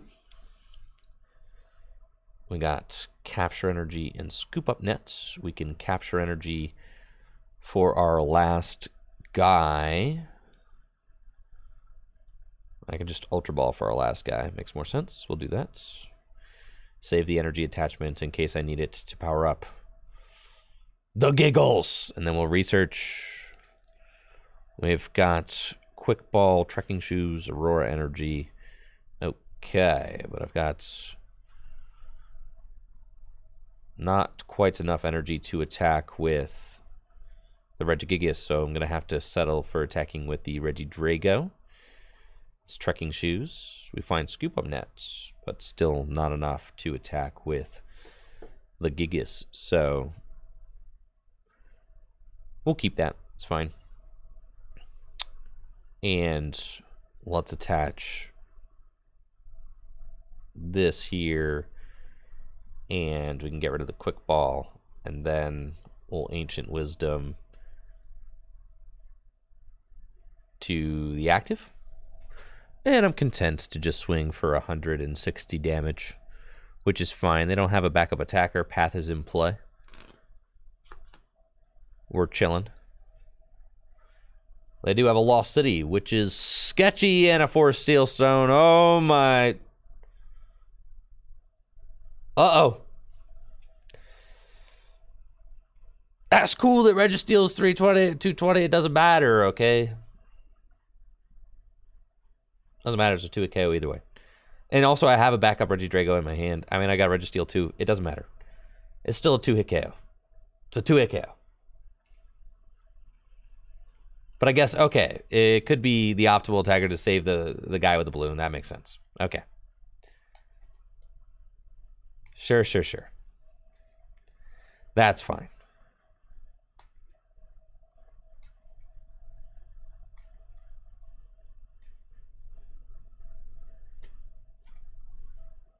Registeel will finish this thing off, and then I'm pretty sure we just kind of win by knocking out another Mew VMAX. Yeah. Because they can't attack with anybody else this turn unless they're going to be able to attack with Meloetta, which they can't do.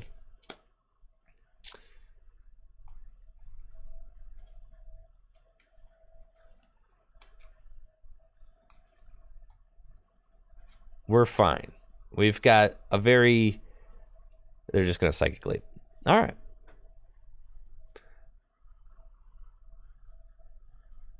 We've got a very natural path to victory, I'd say.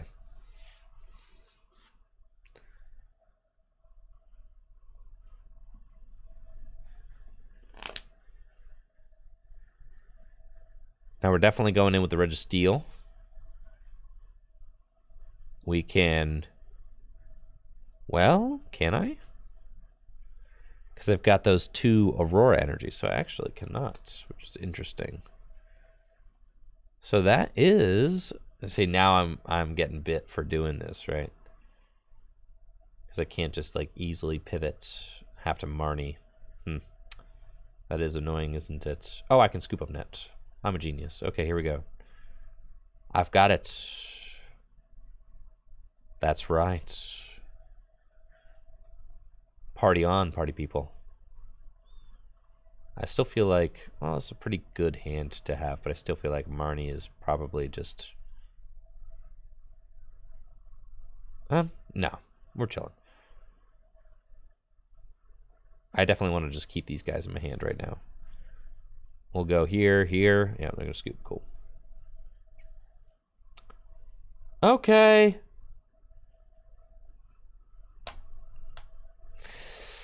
Ah, this deck.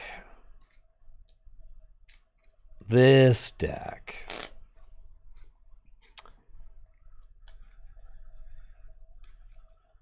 Need to learn the little tricks.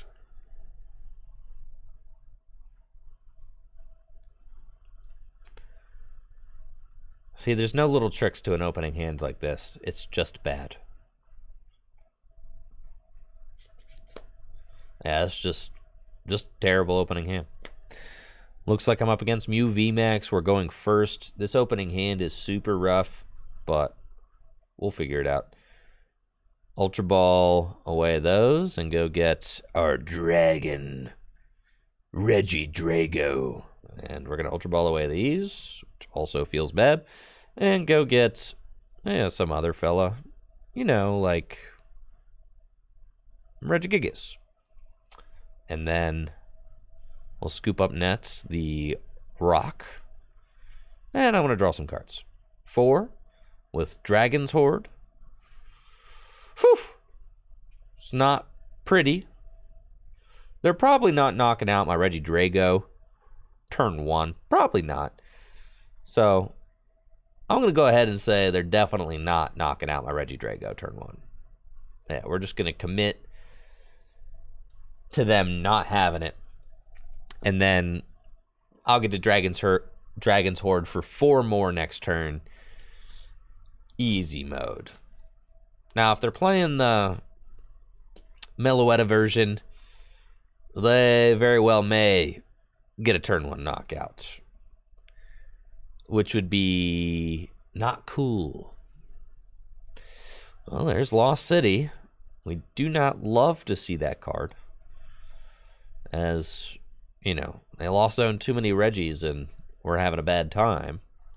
I've got all 3 scoop up nets in the discard pile already, but they do not have it, and I get Marnie off the top. Love it. We've got 2 Auroras in the discard pile already. We want to attack with... No! That doesn't work. Ah, well, oh well. Okay. Yep, that's pretty much... There's nothing I can do about it, because the Tool Jammer is going to make it so that I cannot attack with my Registeel this turn and take a knockout, and if I had Choice Belt on the active, then I would not be able to do that either. So I'm going to have to settle for a... Yeah, I'm going to have to settle for just a Giant Fangs for 160, which is fine. That's fine. That's fine. Ordinary Rod or Choice Belts. Choice Belt's kind of an important card. We'll attach this here, get rid of the Ordinary Rod. Use Ancient Wiz. Put those up on the Drago. And Choice Belt there, Dragon's Horde for 3. And quick ball away the Twin Energy. Get another Drago. Trekking Shoes into Path. Trekking Shoes into Path. Dang it. All right. We'll swing for 160. Which is fine. And then we're kind of chilling. Got everything we need. I got a backup Drago right here. Unfortunately, was not able to take that knockout, but we have set this Mew up for KO later, which is solid. Got another Marnie and some paths in the deck that we're hoping that we can find. With 3 Aurora Energy, I can easily attack with whatever Pokemon I would like.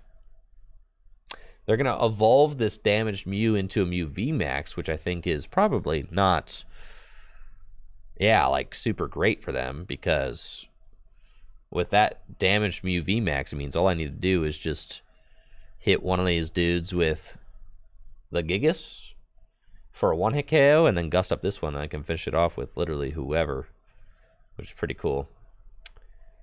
We've got a twin energy in the discard pile, so I'm good to attack with Regigigas next turn. Yeah, for a one-hit KO, which is quite simple. If they attack with a Mew, I go in with Regigigas for 330 damage. They might decide to Psychic Leap. It's also fine with me. Doesn't really matter. But they would need to bench a Mew in order to do that. So, yeah, they probably don't have that either. They're just going to attack with Technoblast, and that is fine.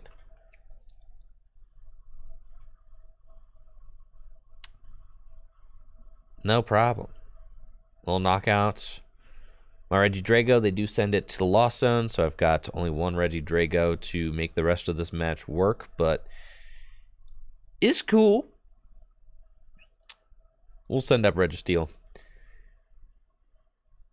and bench Regidrago, attach the last Aurora energy to this Regigigas, get that into the discard pile. Ancient Wisdom these fellas up onto the Registeel, and we'll Marnie. We're looking for Path, and there it is. Good old Marnie Path. And if my opponent does not do anything to stop me, I've got win in hand for next turn, which is crazy, right? We just knocked out a Mew VMAX, and I'm taking 3 prizes. We've got Regigigas Serena to bring up this Mew VMAX and knock it out.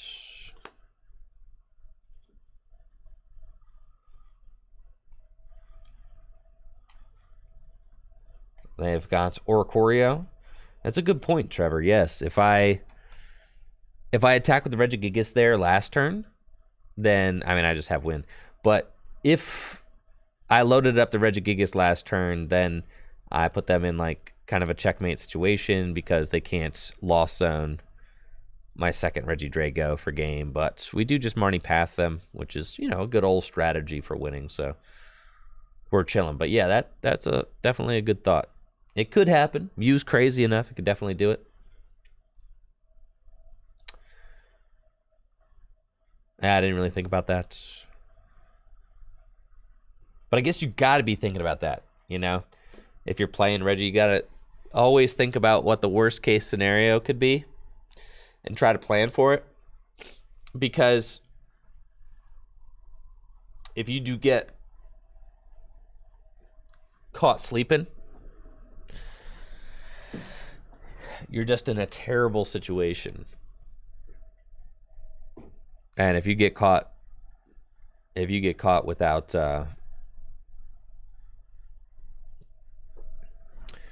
that extra Regi or whatever, you know, you just literally lose.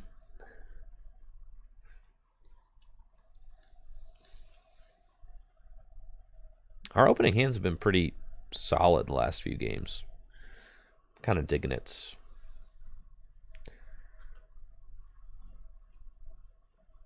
Looks like I'm up against Lugia with Regigigas. We've got a solid opening hand with Regirock, Quick Ball, and a Research. Definitely like what we have going on. My opponent's Lugia deck has got a little bit of an awkward start. They're having a tough time finding a Lugia V, and they miss Lugia V turn 1, which is exactly what I want to see. A lot of these Lugia lists are too greedy. They're trying to fit in tech cards like Manaphy and Dunsparce, and sure enough, that is going to make it so that you whiff what you need sometimes. We love this opening hand. This is very strong opening hand, folks. I don't make opening hands like this anymore. We got everything we need. Let's Quick Ball away the Yellhorn and go get one more dude.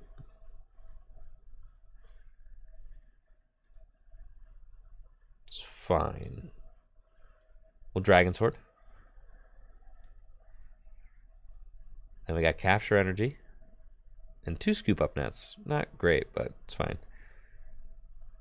Capture Energy. The Regigigas go gets Registeel. And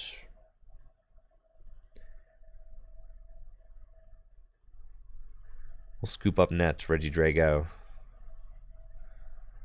I mean, I could get a turn 1 attack.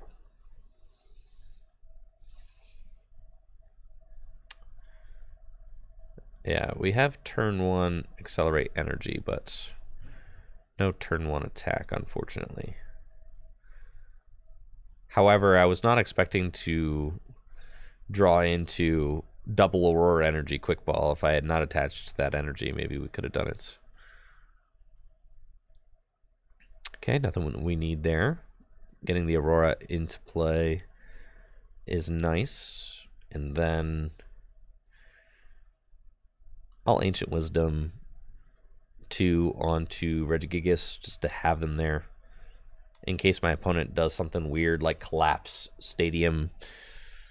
And, you know, if I have a tough time recovering, I could always just Gigaton Break with 1 more Twin Energy attachment. So feels good to have that lined up.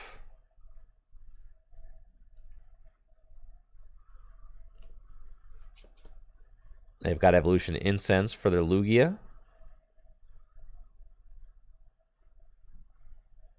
And Marnie, just putting that Lugia on the bottom of their deck. Which makes sense, because they need to find a Lugia V. We've got some pretty bad cards off of that Marnie to 4. Not exactly what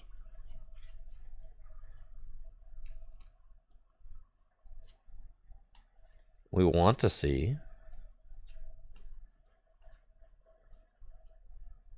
The reason I didn't bench Regi Alecki first is because we have 3 of them in the deck where we only have 2 of these guys, so he's the easiest to find.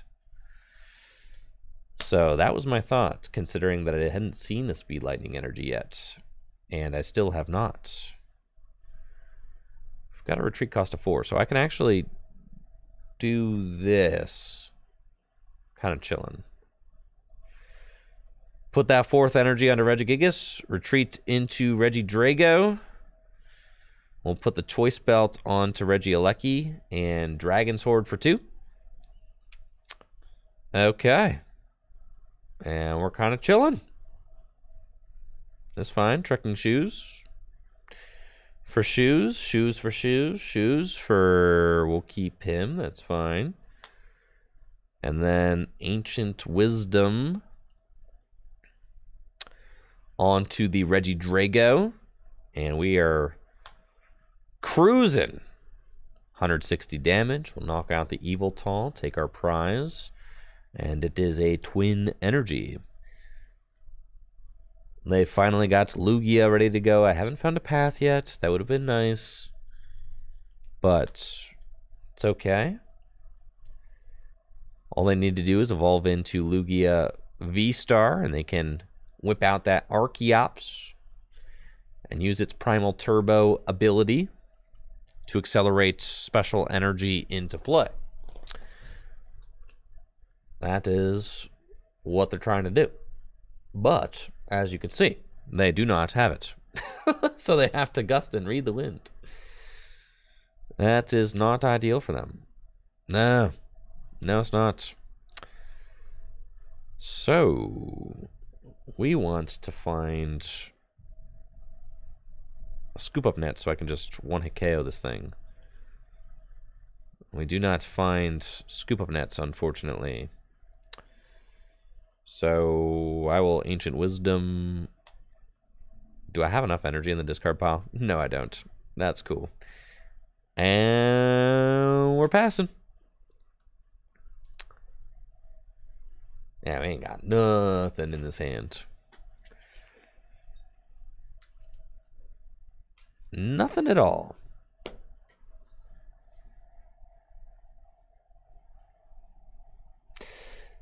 Trying to figure out What video I should release next? I'm gonna be working on.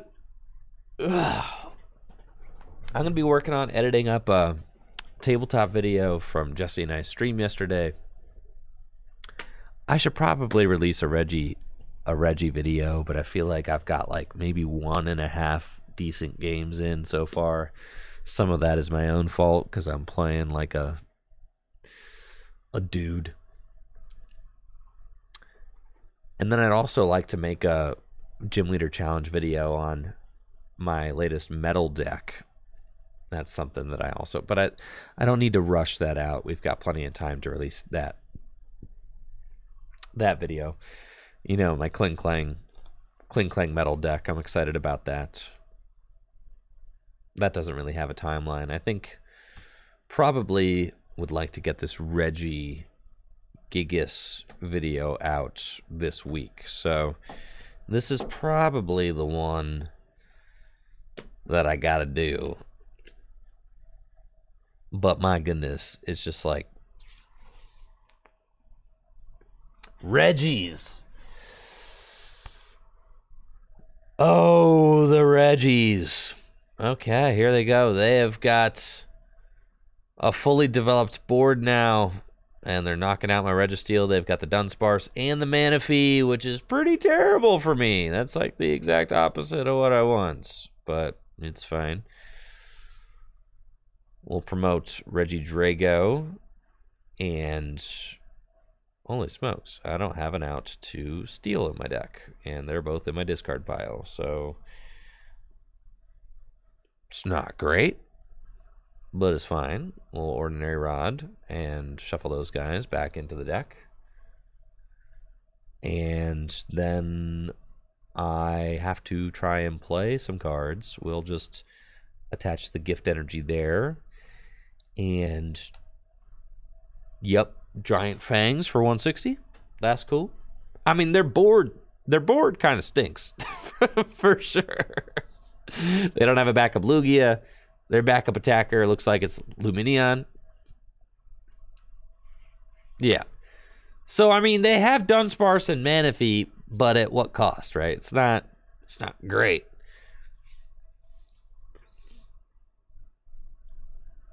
However, my hand is bad.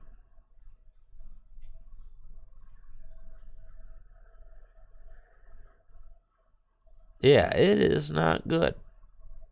Yeah, this is a real stinker. And we're kind of just sitting around waiting to draw out of it. If we can get ourselves another Aurora energy or something, I can attack with this Regieleki to take the knockout. If they retreat and Aqua return now, that's an incredibly weird turn for them. I mean, they don't have any great plays. They have to just take the knockout, right? And we find Marnie. That's right. The gift energy providing all the gifts. We love that. Beautiful. Yeah, look at this hand. Just all the Regis I've already got. Yep. Cool. That's fine. No problem.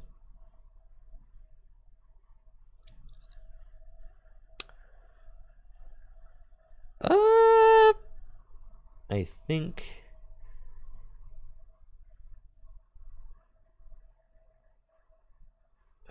think I'll rod in this. I've still got one rod left in the deck. And then we'll Marnie. And see, this is why I was like, man, we gotta, it's fine. We found the energy so I can still attack. But my goodness. Well, there they are. All right. Goon 1 and Goon 2. Welcome to the battle, guys. Nice of you to show up. So now we're about to Terra Spark for knockout. We're not doing any spread damage. We would like to potentially Ancient Wisdom preemptively onto an attacker. So we'll do that. We'll put these guys onto Regidrago. And then Let's just Terra Spark for the knockouts, and I don't get to do any spread damage. So that's fine. I guess, yeah, I could have retreated and attacked with Regi Drago so that then they're Lumineon. Yeah, that actually makes sense. Right. We could have retreated. We could have gone in with Regi Drago. I guess my thought was that I'm like kind of worried about collapsed, I guess, right? Was something that I was worried about. So like in my mind, I want to have as many like loaded up attackers as possible. Was kind of my thought. But yeah, we could have retreated and attacked with Regi Drago, saved the Choice Belt of Regieleki, though the Choice Belt Regieleki doesn't matter at all since they've got Dunsparce and Manaphy down. And I've got 3 prizes. So it's like, who are they going to... I don't know. I kind of like keeping the... I like keeping the Regi Drago. Because, like, what are they... They're going to go in with Manaphy, right? And then I go to 2 prizes left, and then I have to Gus the Crobat for a game. I guess.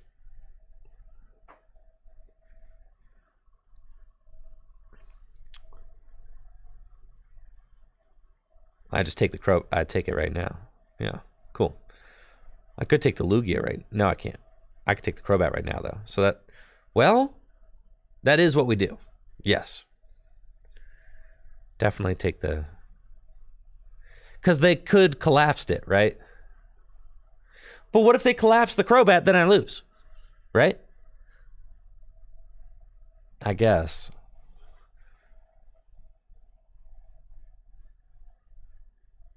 If they collapse the Crobat, I lose.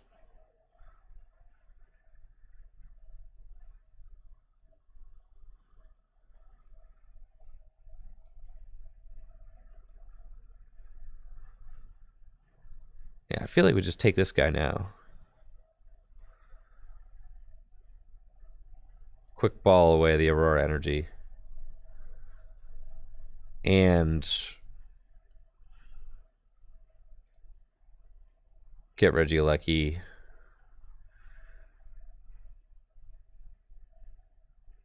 Ancient Wisdom.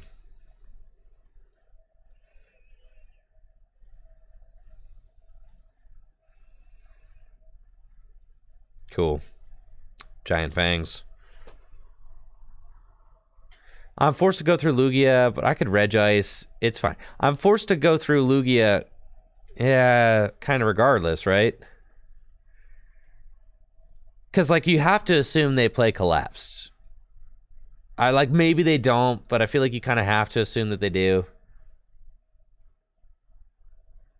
And I'm in such a bad spot if they... I don't know. I don't know. It's a tough call. All right, they're just going to go get Lumineon back, so it's chill, man.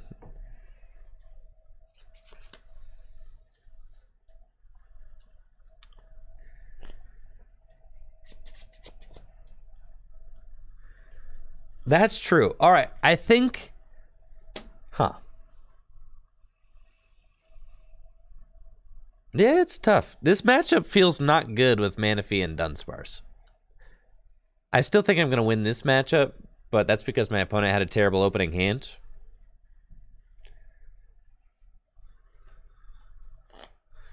I'm not exactly sure. It doesn't feel great.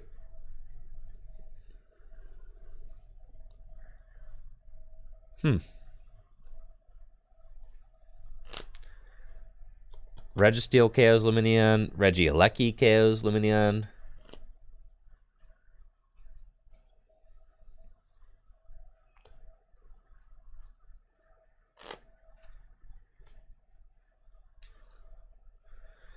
Yeah, I mean, with Dunsparce, the thing is, the matchup just doesn't seem great with Dunsparce and Manaphy. Because there's just not a lot for us to do. Yeah, Jesse says he's consistently beaten Regis with Manaphy and Dunsparce. I think so. If you get a strong start with Lugia and you're playing Dunsparce and Manaphy, you're chilling, I think. My opponent did not have a strong start at all. And then, like, if you play a card like a Sharon's Care or something, like, pack it up. If they play Dunsparce, Manaphy, and, like, a Sharon's Care, you're having a terrible time. But a lot of lists probably aren't playing Sharon's Care right now.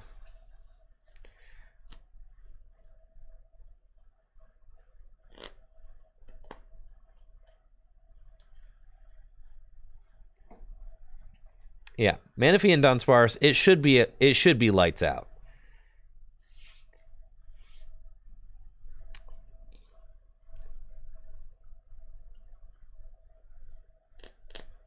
Because we don't have access to these guys a lot.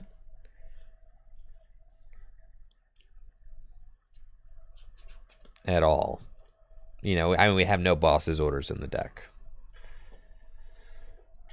But they had to bench this Luminion, so they pretty much served it up to me there, which is nice.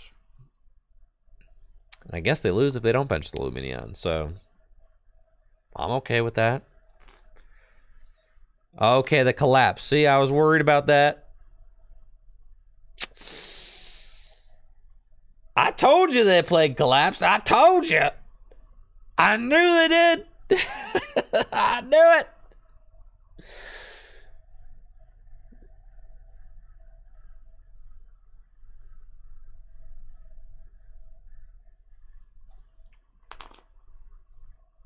That's fine. I just can't imagine playing a deck that's like, it just is so, there's so many things that can go wrong with Regi Drago. Or with the Regigigas deck. So many things. You're constantly walking this tightrope.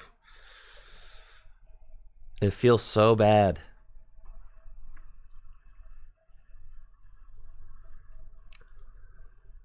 We got one card. It's the Ultra Ball. That's great. We should have win.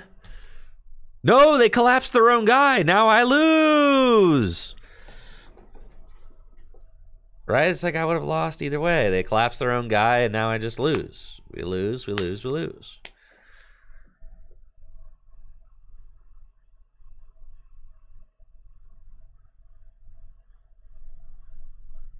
Right? I guess not necessarily. And then I have to just gust up the guy again. All right, that's fine. We've got Choice, we've got Drago, we've got Path.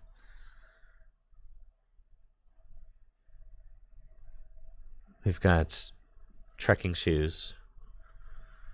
Do I want the Gigas? Nar. We've got Rock.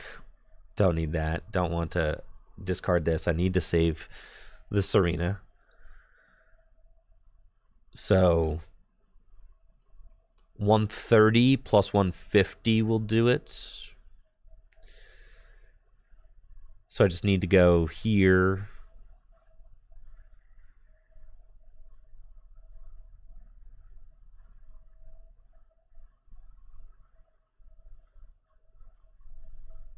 That's fine.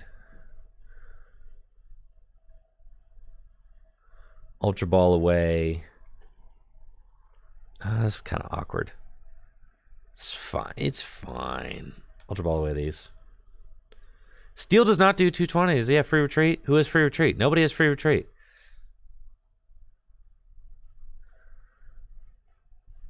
Registeel does 50 less for each colorless. Okay, so we have to Ancient Wisdom. That's fine. And we have to put the Aurora onto the Regice, and we'll Choice Belts. And then we just Blizzard Bind. Okay. And then, do I have both my twins in the discard pile? Actually, I have neither. So I have to do 150. Oh, that's fine. Regi Drago can do it. So yes, we just go Gust, Regi Drago game. But I need to get my other Regice out, which is fine.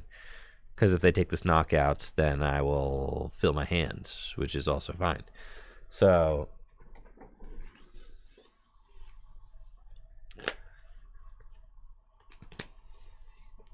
They are going to have to retreat into New Lugia. They're going to Marnie me out of my game-winning Serena. Why does life have to be so hard? That's fine. They're going to fill my hand back up to 7 by taking this knockout on Regi. It's a draw of 3. They're going to collapse me again. Oh my gosh. Okay.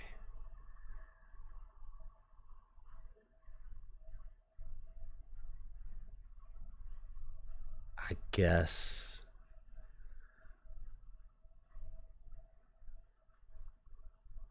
we'll send this. That's fine.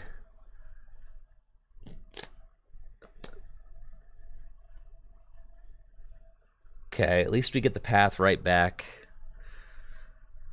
I need to find Gust for game or I lose. And there's Regi's. Okay, so we've got everybody. But we've got this, we've got this. We've got this. This is it. This is as good as it gets, folks. I've got a draw of 4, and we need to find it. I shouldn't have put that back in, but I didn't know if it was in there. There's only 1 Serena, and there's 1 Shoes in my deck. That's it. So we go.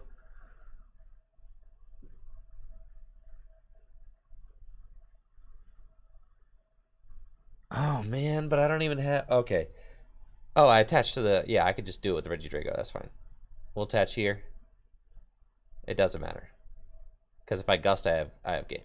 Because I could do attack with the Regi Drago to do 160. All right, let's see it. Come on, Serena.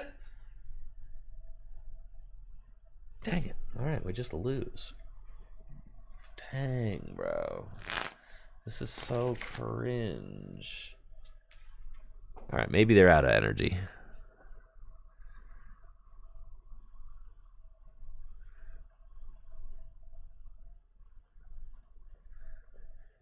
Yeah. What the heck, brother?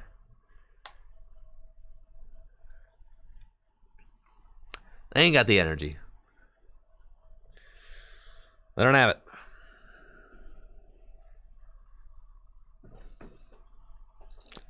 There's no way they have it. They're out.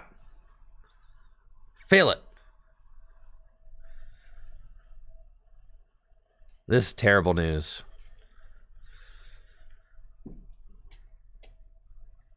Yeah, Regi's kind of stinks, bro. I don't even feel like making a Regi video. Not after that. That makes me not even want to make... Yeah, not after that, bro. The Lugia deck started terrible, and we still lost. Just because, what can you do? You know?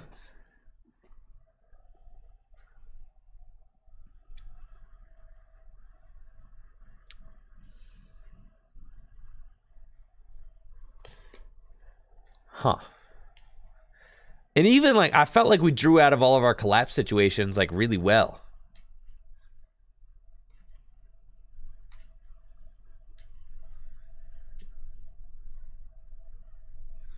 Yes, that's true. I feel like this deck you have to play flawlessly to really be at, like, that. Like, you pretty much have to play it flawlessly, for sure. There's not a lot of room for error.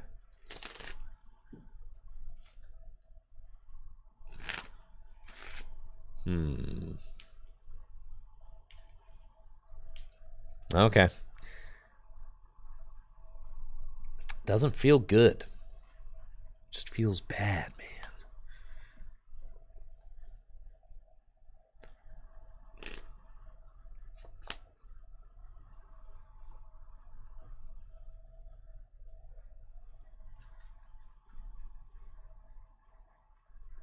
If I can get like 2 more good games,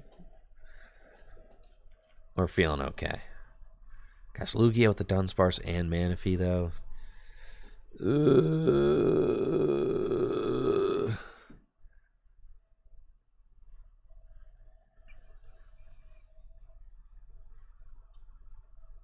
It's like escape rope feels like it would be good in here. That's fine. All right, we're going first against Lugia. Threat number 1 in standard formats. We've got a fantastic opening hand with some shiz and a speed lightning energy. Love that. We'll ditch the Serena and quick ball away this ordinary rod to go get Regi, Lecky. Do that. Speed lightning energy. Yellhorn. That's right. No reading of the wind for you. And pass. Next turn, we've got a really strong hand. Research away Aurora energy. We've got choice belts. Not that we need the choice belt yet, but we've got it. If I can find a scoop up nets, we can move the Registeel and potentially draw a lot of cards. Set up our other Regis. Maybe get attacking. That would be great. Now this matchup can go one or two ways. It can either go good or it can go bad. If my opponent is playing both Manaphy and Dunsparce, it can go quite bad. It's going to make this matchup a lot more difficult since we love to not only hit for weakness with Regielecky's Terra Spark, we also like to spread damage onto our opponent's bench. And if we can't do either of those things, then we're going to have a bad time. They've got 3 Archeops in the discard pile turn 1. That is great. They're playing Snorlax as a single prize attacker, which is cool. And they're going to pass. We've got Marnie and Research. Definitely going to be a research angle for us. We'll attach the choice belt to the Regielecky and just let it rip. We do not draw into many good cards, but we do have Path, so we could potentially make this work. Let's Ultra Ball away these guys. And we'll go get Regidrago, Capture Energy Regielecky, and go get Regice, Path down and pass. And then we're going to hope that that Path stops them from getting the turn 2 Summoning Star with Lugia. That would be great. But I feel like every time I put Path into play against Lugia, they just always have Pumpkaboo. They always have Pumpkaboo, they always have Dunsparce, they always have Manaphy, they have everybody. Somehow these lists are fitting everybody. But then again, you always see Lugia kind of like, you know, all right, they have collapsed. And they're just going in with Snorlax. Yeah, see Lugia brick quite a bit, so, you know, maybe it's because the lists have gotten more greedy. But this seems like a pretty conservative turn. My opponent's just got the collapsed. And the Snorlax, so they're going to Thumping Snore with the Snorlax. And it's not a great situation for me to be in because I'm pretty much going to need to find a path in order to get out of this. I was hoping that that path would slow my opponent down. It did not. And now we're here. Let's promote Regidrago. And they get the double heads to wake up. Why are they so lucky? Trekking Shoes. No, we don't want that. Huh. Dragon's Horde for 1. Air Balloon. It's fine. Put that there. Research. Okay. Okay. We didn't get any of the guys we needed, but we got the path. Which is not enough, honestly. Little Trekking Shoes. Yeah, we want that scoop up now. So let's scoop up nets the Regi Drago and promote the Regi, and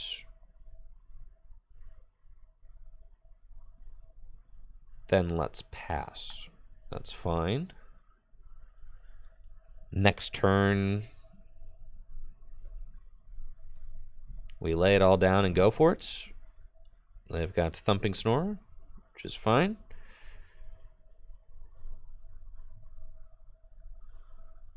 If I top deck an energy, we didn't. Here's the path. Regi Drago, Regi Rock, Reg Ice.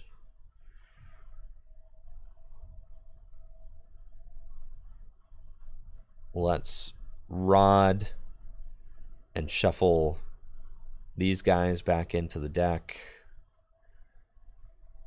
And then Serena discarding these to draw 5. Okay.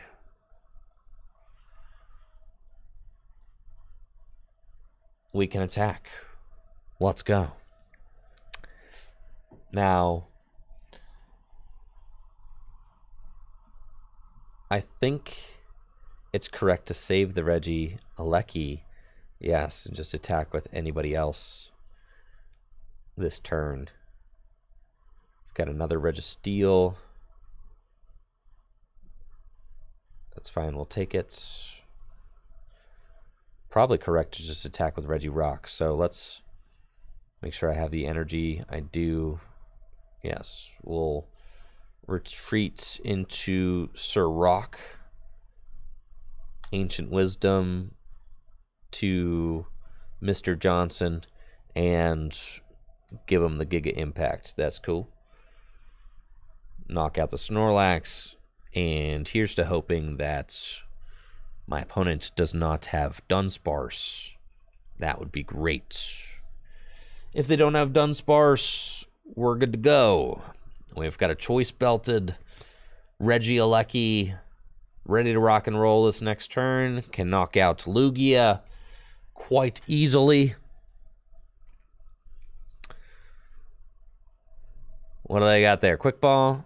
What you getting with that Quick Ball? Better not be a Dunsparce. It's another Snorlax, that's fine. Better not be.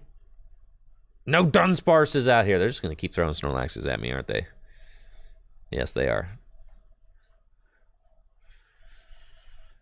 Boss up my Regieleki. Why would you do that? Why would you do that? Why would you do something so mean? I don't have another Choice Belted Regieleki ready to go.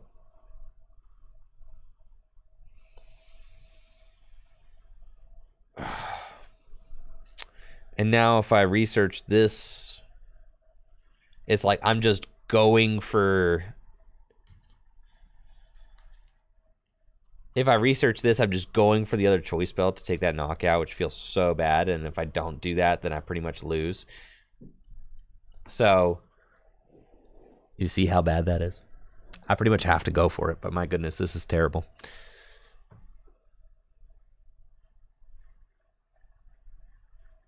Yeah, this is suboptimal. Got to go for it. I need the other Choice Belt in my deck. It is not in my deck. It is prized. So, no hope there. That's fine.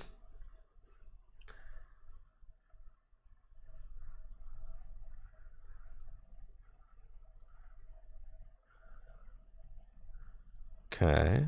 Accelerates here.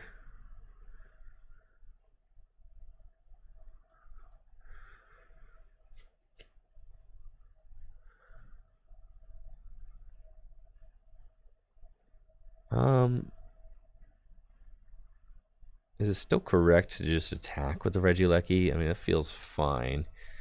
We're doing a lot of damage.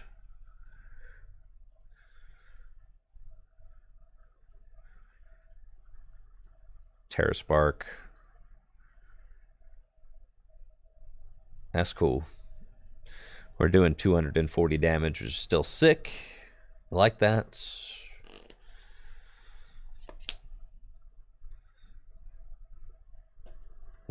I feel like I'm like too far behind still, but they just have to Tempest Dive. They don't have anything else. Path, hopefully, maybe it's stopping something. I don't know. That's why I keep playing it. Only got one card left in deck, but I've got an Ordinary Rod, so that's okay. I'm playing down the path to help keep them from like drawing cards or like putting down, you know, what if they have a Luminion, right? You know?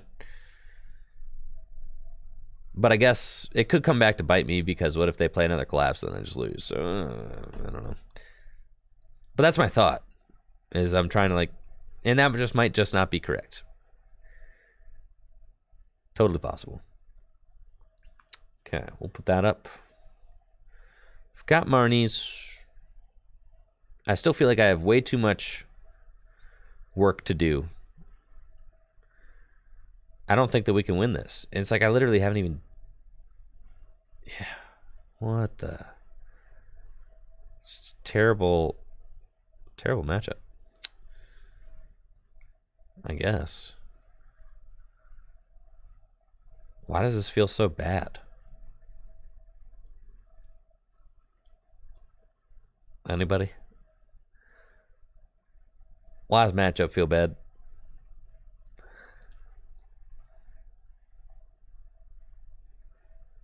It's because it is bad, Andrew.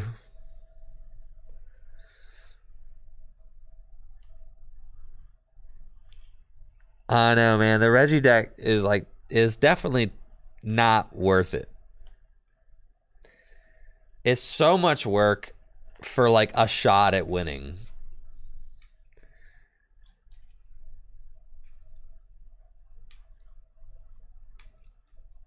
And they just don't have to. It's like Lugia is so much less work and so much more winning, you know? I got 3 prizes left to take. They didn't even get out Dunsparce or Manaphy. They didn't do anything. They just collapsed once. That's all they did. They didn't even play a draw supporter. They played one Sarita.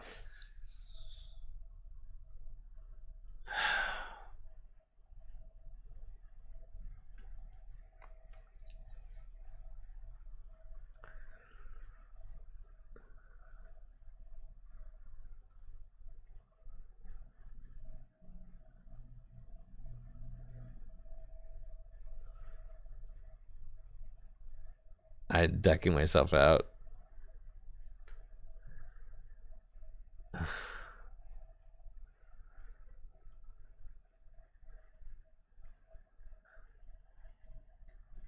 Yeah, man. I don't know if I can do it.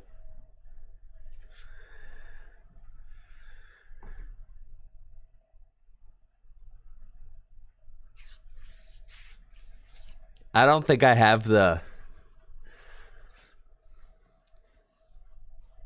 Nah. Nah, man. I'm a big hater for sure on the Regi deck. A huge hater.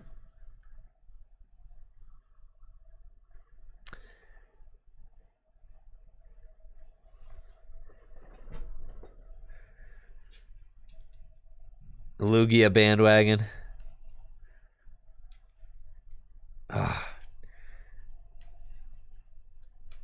It's just Dunsparce is, and it's like they didn't even need Dunsparce. It's just like we just needed our choice belt at the right time, and the fact that we didn't have our choice belt at the right time.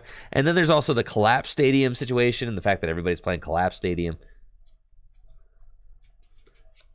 Yeah. Yeah, I agree with that, Trevor. Yeah. It could be a good meta call when people aren't playing Manaphy and Dunsparce, but when people are, it's just not, it can't really keep up. And Collapsed is just like a lot.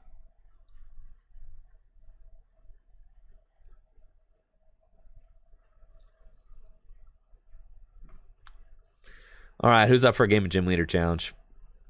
Anybody? I really was in the trenches today with Regi's.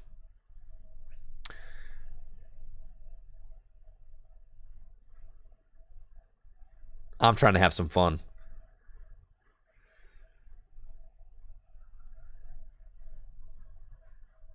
Launch buckets, Stellar Wish. Sure. All right, Lunch Bucket. What's your screen name? Trevor, Robbie.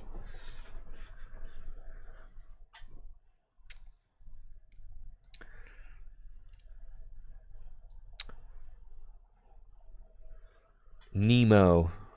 Okay. Now, if you've never played Gym Leader Challenge format before, highly recommend. It's my favorite way to play Pokemon cards. And just good fun all around. It's an accessible, affordable, single prize format. So no Lugias or anything like that. And you get to use cards all the way from black and white onwards. So 10 years worth of cards to play with. It's a lot of fun.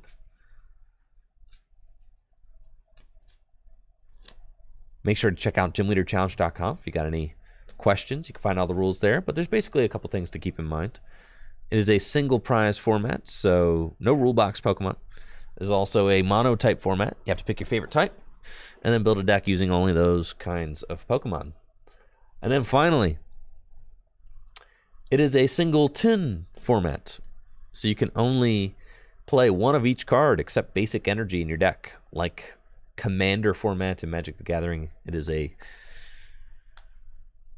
singleton format. Looks like I'm up against grass. Nice. With my metal deck.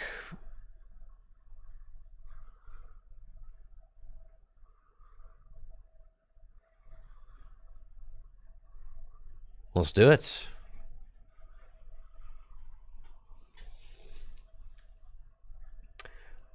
Up against Nemo's grass deck, we've got a solid start with Radiant, not Radiant. I'm up against Nemo's grass deck. We've got a solid start with amazing Jirachi. We can use Dreamy Revelation, and I will gladly take Hisui and Heavy Ball to check my prizes, see if I got any basic dudes hanging out in there. I don't. That's fine. We do have Q-Font and a Metal Energy we can attach to Q-Font, and we're kind of chilling. Next turn, I've got Evolution Incense. I can go get myself Capparaja. I can evolve into Capparaja. I can even knock out this Kricketot. Now, this Kricketot, let me tell you about this Kricketot. This Kricketot from Breakpoint, printed in 2016, is way better than it has any right to be. And this is one of the things that I love about Gym Leader Challenge format, is that the little guys get to shine. See, Kricketot evolves into Kricketune. Kricketune has got the ability that makes it so that all your grass Pokemon have 40 more hit points. Kricketune is obviously quite good, but Kricketot is a great way to start out the game thanks to its Bug Hunch attack, which allows you to search your deck for up to 3 grass Pokemon and put them into your hand.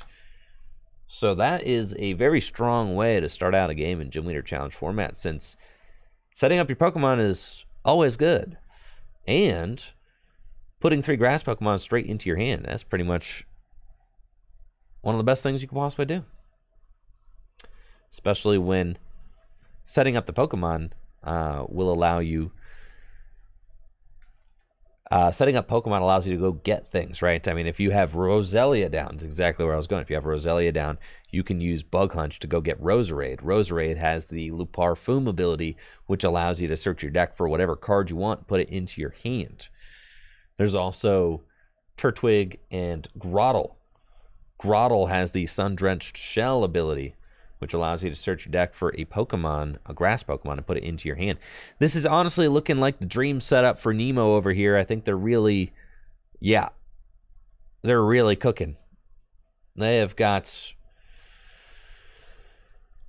probably turn 2 Rillaboom, Venusaur, you know, nearly just everything that they could possibly want. They've got it going on. So that is quite good.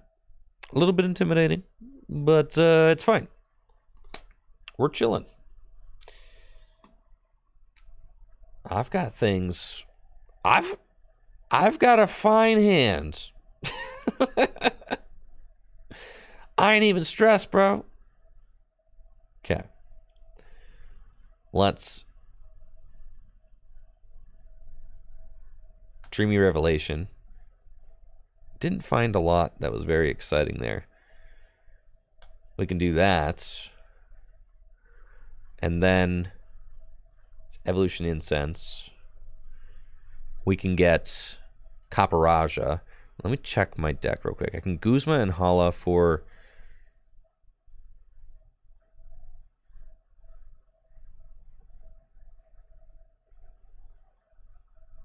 That's fine. We can Guzma and Hala. My beach is prized. We can get the U-turn board. The shield energy. I can dig drain for the knockout. I can put the... Yeah, that's cool. All right. I don't hate it. So let's Guzma and Hala.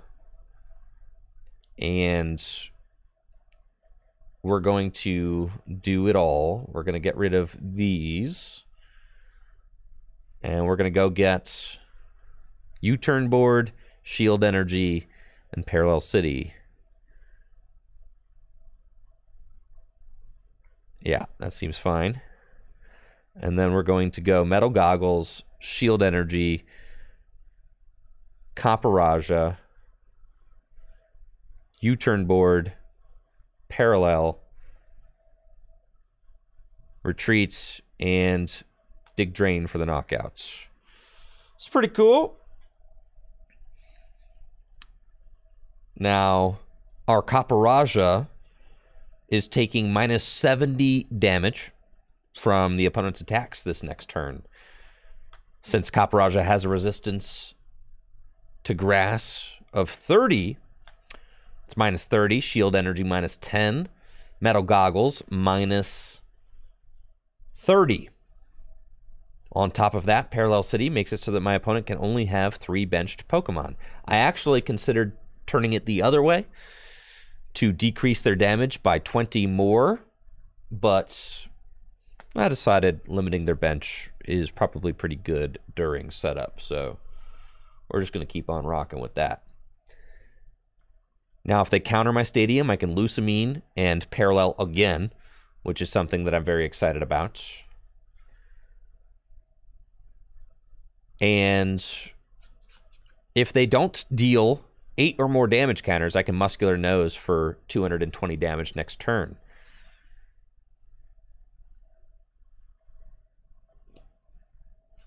They've got Roserade and can use its Le Parfum ability. They got Venusaur in their hand off the Bug Hunch, so I'm assuming this is going to be a Rare Candy Venusaur situation. But I don't really think that they're going to be able to attack this turn. Or attack for meaningful damage, I should say. Yes, they're just passing, right? They don't actually have it. So I'm in a solid spot. We're going to be able to knock out this this Roserade with Caparajah and kind of keep slugging away. So do I want to Lusamine for this Guzma and Hala? I don't necessarily think so. I think we're okay to just attach the Aurora Energy, discard the Dialga, and then Muscular Nose. And at this point, it's like, dang, bro. You know, we're kind of doing a lot. Caparajah taking 2 prizes. We've got Bridget. Fantastic. I can start to set up some other Pokemon. That's good. Now, if they have Rillaboom in their hands, they can evolve into Rillaboom and then pump some energy into play. And then the Shining Genesect is going to be getting in there doing quite a bit of damage. Field Blower is annoying. I can get rid of Parallel and my Metal Goggles. I do not think that they will be able to take a knockout on my Caparajah this turn. If they get 4 energy onto the Genesect, so they have 4. That's the same as 8 with Venusaur's Jungle Totem. So 8 times 2 is 160 plus 50. They will still be 10 damage short of the knockout, even if they have Rillaboom in their hand. Which is crazy that they're that close. That's nuts, right? But they don't have it. All right. Thank goodness. They don't have it. We're in there. We have got everything we need. We can bridge it, and we can start to set up our board. a little bit, which is phenomenal. We'll go get Bronzor and Clink and Heatran, and then put Metal Core Barrier onto Caparajah, which makes him even more formidable. With Metal Core Barrier, Caparajah takes 70 less damage from the opponent's attacks next turn. This tool only lasts for 1 turn. But we've also got Shield Energy, and we've got the Resistance. So that means that we are taking minus 110 damage from the opponent's attacks. And as you can see, that Gaia Blaster only did 20, which is extraordinarily good. I can Cynthia and Caitlyn for the Guzma and Hala. That seems fine. I don't think I'm ever going to want this end. So let's Cynthia and Caitlyn. We'll draw 3 and go get Guzma and Hala. And we found Mallow and Lana, which is nuts. We'll attach this energy to Heatran and Muscular Nose for the knockouts. And this should be lights out. The Caparajah sweep has been executed. And finally, a supporter card. But I have to say, Nemo, you could have used Roserade to go get a supporter card, but instead you got the rare candy. So that is something you should have thought about. Now, this Rillaboom is going to be able to come into play. And Rillaboom can use Voltage Beat to accelerate 2 energy onto the Rillaboom. And with Venusaur's Jungle Totem ability, it doubles it up. So the Rillaboom is doing 140 damage, minus 40, 100 damage. But watch this. It's going down. This is the play. Right here, chat. This is why I love playing my metal deck. Right here. We go Mallow and Lana. And we switch into Jirachi. Heal all that damage. Dreamy Revelation. Get Heavy Ball. Heavy Ball. Evolve into Clang. Clang is broken because it's Heavy Ball and Level Ball searchable. So extremely accessible. Then we retreat into Caparajah and Muscular Nose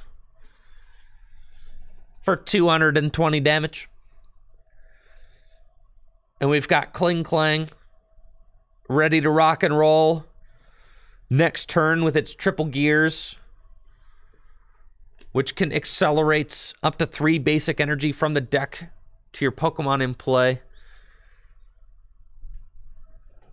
So next turn, we're looking at triple gears for 3. We've got Guzma. We got everything we need. The Jirachi with the U-turn board is super good. And the reason we play Jirachi with U-turn board and not like Team Up Jirachi, the reason we play the Amazing Jirachi instead is because it doesn't put itself to sleep, right? The Team Up Jirachi puts itself to sleep after it uses its ability, and that's GG's, Nemo.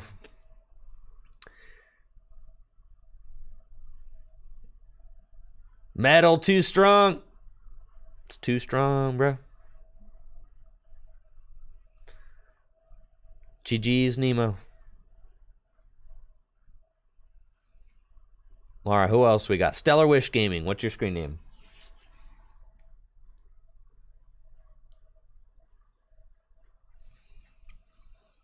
TCG Dude 2000.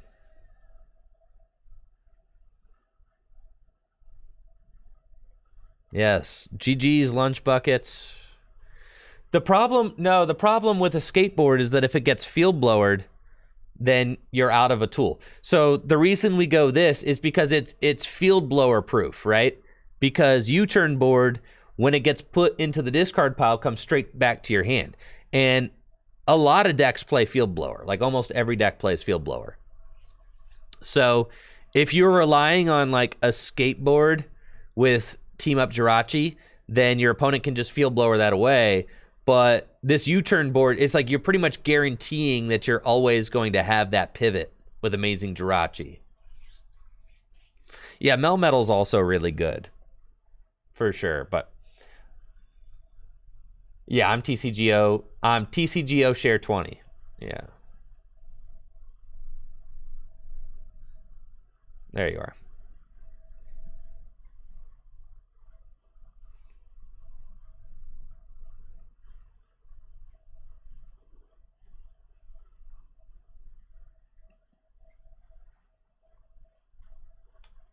Go.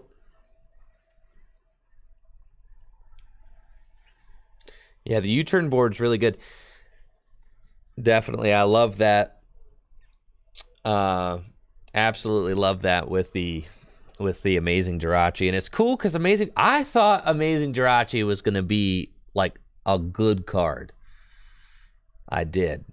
I thought it was gonna be good in Standard. I was quite wrong. Yep, but it is good in the Metal GLC deck, so it feels good to have a space for it. Okay. Yo, this Clink, Optimal Clink, Call for Backup, pretty good.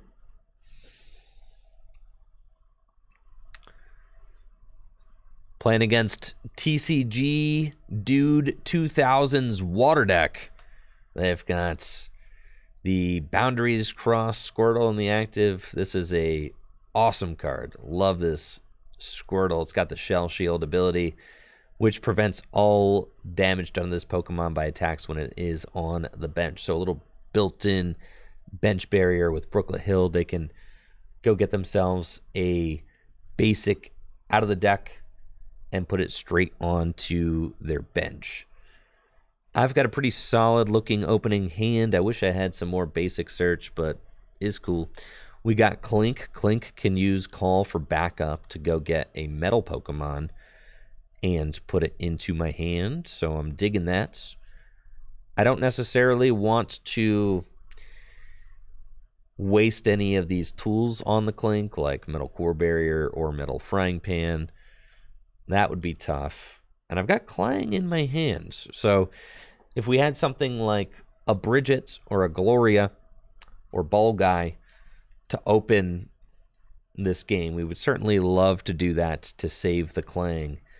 Looks like I'm going to be up against Whale Lord. Okay. We find teammates off the top. Let's check the prizes with Brooklet Hill real quick and see what we have. Looks like Bronzor's in the deck. Jirachi's in the deck. Bronzong is missing. Caparaja's there. Good. And some of our basic dudes. Fantastic. I do not think that my opponent is going to attack my Clink turn 2, so I will just Cynthia these cards back into the deck. And we are able to find some good stuff. I like what we got. Let's go Heavy Ball for Q-Fonts. And yeah, that seems like our best bets. Heavy Ball for Q-Fonts. I don't necessarily want to waste this Ultra Ball. I think we just go attach to Clink and Call for Backup to go get Clang, maybe? Yeah. That's probably fine. Just do this the old-fashioned way, you know? Just evolve up Clink into Clang. It looks like TCG Dude is using the Wailord from Vivid Voltage. I'm actually still a really big fan of this Wailord because it plays so much more nicely with the Hydro Pump like team and the Rain Dance energy accelerators than the new one from Silver Tempest. The new one is obviously quite good as well, but it does require that you have special energy on it, and That's not always the easiest thing to accommodate. It kind of messes with the rest of your game plan by including those special energy.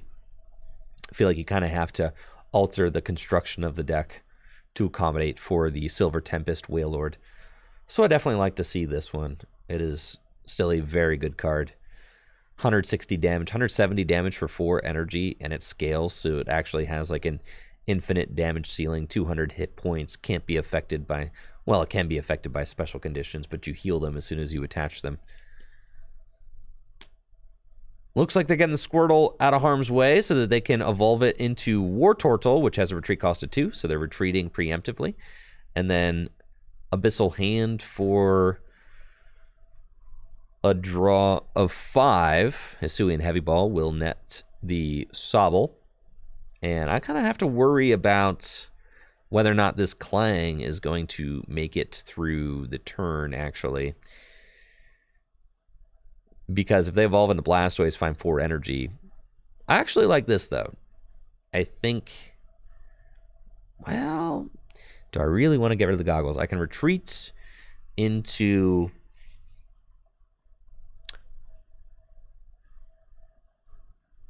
Amazing Jirachi, but then I would have to get rid of the Evolution Incense. It's like, doesn't feel good.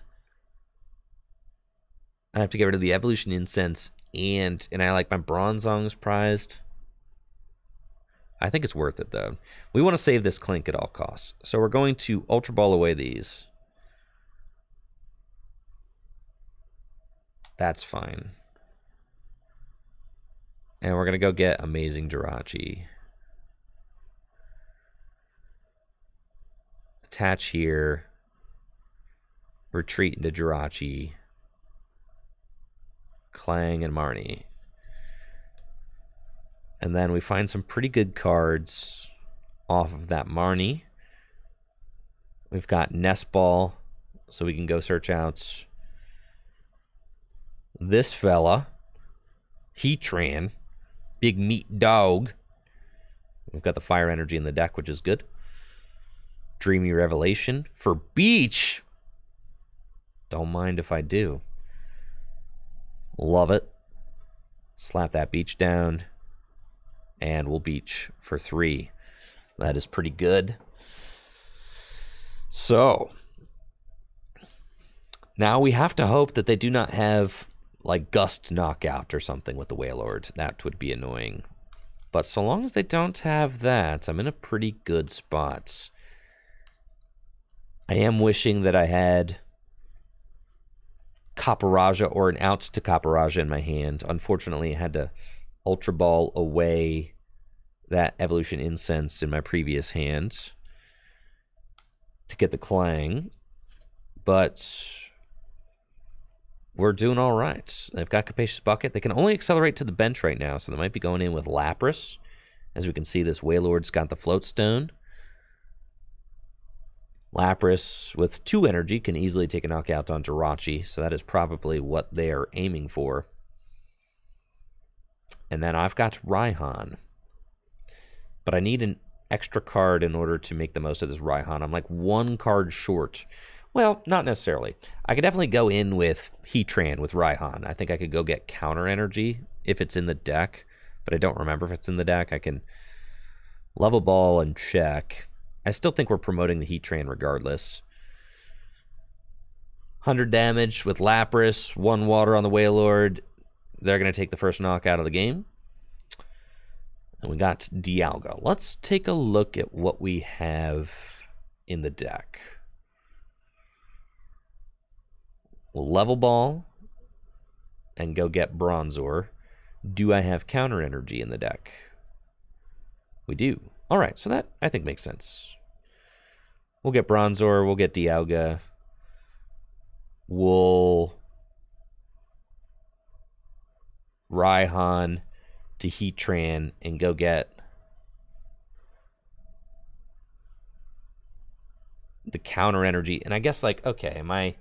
Or I could just go get Kling Klang and Accelerate Energy now, but that seems like a waste of Kling Klang. So I think we're just going to go get the Counter Energy and do that. And Iron Hammer to take that knockout.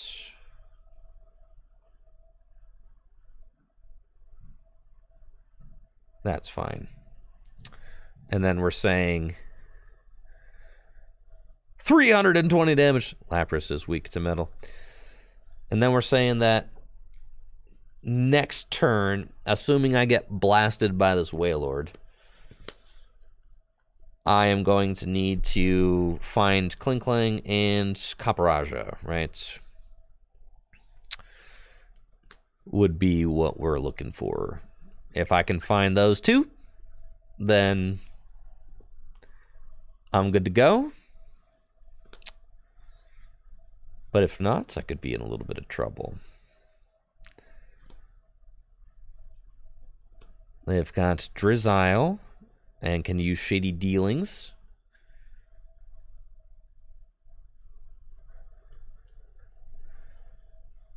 And we'll go get Nessa. Okay, what are they getting with Nessa?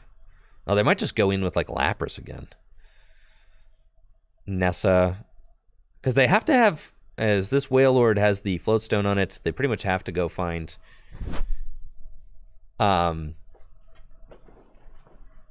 They pretty much have to find Blastoise in order to accelerate to the active, since this thing has the Floatstone on it and is acting as their pivot. So it looks like Lapras is going to be the card of choice, which means I could get the job done with Dialga. I would need 3 energy onto Dialga. We're definitely feeling the pressure right now. I'm looking at a potential Colress for 8. Field Blower, I don't mind that Field Blower being used now because that I just have busted tools in the deck that we can use later on, so that's fine. I'm really missing the Jirachi. I wish I had used Alana's Fishing Rod before I played that level ball the other turn, so that I could have gotten this Jirachi back into play instead of this Bronzor, because my Bronzong's prized. They do need quite a bit of energy on this Lapras to take the knockout, though, so that's something to be aware of. Like, they're only hitting 100 with 3, 130 with 4. They need 5 energy to take this knockout on the Heatran. So unless they find 2 energy off this Abyssal Hand, they are not going to be able to take it, which... Oh, and here's Blastoise. Okay, they can accelerate to the active now. They just evolved into Drizzile, so they cannot Shady Dealings again. And it looks like it's going to be a little bit short of a knockout unless there's 2 water in that hand. It's either Hydro Pump for 100 or Confuse Ray. And that is... Yeah, Hydro Pump for 100. Now we're tied at 5-5, so my counter energy is no longer working, but it does give me... This gives me a turn to set up. So I like that. We are just going to Colress for a ton of cards. Let's Alana's Fishing Rod and put these guys back into the deck. And it's time to Colress for a ton of cards. We'll attach a single metal energy to Q-Font and Colress. We've got the Clang.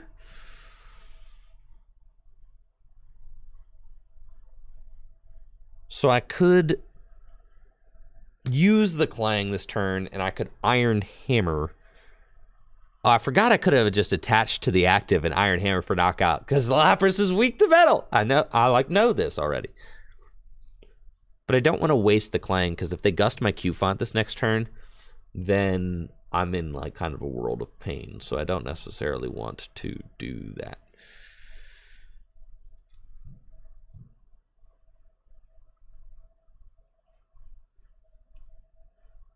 Yeah. I think I kind of just Guard Claw. I think I'm more protected if I just Guard Claw this turn. That's fine.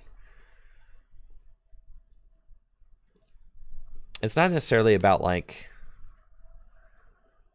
Yeah, I know they're going to have that, so they're definitely going to want to knock out my Q-Font. It's like, I've got the Rescue Stretcher in hand, that's fine.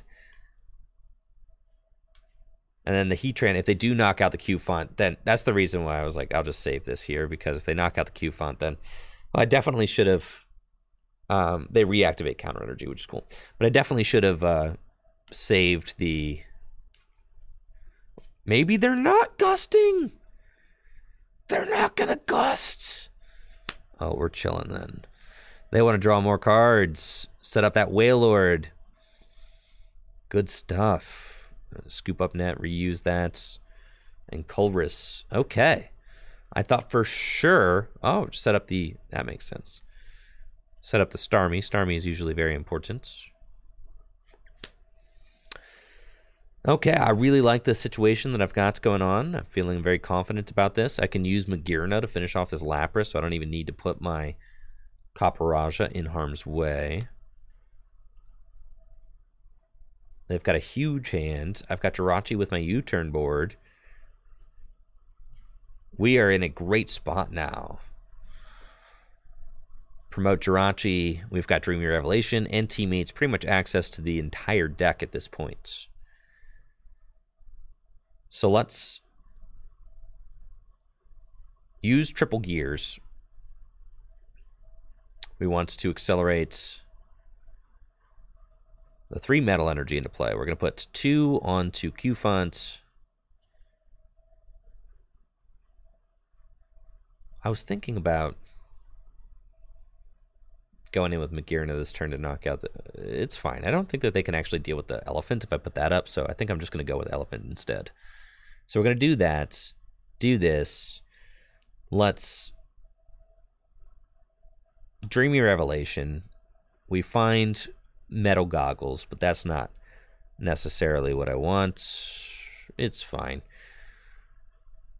We'll teammates, and we're going to go get Big Elephant and Parallel City.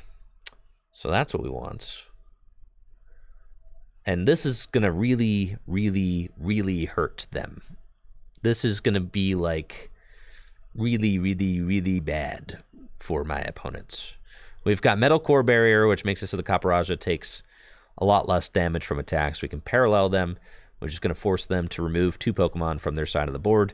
And then we're going to go up with Caparajah, and we're going to Dig Drain for 60 times 2, 120. Just easy peasy. And with this hand, we're pretty much exactly where we want to be. After this Caparajah. Muscular, no, I don't even need to dig. Just give him the nose, Caparajah. 440 damage. Cool, so we'll do that. After this, Caparajah should not take hardly any damage. The Field Blower is already in the discard pile. So this Metal Core Barrier is going to stay. Means that Caparajah effectively has 260 hit points. I highly doubt that this Wailord is going to be able to dish out that much damage. If it does, I probably lose. But I ain't got it like that. I ain't got it like that. No way. No shot. Ain't enough water in that deck to make that happen. Oh. To do 260 damage? Holy smokes. No shots.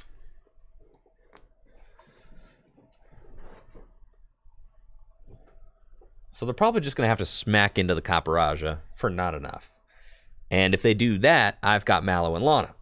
So then we're going to Mallow and Lana, the Caparajah, switch it to the bench, heal 120 damage, and then come back up and Muscular Nose for 220 damage again. Which is nuts. The Caparajah and the Klinklang, they are incredible together. That's like the whole strategy of the deck. The Klinklang gets the Caparajah up and moving. The Caparajah is your main fella. And then you put all these broken tools on it that decrease damage. I mean, you've got so many in the metal deck. You've got Metal Core Barrier, you've got Metal Goggles, you've got Lana's Fishing Rod, which can toss those tools back into the deck. So much tank and heal potential. Looks like the Wailord, it's got 4 water energy on it. It can do 170 damage, minus 70. We'll do 100 damage, which would usually make it so the Caparajah cannot use Muscular Nose. But, all right, 1 more energy. So we're at still not enough. 140 damage dealt with 5 energy on the Wailord, but we have got Mallow, and Lana. So we are going to use that, discarding Rare Candy and the Magearna. Switch into Jirachi, heal 120 damage. Oh no! All right, Trevor, you're up. Yeah, I understand. Metal's annoying. What? GG, Stellar Wish Gaming. You mean Metal's cracked? If you're looking for an opponent to play in Gym Leader Challenge format, make sure to check out the Discord. It's always a great place to find other people looking to play. GG's. Thank you for the game. Do I want to go first? Nah. All right, we're up against Trevor. With his colorless deck, we've got a brilliant opening hand. Absolutely love it.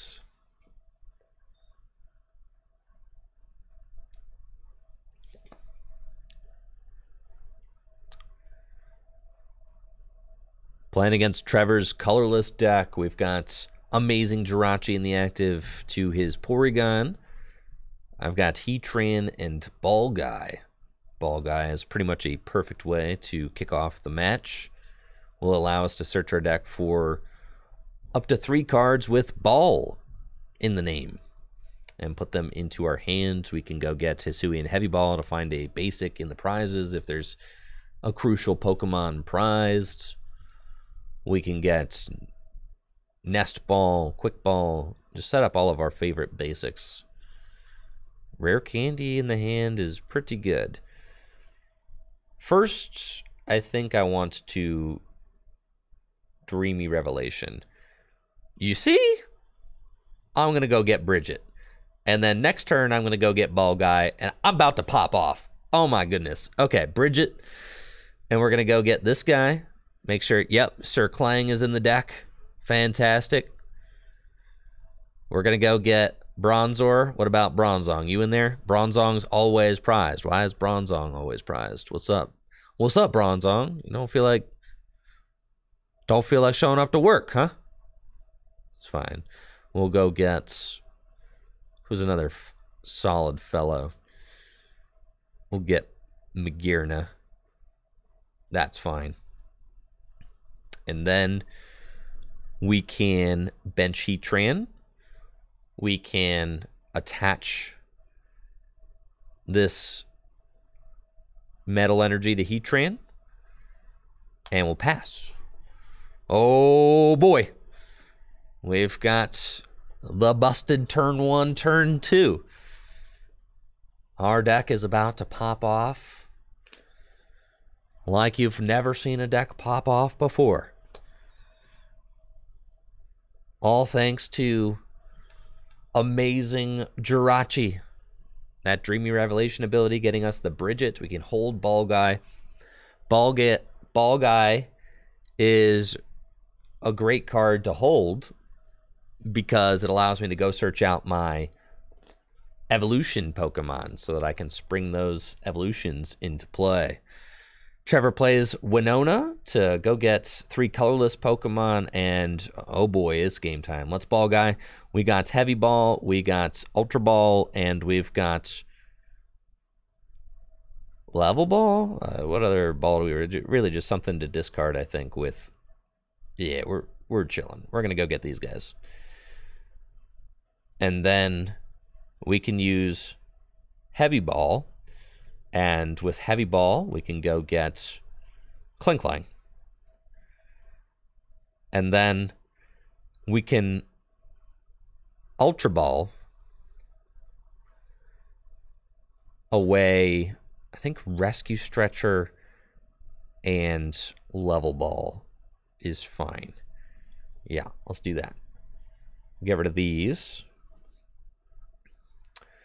And with that, we will go get Copper-Raja. And then we'll Dreamy Revelation. We wanted to hit this Metal Energy so that I don't have to discard anything with Aurora Energy. We'll evolve into Copper-Raja. We'll Rare Candy into Klinklang.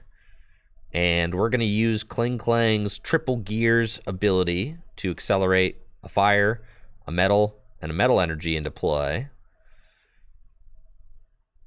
That seems fine. Nope, we're going to go this way.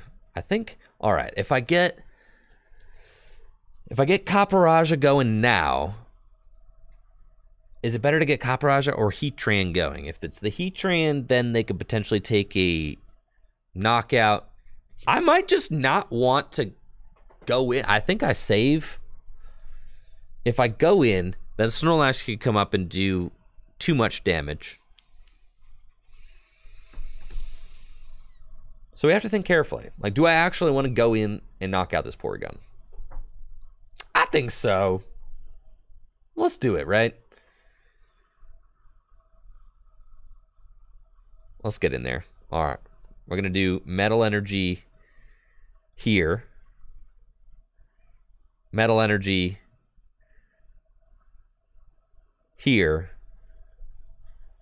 Fire Energy here. I think that's fine. And we'll attach this basic Metal Energy to Caparajah. I could go Magearna. Magearna. Yeah, we'll attach that to Magearna. That's fine. Retreat into Heatran. Now, the Metal Frying Pan is good, but I'm not sure that it actually matters because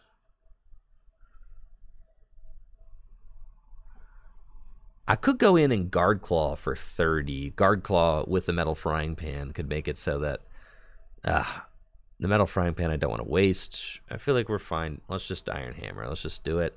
I already know I'm going to get punished for doing this.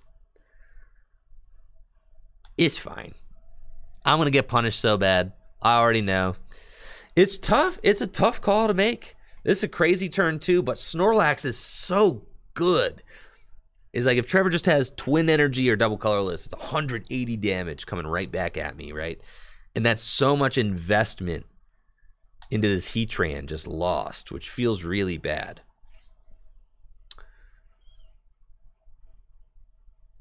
I wanted to save the Caparajah. I already knew that. Like, we can save the Caparajah. I didn't want to go in with the Caparajah because you pretty much ruin the Caparajah if you go in with the Caparajah there. Because we go in with Caparajah, then they hit into the Caparajah, and then I don't have Mallow and Lana in my hand, which is just like not ideal. Will Trevor hit what he needs? I think we can just send the Kling Klang and then put it back into the deck. I got Rare Candy in the discard pile and Rescue Stretchers in the discard pile. Nah. It's gotta be Regi. It's fine. Kling Klang's an attacker.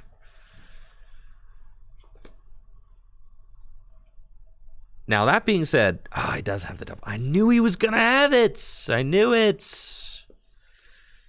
I knew it. Now I've really got my work cut out for me. Okay. That's fine, though. We'll promote Magearna. And Hisuian Heavy Ball. Counter Energy's prized. Bronzong's prized. Klang is prized. Okay.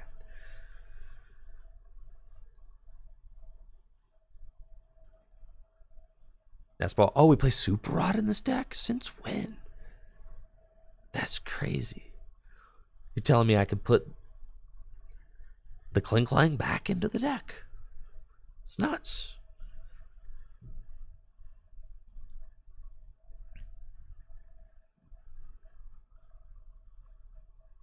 Put down Dialga and Marnie. Not hitting an energy there is quite bad.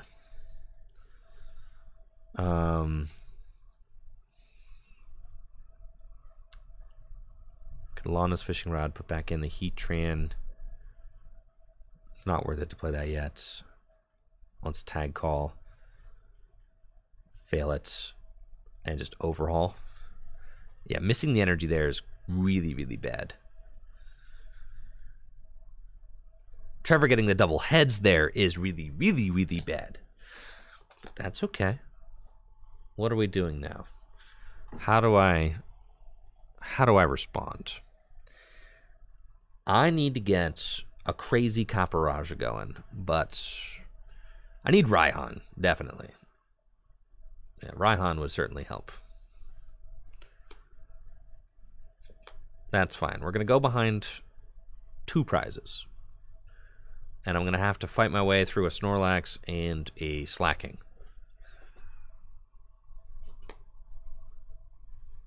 Trevor finds Guzma, so he could Guzma up whoever he wants and take a knockout if that's what he wants to do. And it looks like that's what he's going to do. Bring up the Caparaja and just get it out of here. Which makes sense. Nope. And actually just stick it there.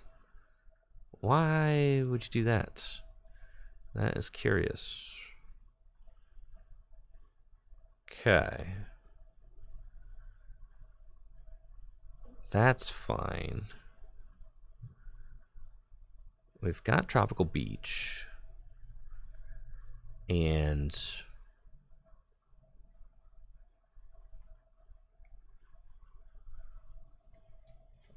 all right, none of my guys do enough damage to take a knockout except for Dialga. I guess Heatran does. We've got Versus Seeker. Versus Seeker doesn't really get us what we need.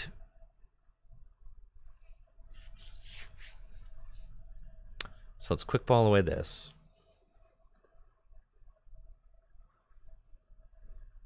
Sure, we'll get Cambalion.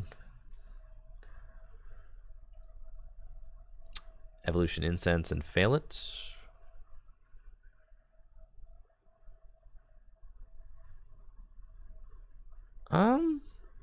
We'll do that and Juniper. It's fine. Oh, okay. Sure.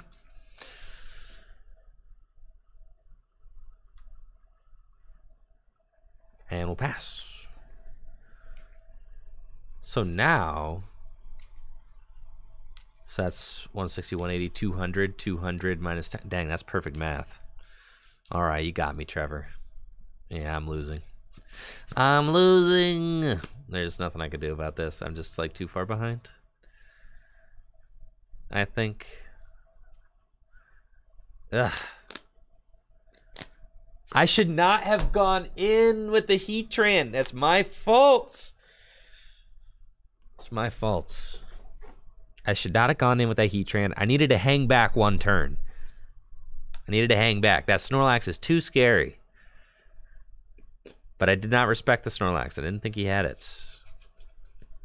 And now I'm stuck trying to deal with these 2 guys. All to take out a Porygon 2. It wasn't worth it at all. I really was hoping I found a defensive tool there off that research, and we didn't find it either, which really stings. What can we do? Yeah, now that we're down so many more,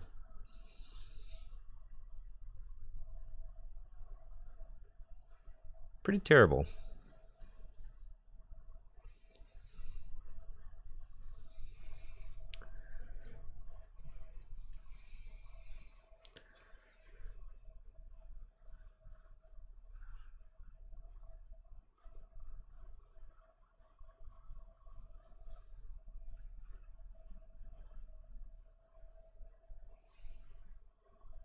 Well, overhaul, I guess. Not good enough. Not good enough at all. Huh. Just too far behind. Having the Bronzong prize is also really bad. We like really need that card because it's like the Bronzong combined with the Kling Clang both give you enough energy. The Kling Clang is like great explosive energy, but then you need the Bronzong to recover throughout the game.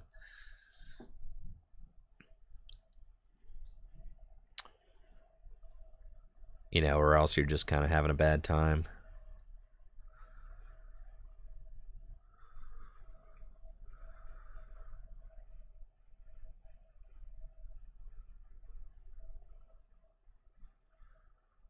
Well, Guess I'm smacking with wind-up cannon for 90. Okay. Not great.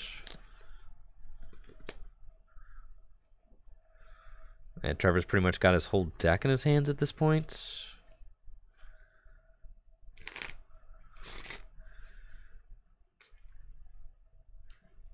The elephant going down. Ugh.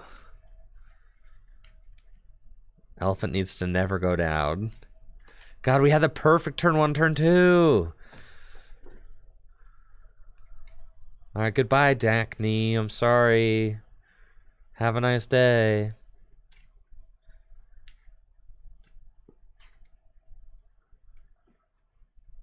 You know, there's over 300 people here. It's not all about you.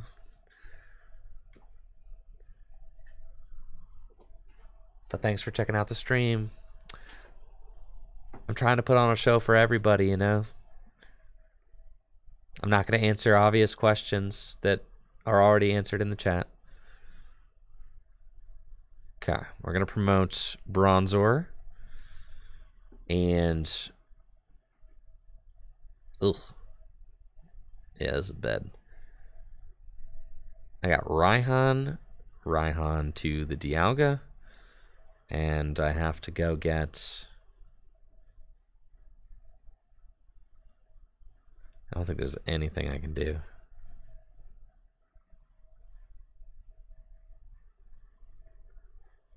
Nah. Nothing.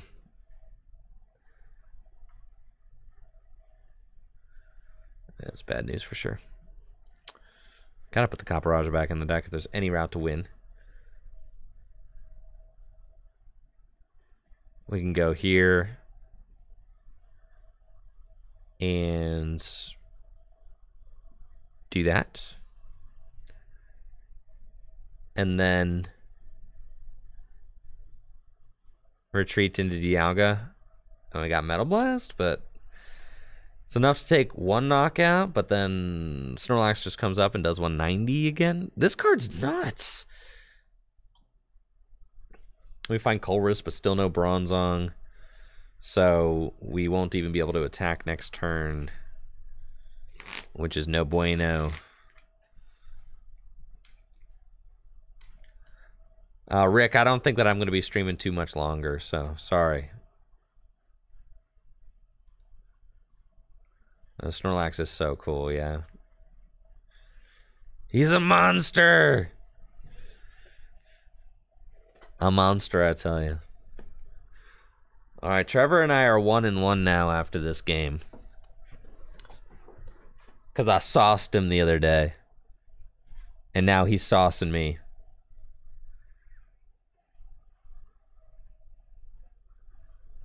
Alright, Trevor, complete the best of 3. This is going to be my last game of the stream. Complete the best of 3. The other day I sauced you with metal. You just beat me there. Game 3, bro. Final destination, no items. Everybody predicts, and that's my last game of the stream. Let's do it. The new Nyjah part was nuts. So insane.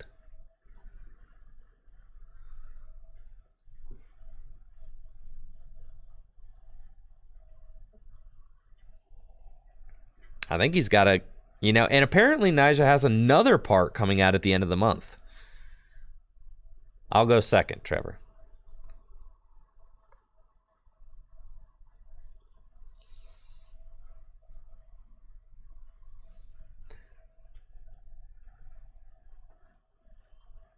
Yeah, definitely going for Skater of the Year.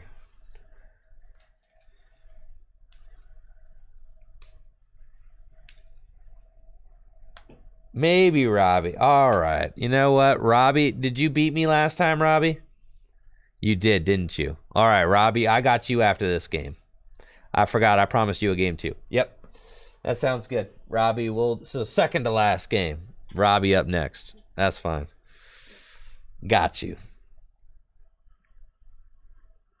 All right, his opening hand's not great, but it's chill. I get a turn 1 Bronzong.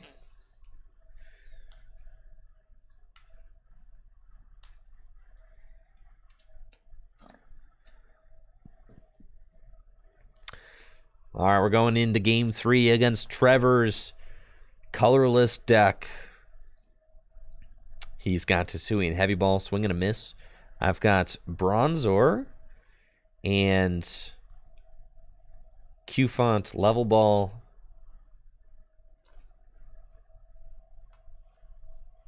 We're good to go. We can Level Ball for Amazing Jirachi and maybe find a draw supporter off of Amazing Jirachi to get us going.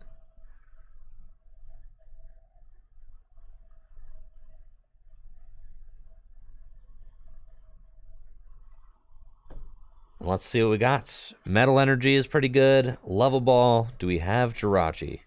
We do. Bronzong's in the deck. Clink and Clang are in the deck. Cling Clang looks like it is prized. Caparaja is in the deck. So, that's fine. We'll go Jirachi and Guzma up the Porygon. Dreamy Revelation. And we find Tag Call, which is really good. We'll definitely do that. We can Tag Call for the Guzma and Hala. And then we want a Guzma and Hala for Beach and some other stuff. So that seems pretty solid. Now, as far as cards to discard with Guzma and Hala, we can get rid of the... We can get rid of the Counter Energy. Not a lot of great choices, okay? It's fine. Not great. I could discard the Malon. Nah, I don't want to do that. The Malon is like the best card in the deck. All right, we're going to get Guzman Hall. Going to bench the Q-Font. We're going to attach the Metal Energy here. We're going to do this, and then I guess the cards I'm getting rid of are... I can't Guzman Hall yet. That's right. It's going to be next turn. Because I already Guzma. Duh. Yeah, I'll pass.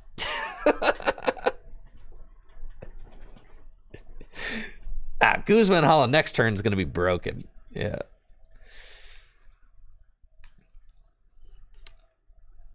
Trevor's got Chinchino. Now, yeah, Chris, the new Tyshawn part. Yeah, the new Tyshawn part's insane too. But the Nyjah part is just his first part. He's got another part coming out at the end of the month. I just don't know that anybody... I mean, if like when Nyjah decides to do a footage dump, like I just don't know that anybody can keep up with that. It's like Nyjah's hurt. I think he tore his ACL or something, right? So he's just dumping all his footage. Probably going for Skater of the Year. All right, Trevor's got Ball Guy. And...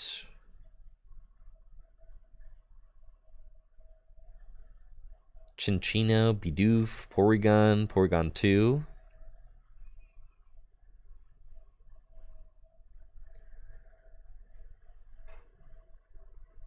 And this seems fine.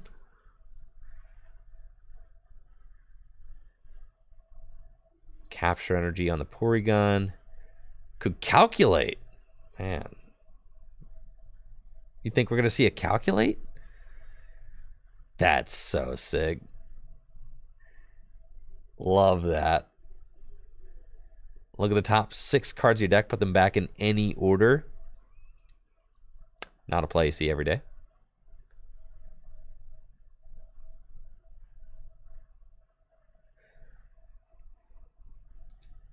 That's pretty dope. All 6 back in the right order. We top deck Shield Energy. Let's see what we get off of Dreamy Revelation. Yeah, that's true. That's true. I like this Porygon. That's cool. We got Colress, which is great. We'll actually just get Colress, and we'll attach Shield Energy to Q-Fonts, and we'll Colress for 7, gladly. We find our Elephant and the Beach.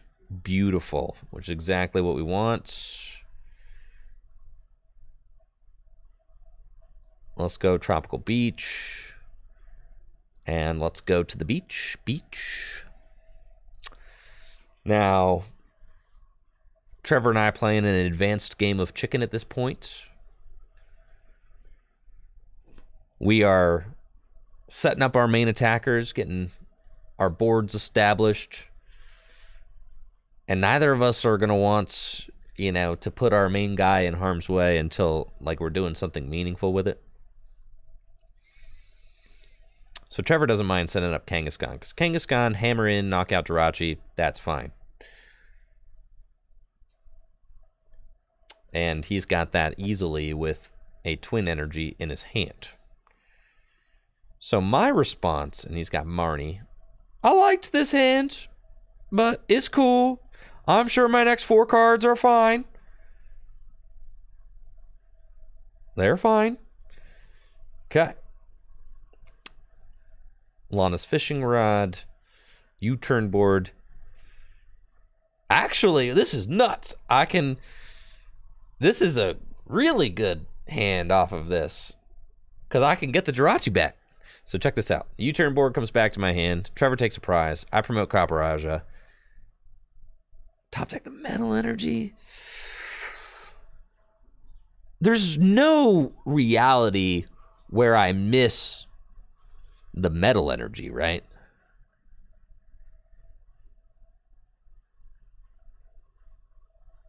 So I can go Lana's fishing rod.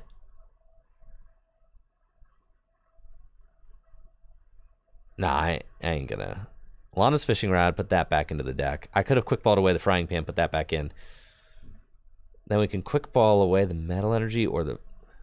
Yeah, quick ball away the metal. There's no reality. There's literally no reality where I miss the metal energy. I can't even fathom a reality where I miss the metal energy. Absolutely not. Here we go. Easy metal grab. Good God, we missed the metal energy. Okay.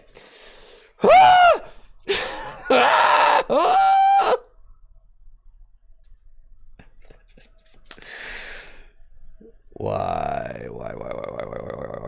All right. This is fine.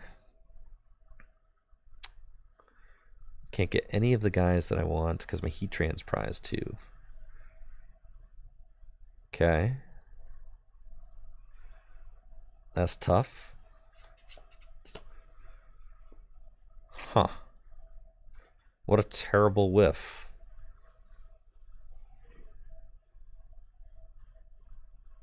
Ugh. Ugh. No! No! It's metal. Ugh. I didn't need to do that. I could have just... I didn't need to do that. This is a game-losing whiff right there. Oh my gosh. Trevor's going to be able to do 200 damage and knock me out with that Snorlax. If he does that, I am in such a terrible position. I'm in a terrible position regardless.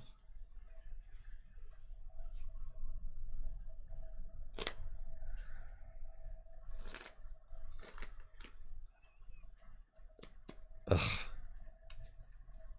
I'm so sick. Big Colors for 7. If he finds Field Blower, he's got the knockouts.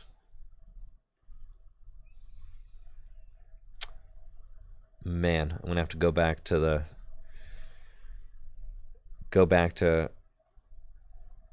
working on this Kaparaja again. It's terrible. At least we've got Bronzong. Who did I prize? I prized somebody.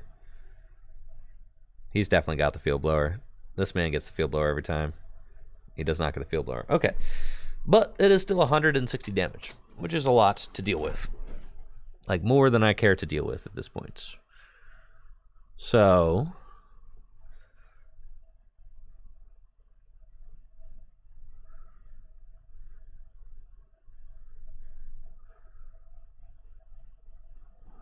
Magearna.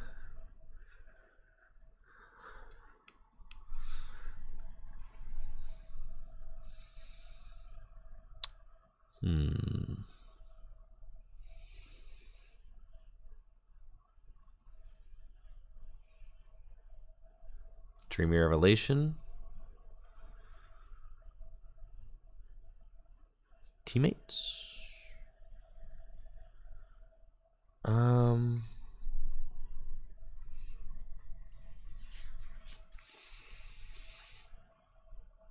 That's fine. Metal links. Go there. Retreat. Going for the old wind-up cannon. I don't know where my clink's at. That dude just did not feel like showing up or doing anything today. Clink, non-existent. Heatran prize. That's fine. Maybe... No, there's no chance Trevor fails to find a switch card. Easily has that. Easily. So I'm like trying to figure out what my like late game sweep situation is going to be, because I have to try and heal this Caparaja, which is incredibly annoying. He's got Tate and Liza to switch it. That's fine. So he has to knock out the Vigirna. Now I could go in if I top deck Mallow and Lana here, but I can't because I already know what my top deck is. So I can't. But if I did, I could dig drain. That would be sick. But I don't quite have that. I can still dig drain this for the knockout, which is something.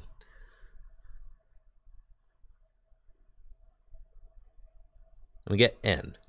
So, and I have teammates.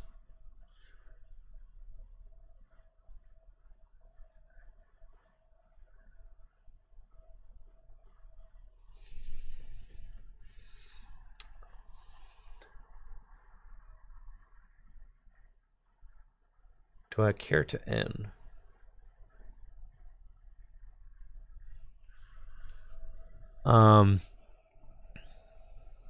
N doesn't matter too much. Matters a little bit. He's got Boss in his discard pile and that other double colorless in his discard pile. N certainly does matter some. I feel like I can N. Let's let it rip with N. Well, that's a big hand, you know. And we find Clink and Ultra Ball, which is quite good. So we can put Clink down. And then let's Dreamy Revelation. We find Clang. I feel like I'd rather take Bridget's.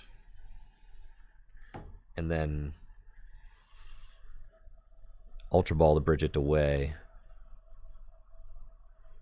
to continue setting up. Since I'm kind of in a tough spot right now. So we have to Ultra Ball away, like, let's see, what do you got going on? 2 Metal Energy in the discard pile. Let's Ultra Ball away these. And we can go get a Dialga, my rare candy in the deck, yeah. Okay. It's fine, we'll get Dialga. We'll Metal Links to the Dialga. And attach to Dialga, and we'll retreat and dig drain for the knockouts. Take a prize, heal some damage. I know the Caparaja is going down, but it's fine. I've got Rescue Stretcher in the deck, and thankfully Bronzong is here. So, you know, there's stuff we can do. I've also got the potential of, thank you, Cursed by Ghastly, for that Prime sub in the 23 months. Almost 2 years. Appreciate you. Thank you, Cursed. God, that Metal Whiff was so bad. It's fine, though.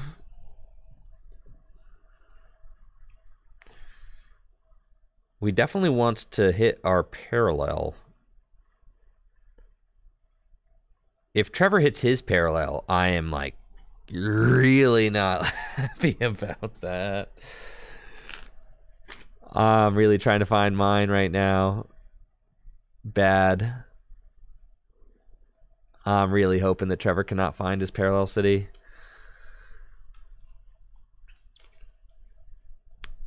We already know Rally Back with Kangaskhan can do 120 and he finds it. Okay, so this was like a really difficult parallel that I do not want. I think I have to let go of the Clink. And then I can set the Clink back up. afterwards. That's fine.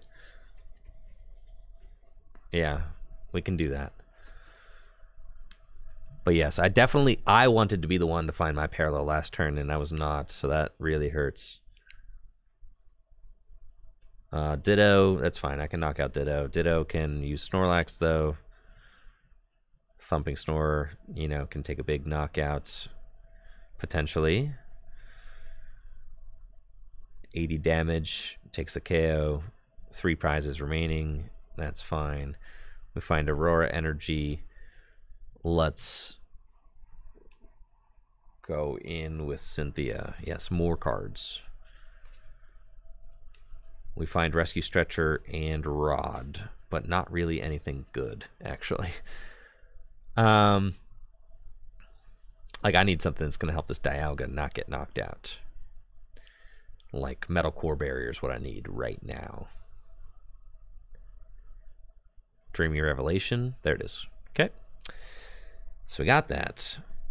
I don't think Trevor's played his Field Blower yet, though, so he definitely has access to that, which is fine. But we are going to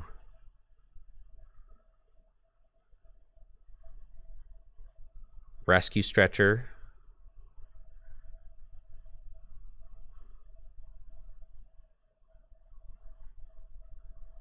Okay, we're going to put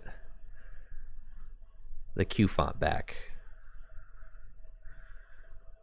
And then Metal Links to the Dialga. It's like I'm kind of just going to throw the book and hope something sticks. It's, oh my gosh, he needs another energy. This is terrible. That's fine. We do that. We do that. We retreat. And we Metal Blast for the knockouts. And then I take our prize. I find Evolution Incense. It's a fine card to find. So we're saying, okay, if you don't knock out... Now, Trevor's got options. He could gust up the Q font, or he can find Field Blower and knock out my active. And he probably has both of those options readily available to him, and he's trying to figure out which one he wants to do. I've got 4 prizes left to take, and I need to... Yeah, it's a lot of work to do. Gosh, that Metal Whiff on the Copperajah was like... That Metal Whiff on the Copperajah was everything.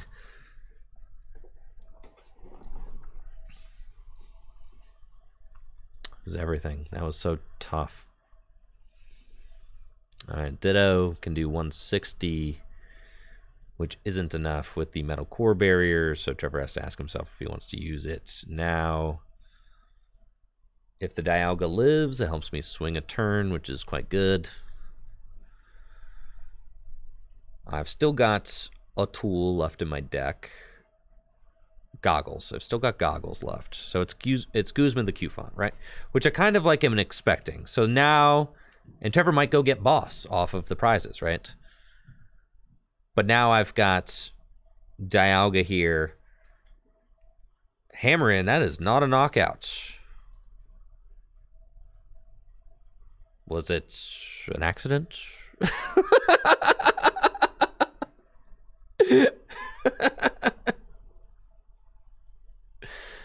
Yes, that was just an accident, chats. Well. We got people's tricky points riding on this, Trevor, so we got to play ball. We're going to go here, we're going to go here, and we're going to go here. And then we're going to go Evolution Incense to go get Copperajah. And then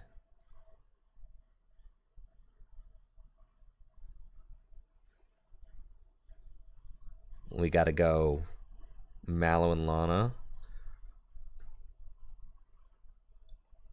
to discard probably the Kling Klang. It's either Raihan and counter. Yeah, or Kling Klang and probably Kling Klang and counter. Kling Klang and Yeah, we're gonna switch, definitely. And it's Kling Klang and counter. That's fine. We'll do that. We get to Dreamy Revelation. We go find Lusamine, which we will gladly take. We go here, we Metal Links to the Copper and now we're stabilized. Raihan is quite good. 18 cards left in deck. Copperaja, a little tough to knock out, but Trevor should still have a Versus Seeker in his deck somewhere. And using the Gust, he did not have to...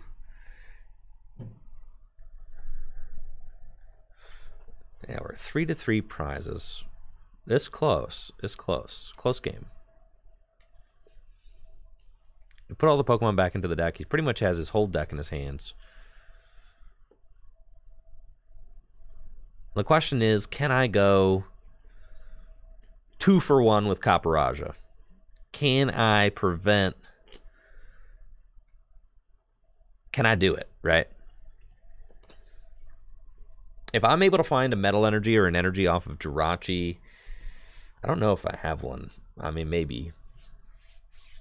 If I can find a Metal Energy off of Jirachi, I can Lusamine for the Mallow and Lana back, go in with Copperaja. I'm getting N to 3, so none of that's an option. We'll see what my 3 cards are. That's pretty hilarious. They're eerily similar cards. I haven't seen my Hisuian Heavy Ball this game. I would really like to go get that Heatran. That'd be cool. I've got Raihan, and the thing is, like, I know Trevor's just saving up the Snorlax with the strong energy and the Field Blower. He's good enough. He knows exactly what he needs to do to take that knockout. He needs Field Blower. He needs... So there's the Metal Energy. All right. So I can Lusamine for Mallow and Lana. And what did he take? Did he take the boss? No, he kept the boss. So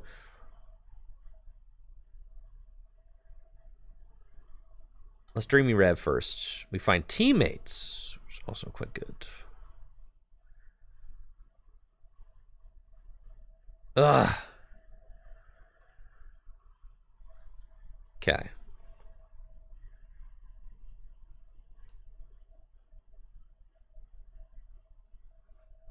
So. Oh, man. I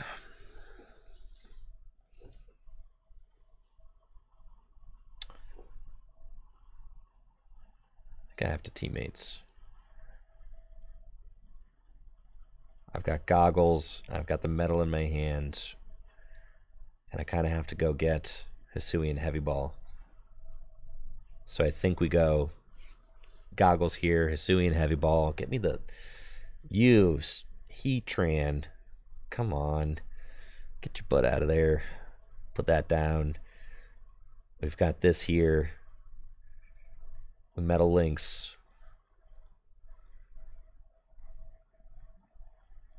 And I think I just have to Muscular Nose, but like, it's tough.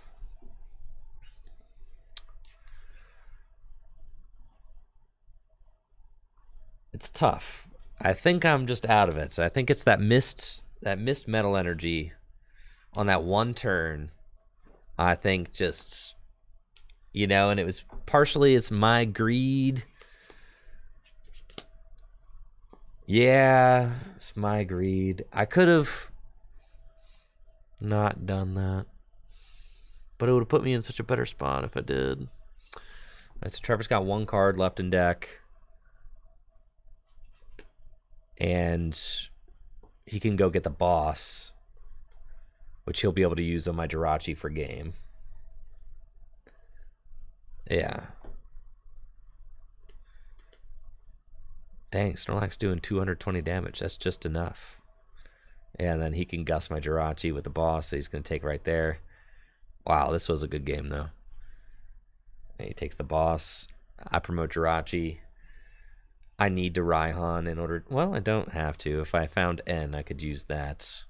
But it wouldn't matter. I'm ending Trevor to a... He's got a 6-card deck. Dreamy Revelation versus Seeker. I can't Marnie him for loss. I almost can, but I cannot. I mean... No, he draws out his entire deck with Bibarel. This stinks, man!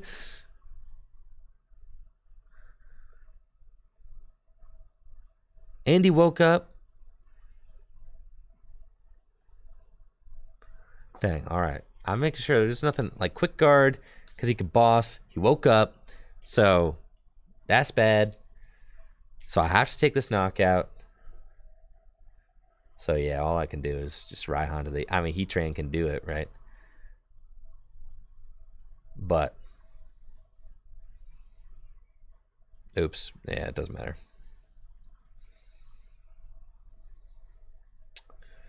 Boss and quick guard... doesn't matter. I take out this, and then he's got Gust on Jirachi, just needs to do 70 damage. He's got 1 energy guaranteed because of the recycle energy.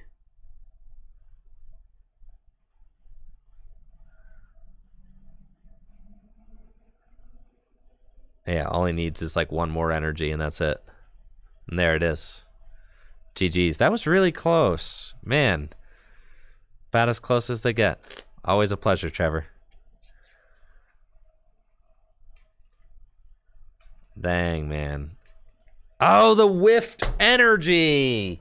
I'm so sick. I'm so sick. It was that turn I whiffed the energy on that. You almost threw, Trevor? You did almost throw. You did almost throw. Yes, I know. You were in the clear there, but then the throw. All right, Robbie, you're up.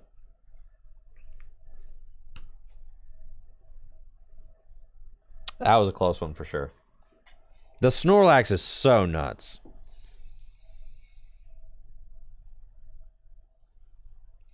All right, Robbie and I.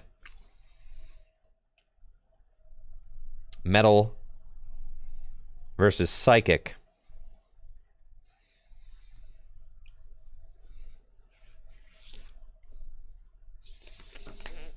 Yeah, I figured that's what you were going for, Trevor.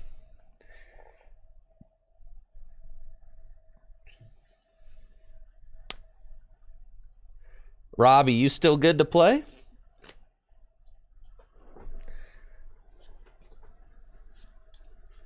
Yeah, Snorlax is crazy, dude. All right, let's go.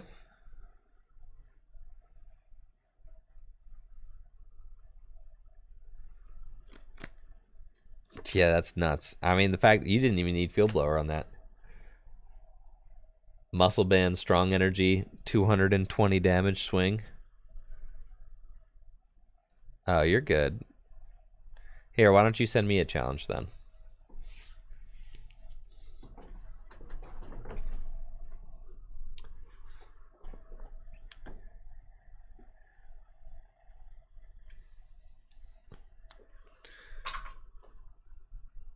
One of these days, I'm going to make a YouTube video.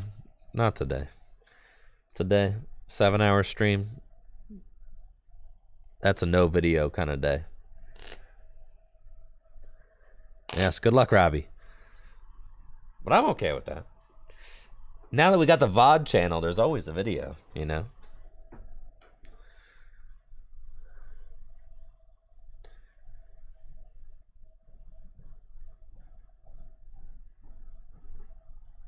A VODio, if you will. Dang, why can't hands like that have basics in them? Never lucky. All right, that's cool.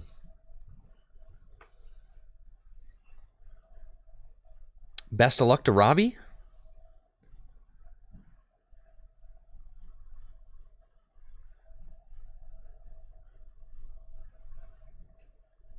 All right, I'm playing against Robbie's Psychic deck. With my metal deck, we've got a pretty decent opening hand. Let's heavy ball, swing and a miss. That's fine. We do have heavy ball, which I can use to go search out a basic Pokemon. Probably Q-Font seems like a winner for us. And then we'll attach an energy to Magearna and pass. Magearna is a solid Pokemon in the metal deck. Using its overhaul attack can get you a fresh hand, which is sometimes exactly what you want, especially if your opponent is going to let loose you on the first turn of the game, as it looks like Robbie might. We'll see if they decide to play that Marshadow that they found off of their prizes. They've got Munna, which can evolve into Musharna and use its Forewarn ability to help draw cards. And then Future Sight allows them to look at the top 4 cards of either player's deck and put them back in any order. And here is the Let Loose after the Tate and Liza. We've got Guzma and Tag Call. Tough decision. I can Tag Call for Guzma and Hala, and then potentially go find Tropical Beach and fill my hand to 7. Or I can just overhaul. I feel like getting an energy attachment would be better, so let's go get Guzma and Hala. Our Beach is in the deck, but honestly,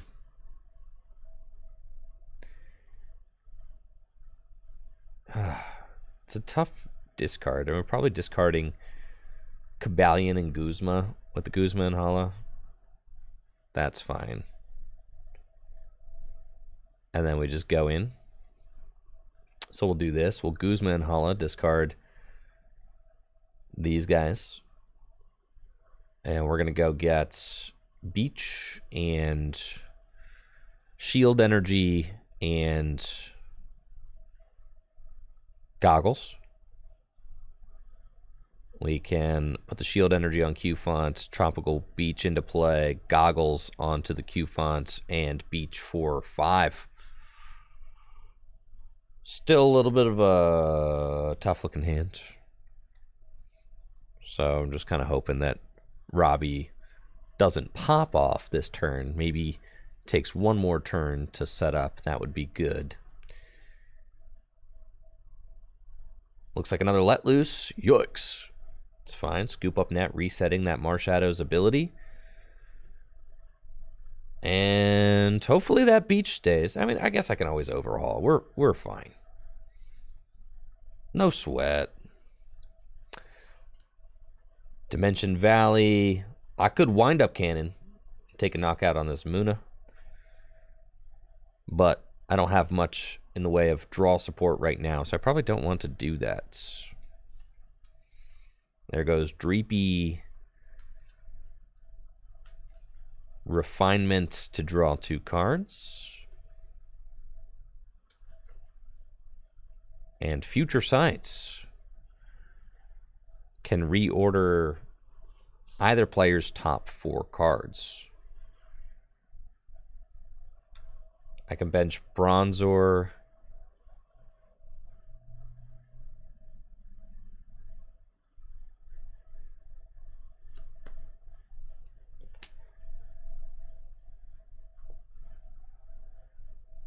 They're going to reorder their own, which is good in combination with Curlia for sure. Yeah, this hand stinks. All right, we're going to put down Bronzor, and it's not really worth attaching any energy. I could put this one here, which is like fine, I suppose. I could, no, yeah, Cabalion's double metal as well, yeah. Yep, we're going to do that, and then I could just throw the Metal Core Barrier to help me buy a turn. I don't, like, hate that.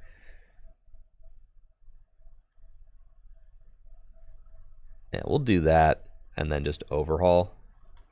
That way, you know, my board's a little bit more stable for the upcoming turns. Since this Magearna probably shouldn't get knocked out, giving it a nice 70 damage buffer means that Robbie would have to deal 160 damage this upcoming turn in order to KO it. The obvious threat is Giratina, so with just one more Psychic Energy, Giratina's doing 130, which will be out of range with the Metal Core Barrier, which certainly feels good.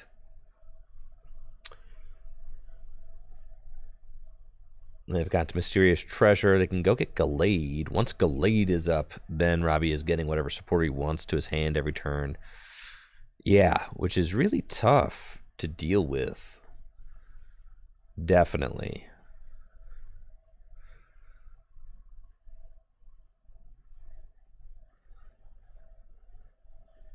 Once that Gallade is up and going, the Buddy Catch ability is just so strong.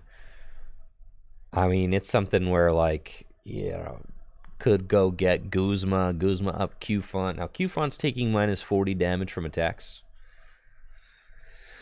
So, 130 on Giratina will not do it.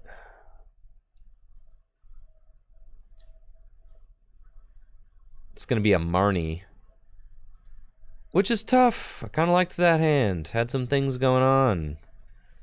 But I'm sure this next hand will be just as good. It's serviceable. We can get it done with this hand. And they got another Future Sight. All right, this is enough time. You know when you've given the metal deck enough time to catch up that you have probably spent quite a bit of time setting up. So now, I mean, I'm good to Wind Up Cannon. They're going to stack my deck. You monster. That's fine. I will reorder that. We're going to get Caparaja, the Ja. No Metal Links yet. Unfortunate. I think I just attached to the Caparaja.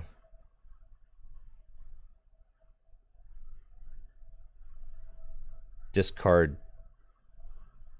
Teammates and overhaul again. That's fine. It's like I kind of have to keep a decent hand size, right? Or else things are just going to get messy. Even though the Magearna could go down.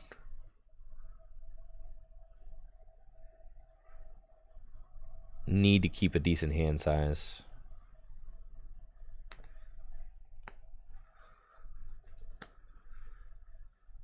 They've got any supporter they want with Gallade. So what is it going to be? You think we're going for, you know, they could Gust knock out Bronzong. They could Gust swing into Caparaja. There's some different options. This is definitely a slow and steady. It's a slow burner of a Gym Leader Challenge game that we've got on our hands right here. This is classic Gym Leader Challenge. You got the good standoff with neither player taking a prize multiple turns in.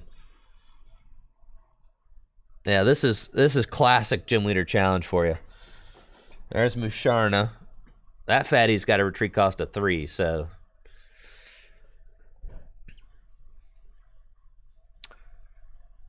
I'm pretty sure I'm chilling here, though. So long as there's one thing that needs to not occur, and then I'm chilling. That was the thing that needed to not occur. I really wanted that Dragapult to stay gone, but it's fine. I'm going to bring up Gallade and knock it out. That's fine. I think we take out the Gallade. I really want to find... yeah, I feel like I have to take out the Gallade. This ability is just too strong. And then... yeah, the ability is way too strong. It's going to damage itself. That's fine. Caparaja. We've got N. We'll Lysander up the Gallade. Do this. Nest Ball. We've got...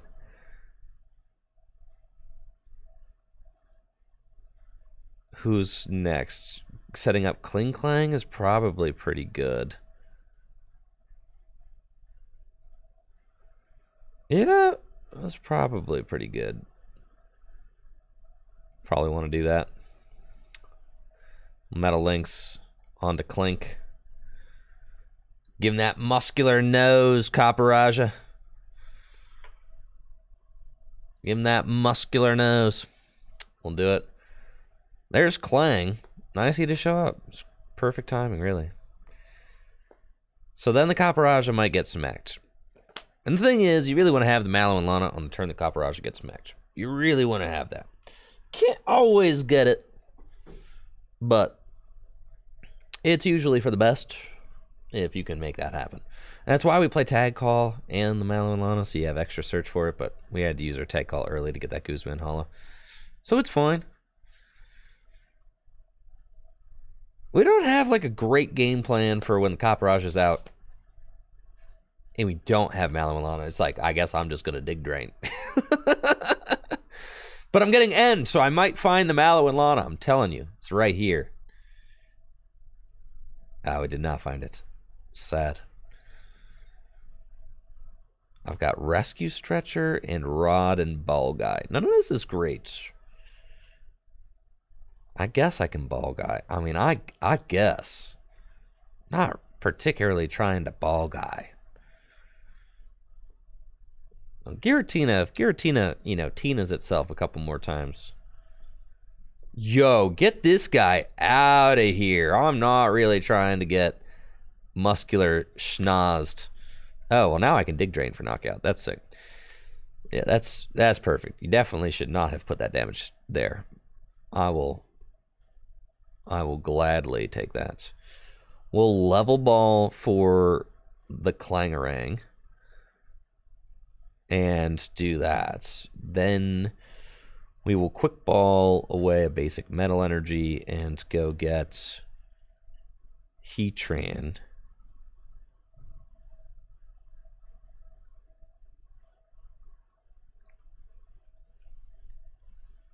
Grab Heatran.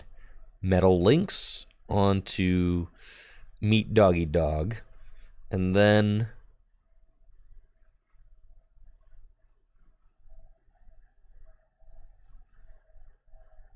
we'll Rod to shuffle in these right now so that I have the fire energy in the deck guaranteed.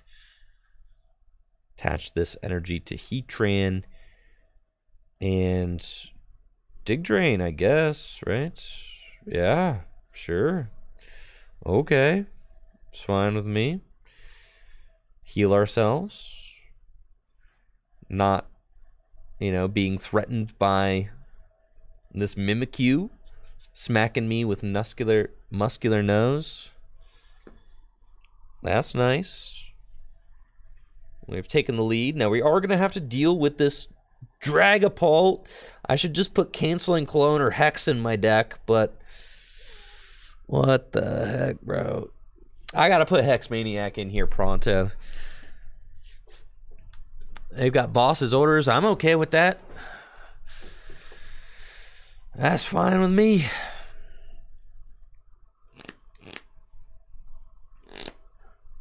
Yeah, Hex has got to make its way back in here. So I know exactly what I'm doing.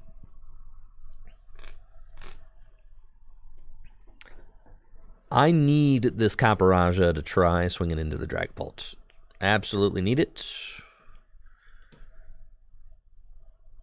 That's what we got to do. They can go in with that. That's fine. Okay. They're going to Phantom Force knock out the Clang. I can Rescue Stretcher, put them both back into the deck. They're softening up my Heatran. That does not matter. This is a big Tails flip for them right here. We've got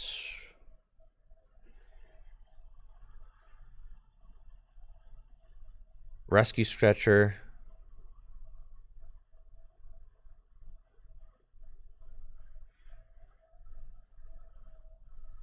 Let's see. Don't I just have the Clink? Yeah. Rare Candy's still in my deck. I shouldn't have played this Rescue Stricter. I should have waited a little bit. I don't actually even need that Clink Clang right now. That's fine. We're going to do this. Just get the Clink, and then I'll save it.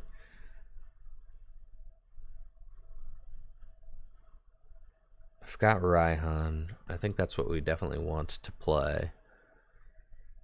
The thing is, if this is not a Tails, then they just retreat into Mimikyu and ruin my life.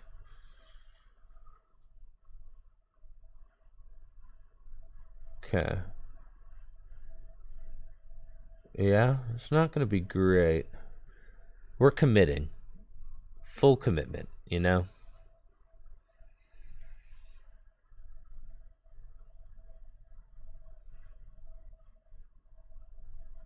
Full commitment. Okay.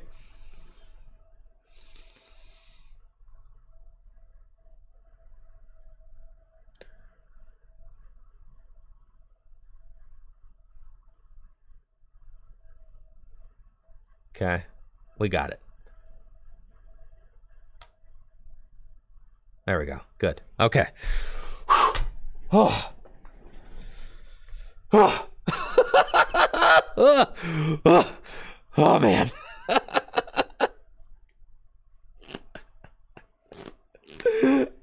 Oh, God. Thank God. Oh, man. It's so much better if you just play Hex. Or even, like, I don't hate canceling Cologne either, because you can teammates or Raihan for it. You could just, you know, and just take care of it. That was tough. But we should be in the clear for the rest of this game, because now, if Mimikyu comes up and is going to Muscular Nose, right? And then I should be able to respond to that with Heatran. And then we just got to figure out the rest of the game. Now I am going to lose my Elephant. Nobody likes losing the Elephant. But I've got basic Pokemon. I can figure it out. Also, the Elephant is super susceptible to Mimikyu in this matchup, so that's fine. I get to keep my hand unless there's a reset stamp, which, come on, there's no reset stamp. No chance, dude. It's going to be a teammates, knockouts. They've got Quick Ball to go get Ralts again, which makes sense. We've taken out the two biggest guys on the Psychic deck, which feels really good. We got to take out Gallade.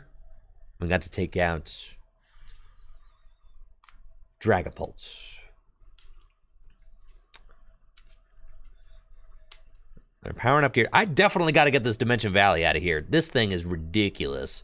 This card's also nuts. Definitely highly recommend Mimikyu in all of your Psychic decks. It takes out the biggest dudes in GLC, no problem. So we go Heatran. And we say, all right. Cabalion's also good.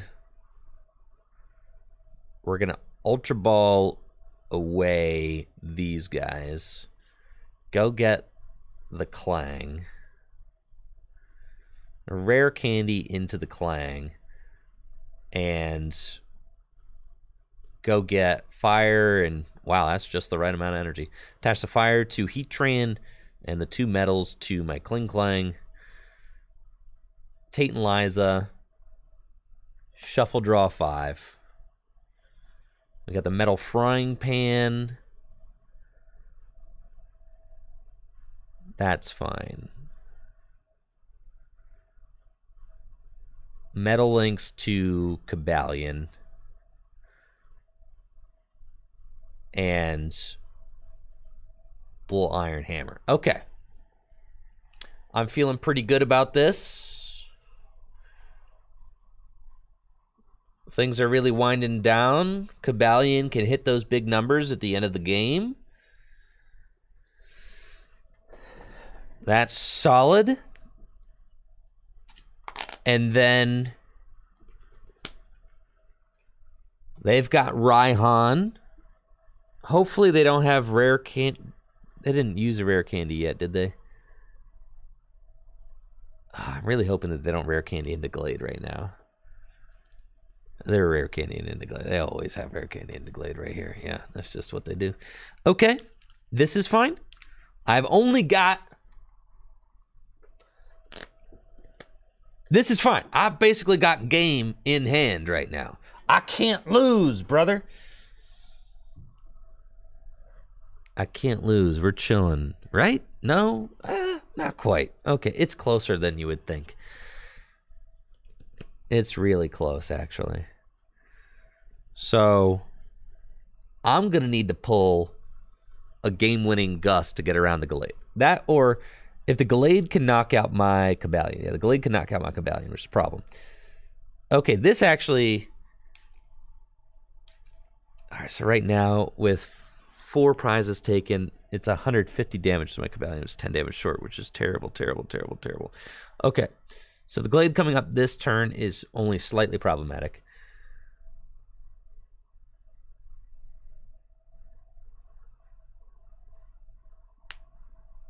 Buddy catches. I can do this.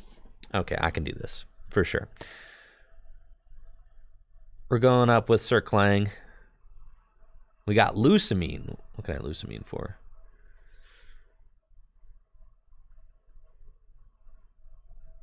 Nothing good, brother. It's N. It's N to 2 every time here. Okay. Metal Frying Pan on the Kling Clang. Did I use Mallow and Lawn already? That would be the only card worth getting, but no. Okay. We burn this. I need to find Crystal Cave or Parallel, like, right now, but I cannot. I probably won't be able to find that off an N to 2. All right, the thing is, Boss game wins them the game anyways. What's their Gust situation look like? They have Boss in the discard pile. That's it. So they have Guzma. So they don't have double Gust. So we will put the energy onto Kabalion, which is fine. And then N. So we both go to 2. I need a stadium bad, but we cannot find it, you know, for reasons. That's fine. So we go Power Beam.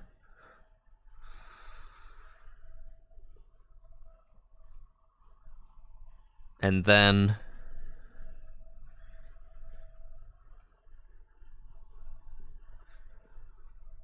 Robbie's got a little bit of draw with Misharna.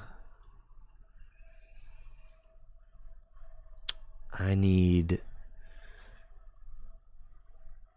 Buddy Catch can go get Guzma.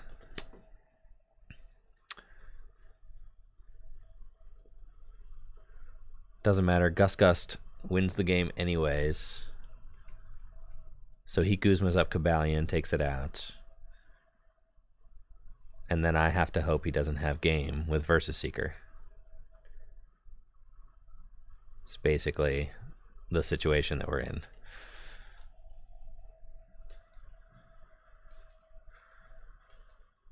He's out of Gust supporters, so...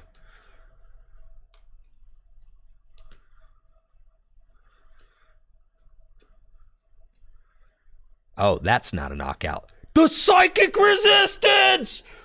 Oh! That card was printed in 2016!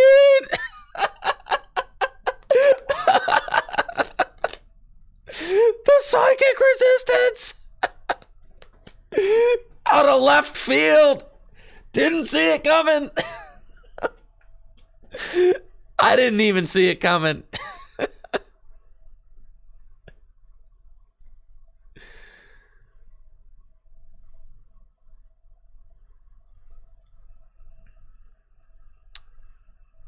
All right, but here's the deal. Is I still have to... I cannot Lucamine right now because if I knock out this Giratina, then they bring back the Giratina, ping my Cobalion, Gust, Bronzong, and win. So I have to go find my Crystal Cave.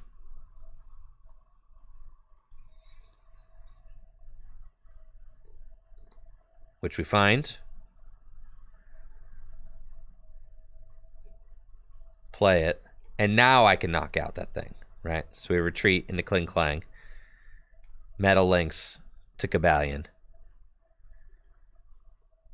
And Power Beam for 130. Let's go, baby. Let's go. I am curious if Robbie had it. If Robbie had Gus game there.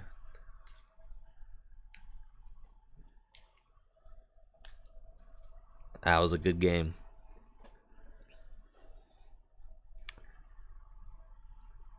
I don't think Robbie can win. I mean, I don't know. I'm speaking kind of soon right now. I'm pretty sure we just shored this one up. I'm thinking that we did.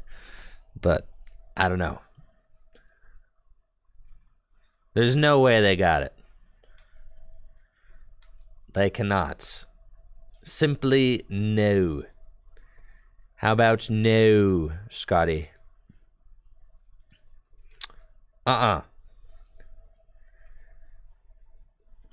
We got the perfect board. Cobalion can Revenge Blast for a ton. There is a there are theoretical ways they could win for sure. The theoretical win condition is like get Blacephalon out, reset Stamp Me to 1, Gust up. But you can't even reset Stamp Me to 1. I'll draw out of it. Because, look, this is my deck. I've only got 2 cards left in the deck. And then you'd have to, like, spread with Blacephalon while I'm just flailing around, right?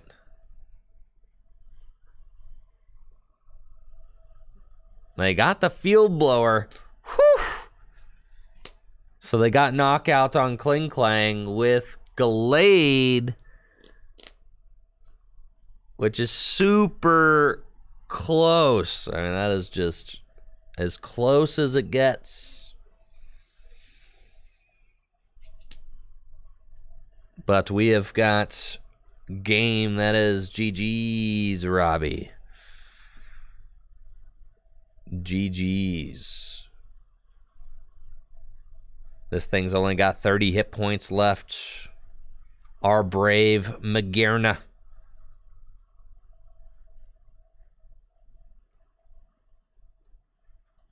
Well, Verse Seeker for Raihan. You know, Magearna never gets to take the game-winning knockout. Never. Raihan to Magearna. Last card in my deck. Wind up cannon and GG's. Well played, Robbie. All right, Robbie. Finish the best of 3, bro. We're 1-1 now. I ain't done with you yet. Last game of the stream. The real last game of the stream. The real finale. Oh, I got time. I ain't got nothing to do. Yeah, we got it. Come on. Ain't no video happening today. Let's predict on it. The video will go out tomorrow. Today's a VOD day.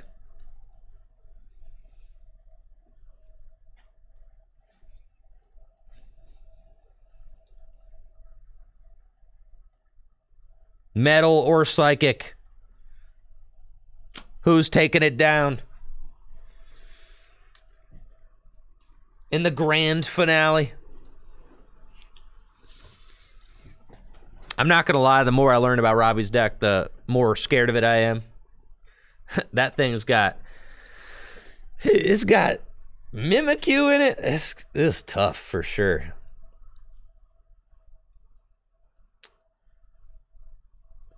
Sheesh. All right. Let's go. Game 3.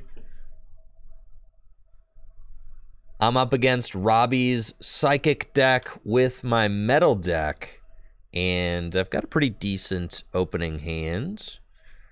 Let's Ultra Ball away Clang and Evo Soda. And we're going to go get Clink.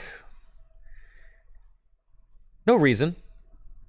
And then we'll attach the Metal Energy to Heatran and pass. And we'll see what Robbie has in store for us. He's got Blacephalon in the active spots. Haven't gotten to see that Blacephalon do its fireworks bomb lately. If your opponent's exactly on 3 prizes, you get to place 12 damage counters on their side of the board. It's really good against decks that have a lot of small Pokemon. But against bigger boys like my Metal deck, it's not as crazy. Gloria is a great way to start off the game, though, searching out 3 basic Pokemon that do not have a rule box. Cool thing about Gym Leader Challenge is that none of the Pokemon have rule boxes, so... And he's got the turn 1 Crescent Glow? Sheesh. That's pretty good. I see your turn 1 Crescent Glow, Robbie. And I raise you a turn 2 Triple Gears. Let's go. Yes. We will gladly search out 3 energy, and while I'm in here, I want to take a look at the deck to see what's prized. Looks like Bronzong didn't want to show up to work again, which, you know, go figures. It's fine. We'll attach Metal Energy here, and then 2 Metal Energies to my benched Kling Klang, Fire Energy to the Heatran and Marnie.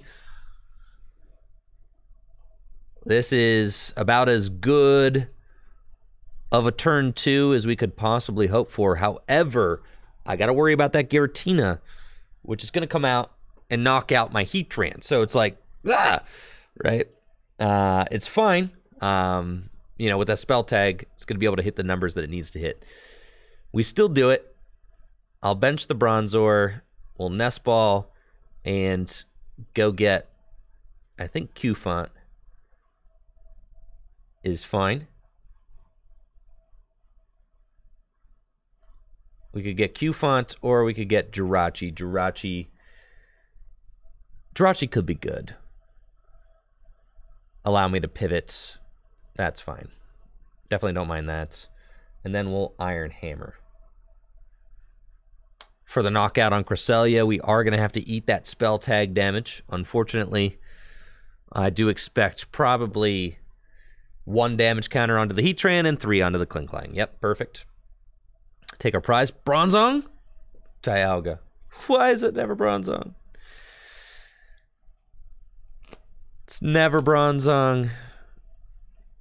That Giratina is ready to go. Mimikyu getting powered up as well. And Tate and Liza to shuffle draw 5 cards. So I've kind of got to knock out the Giratina. I can Cynthia and Caitlin to go get Marnie back, which is fine. I've got the energy that I need in my hand. Yes, we have to knock out this Giratina. But the Mimikyu can do 130 damage to my Kling Klang. So the problem here is that I need something more. Maybe we can Temporal Backflow. That could be decent. Just buy ourselves more time to set up. I have to be careful. The Mimikyu is really mathing me out right now. I would love to be able to... Yeah, this Kling Klang, that spell tag is really messing things up. The Heatran would be out of range without the spell tag, and the Kling Klang would be out of range. So we need to be able to... Yo, thank you so much, Josh Hatter, for those 5 gifted subs. Chat, let's get some hype going for Josh Hatter. The 5 gifties. 10 total to the channel. Thank you, Josh. Appreciate you. Okay, we'll send up Jirachi. I'm going to think about this. Got Dreamy Revelation.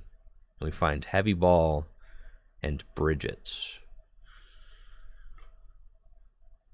Bridget isn't really doing anything for me. So let's Heavy Ball. And we'll play heavy ball. With the heavy ball, we can go get Q fonts. And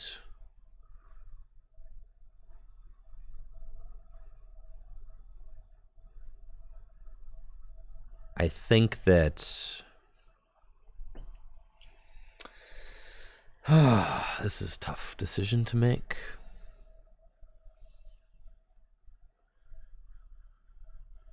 I think that I'm going to go here, I'm going to go here, and I think I'm going to Guzma up the Musharna to buy a turn. And I want to temporal backflow for Marnie. Seems good. The Floatstone's already on the Blacephalon. Scoop Up Net not accounted for yet. Taint Line's already played. So I'm thinking, okay, maybe we can buy ourselves a turn. And if we can do that, it's going to be fantastic for us. We just need Robbie to not find a switch off of that Erica's Hospitality for 5. The Mystery Energy will do it. Actually allowing that Musharna to pivot to the bench again. Unfortunate. We do have a Marnie, which is slightly better supporter than Cynthia and Caitlin in this high velocity situation that we're in, where I kind of need to stay on top of the ball. I don't mind going down a prize or two. Activates counter energy also, which is fantastic for me. I think I'll promote Jirachi. I can afford one more turn. Yes, with the U-turn board top deck. Absolute insanity. We'll go Kling Klang, Marnie. Looking for Crystal Cave or a Tool. We find the Tool, which is good. Crystal Cave off the Dreamy Rev. We do not find that.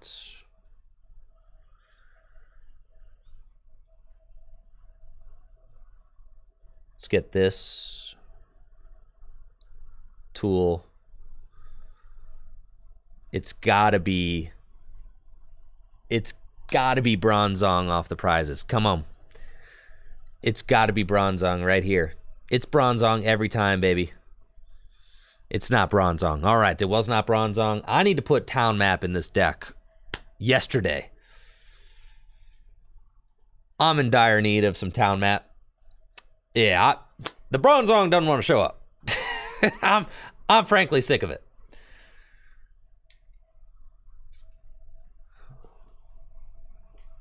Old Cemetery and Musharna. Yeah, Town Map would be quite good for us. There is no Metal Saucer in here. That's why you haven't seen it.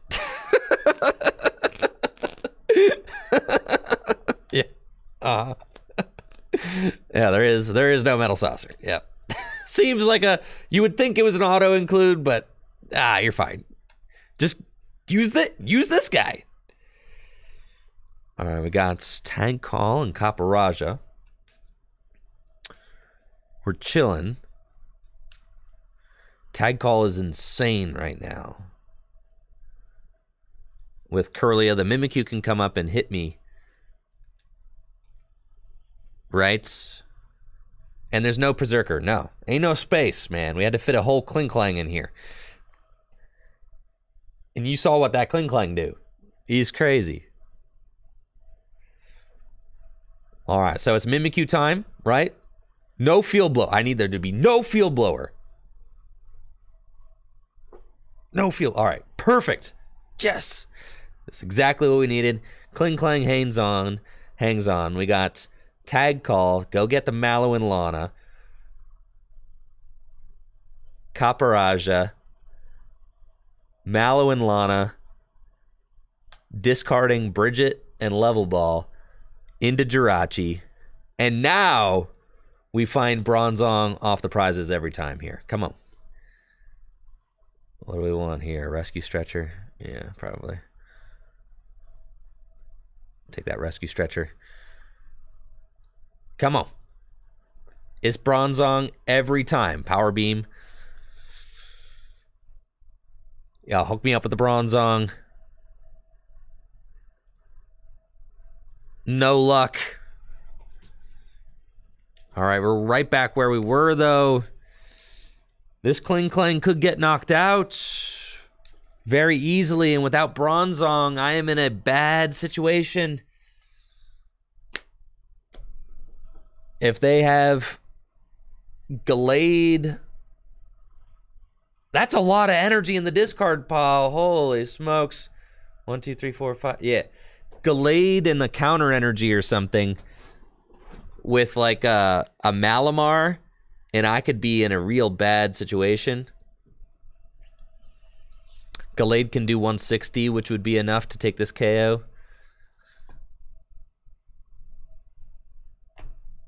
Old Cemetery is also annoying for me. Yeah, Kling Klang wilding out right now for sure. I got to worry about Fireworks Bomb. Fireworks Bomb could also take 2 knockouts on both Jirachi and Bronzor, which would be very bad. I am on my 3 prize turn, so if they can find Dimension Valley, getting rid of the rare candy, if they can find Dimension Valley Psychic, they can Fireworks Bomb, but like I said, there's a lot of Psychic energy in the discard pile. I don't think that this deck plays much more than 6 or 7. Like, maybe there's a couple of Psychic energy. You notice how there's, like, no Psychic energy in play right now. I mean, this is a lot. Because the Cresselia really soaked it all into play on turn 1. So, the Cresselia got a ton of Psychic energy to the discard pile early because those Pokemon got knocked out. And then Malamar is just now hitting the board. So now Raihan, and yes, they will be able to take a double knockout on the Jirachi and the Bronzor, which is a huge pain for me, but that's fine. We've got plans. We've got plans. We can do this. It's going to send Robbie down to 2 prizes remaining. Huh. Okay. 2 prizes remaining. Knocking out Jirachi and Bronzor. Rescue Stretcher stays.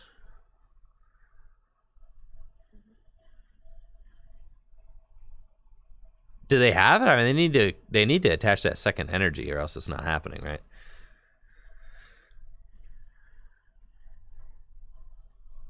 Let Loose can't do it unless they scoop up net something.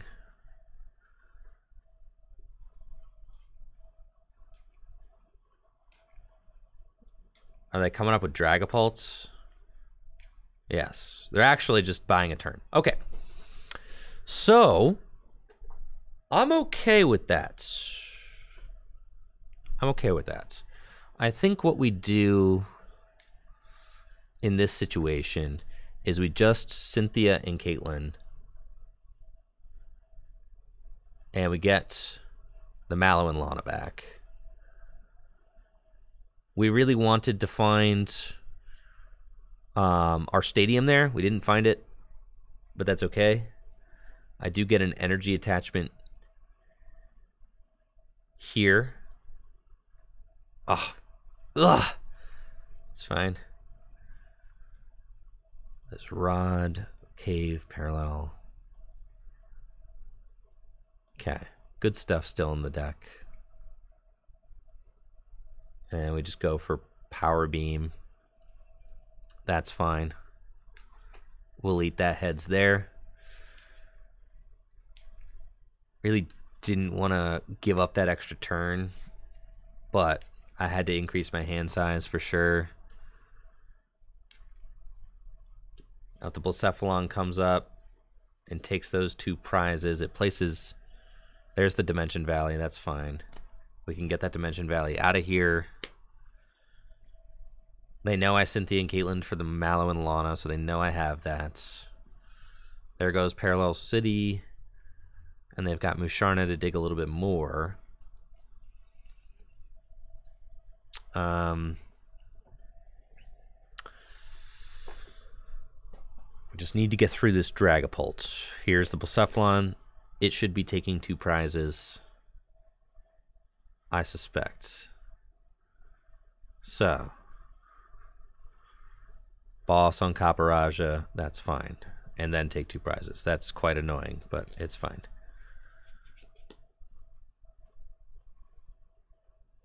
So, we've got Guzma, which is cool. More damage counters on my Caparaja. I think we want to... We got parallel, thank God. Okay, so... We can...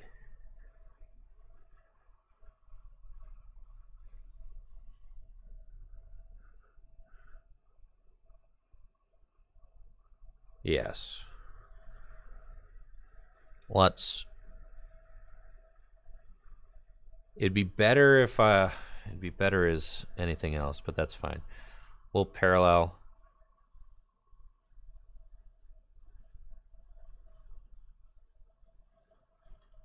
Yeah. And then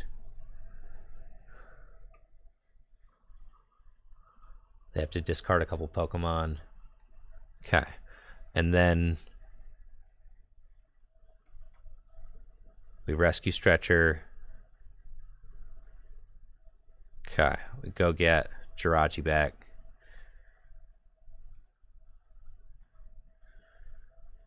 We Versus Seeker for Guzma. U-turn board. We Guzma up the Curlia. Dreamy Revelation. Find Rod.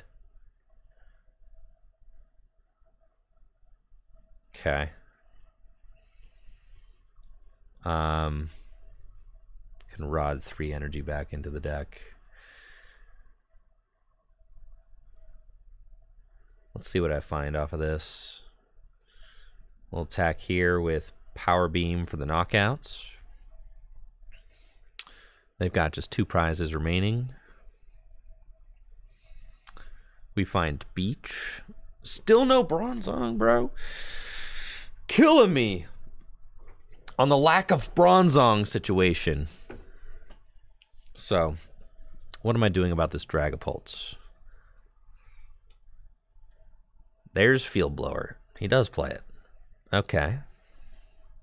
Good to know. The Tina's going to ping 10 more damage to each of those guys. The Dragapult is certainly coming up. The Dragapult does whiff a knockout unless there is a muscle band involved.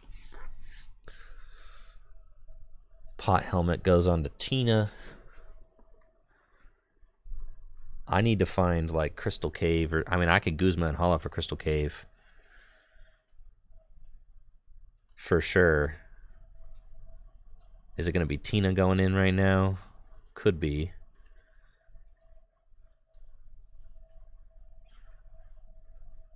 Oh, because the Tina does take the knockout, that's right. But do they have the energy to Tina? They can't. Their stadium's gone, unless they got Lusamine in their hand. All right, because Dimension Valley is gone. So they have Lusamine, so they're bringing it back. So that they can take the knockout on the Klinklang. So they're going to get Dimension Valley and Boss. Oh my gosh, that's literally checkmates. Oh, this is so crazy, bro. Okay. That's so good. Dang, man. And they literally just have Boss on Jirachi for game. There's almost nothing I can do about it. I have to end, and there's like nothing I can do about it. I know, gosh. The Bronzong! What are you doing there? Dang,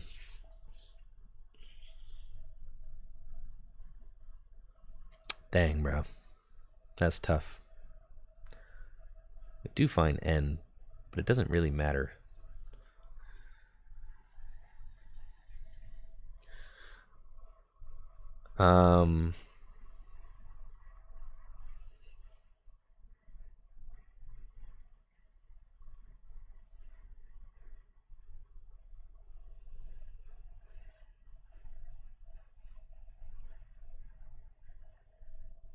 I think there's a route. Maybe? No, I don't think there is.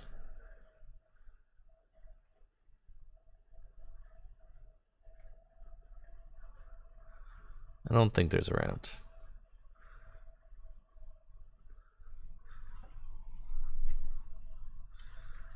Yo!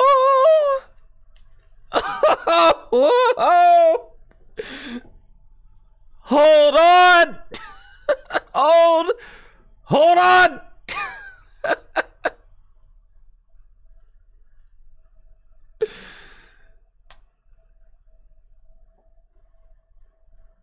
I still don't think there's a route, but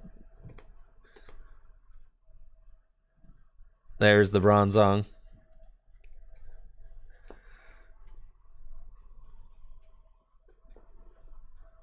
So then what? I'm pretty sure I can't do it. We're tied to 1-1. My thing doesn't work anymore. Now Robbie has to say, do I... Oh, they can Cynthia and Caitlin for the Guzma? Oh my gosh.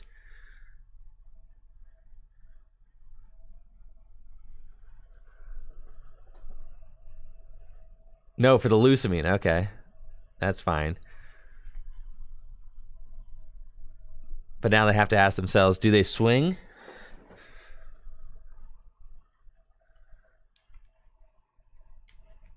They do swing.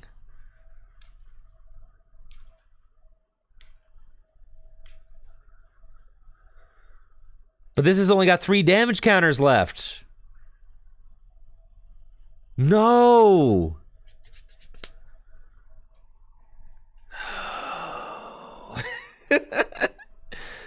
But what if I find... All right, what if I find Crystal Cave? Okay. But then I can't attack. All right.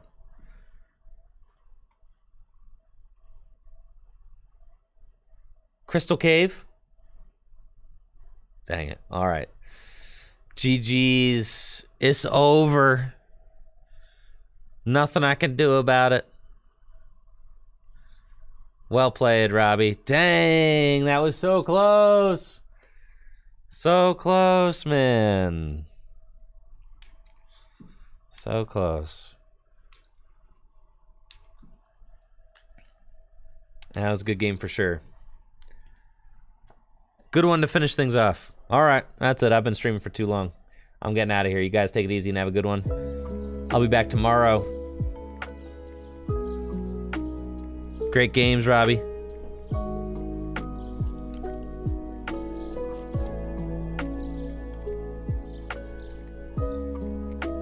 Thank you guys for hanging out today during the stream. It was a lot of fun. Make sure to check out fullgripgames.com. We've got a huge holiday sale happening now.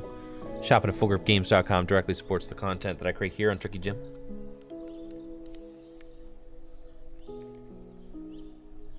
Let's raid somebody. Again, if you're interested in Gym Leader Challenge formats, make sure to check out gymleaderchallenge.com. A great resource for getting started with the best Pokemon TCG formats, in my humble opinion. You saw how epic those games were, man.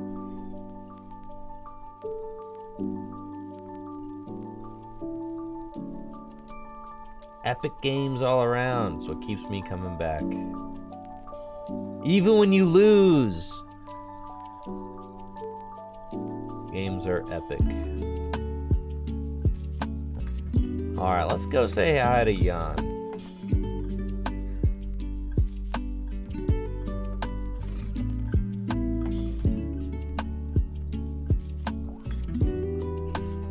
Jan's playing through Scarlet and Violet's, Nuzlocking, all that stuff.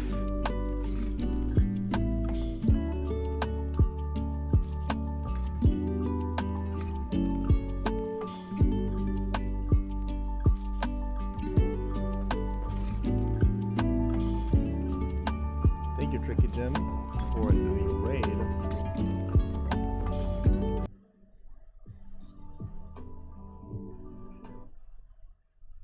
We're doing 0 death Nuzlocke, hardcore Nuzlocke, guys, if I lose a single Pokemon already, so.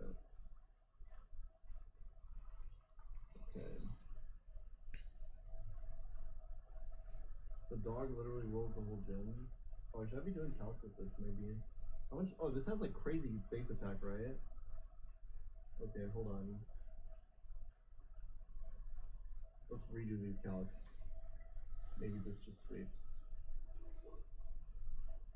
Cause I can Terrorline the second fight too.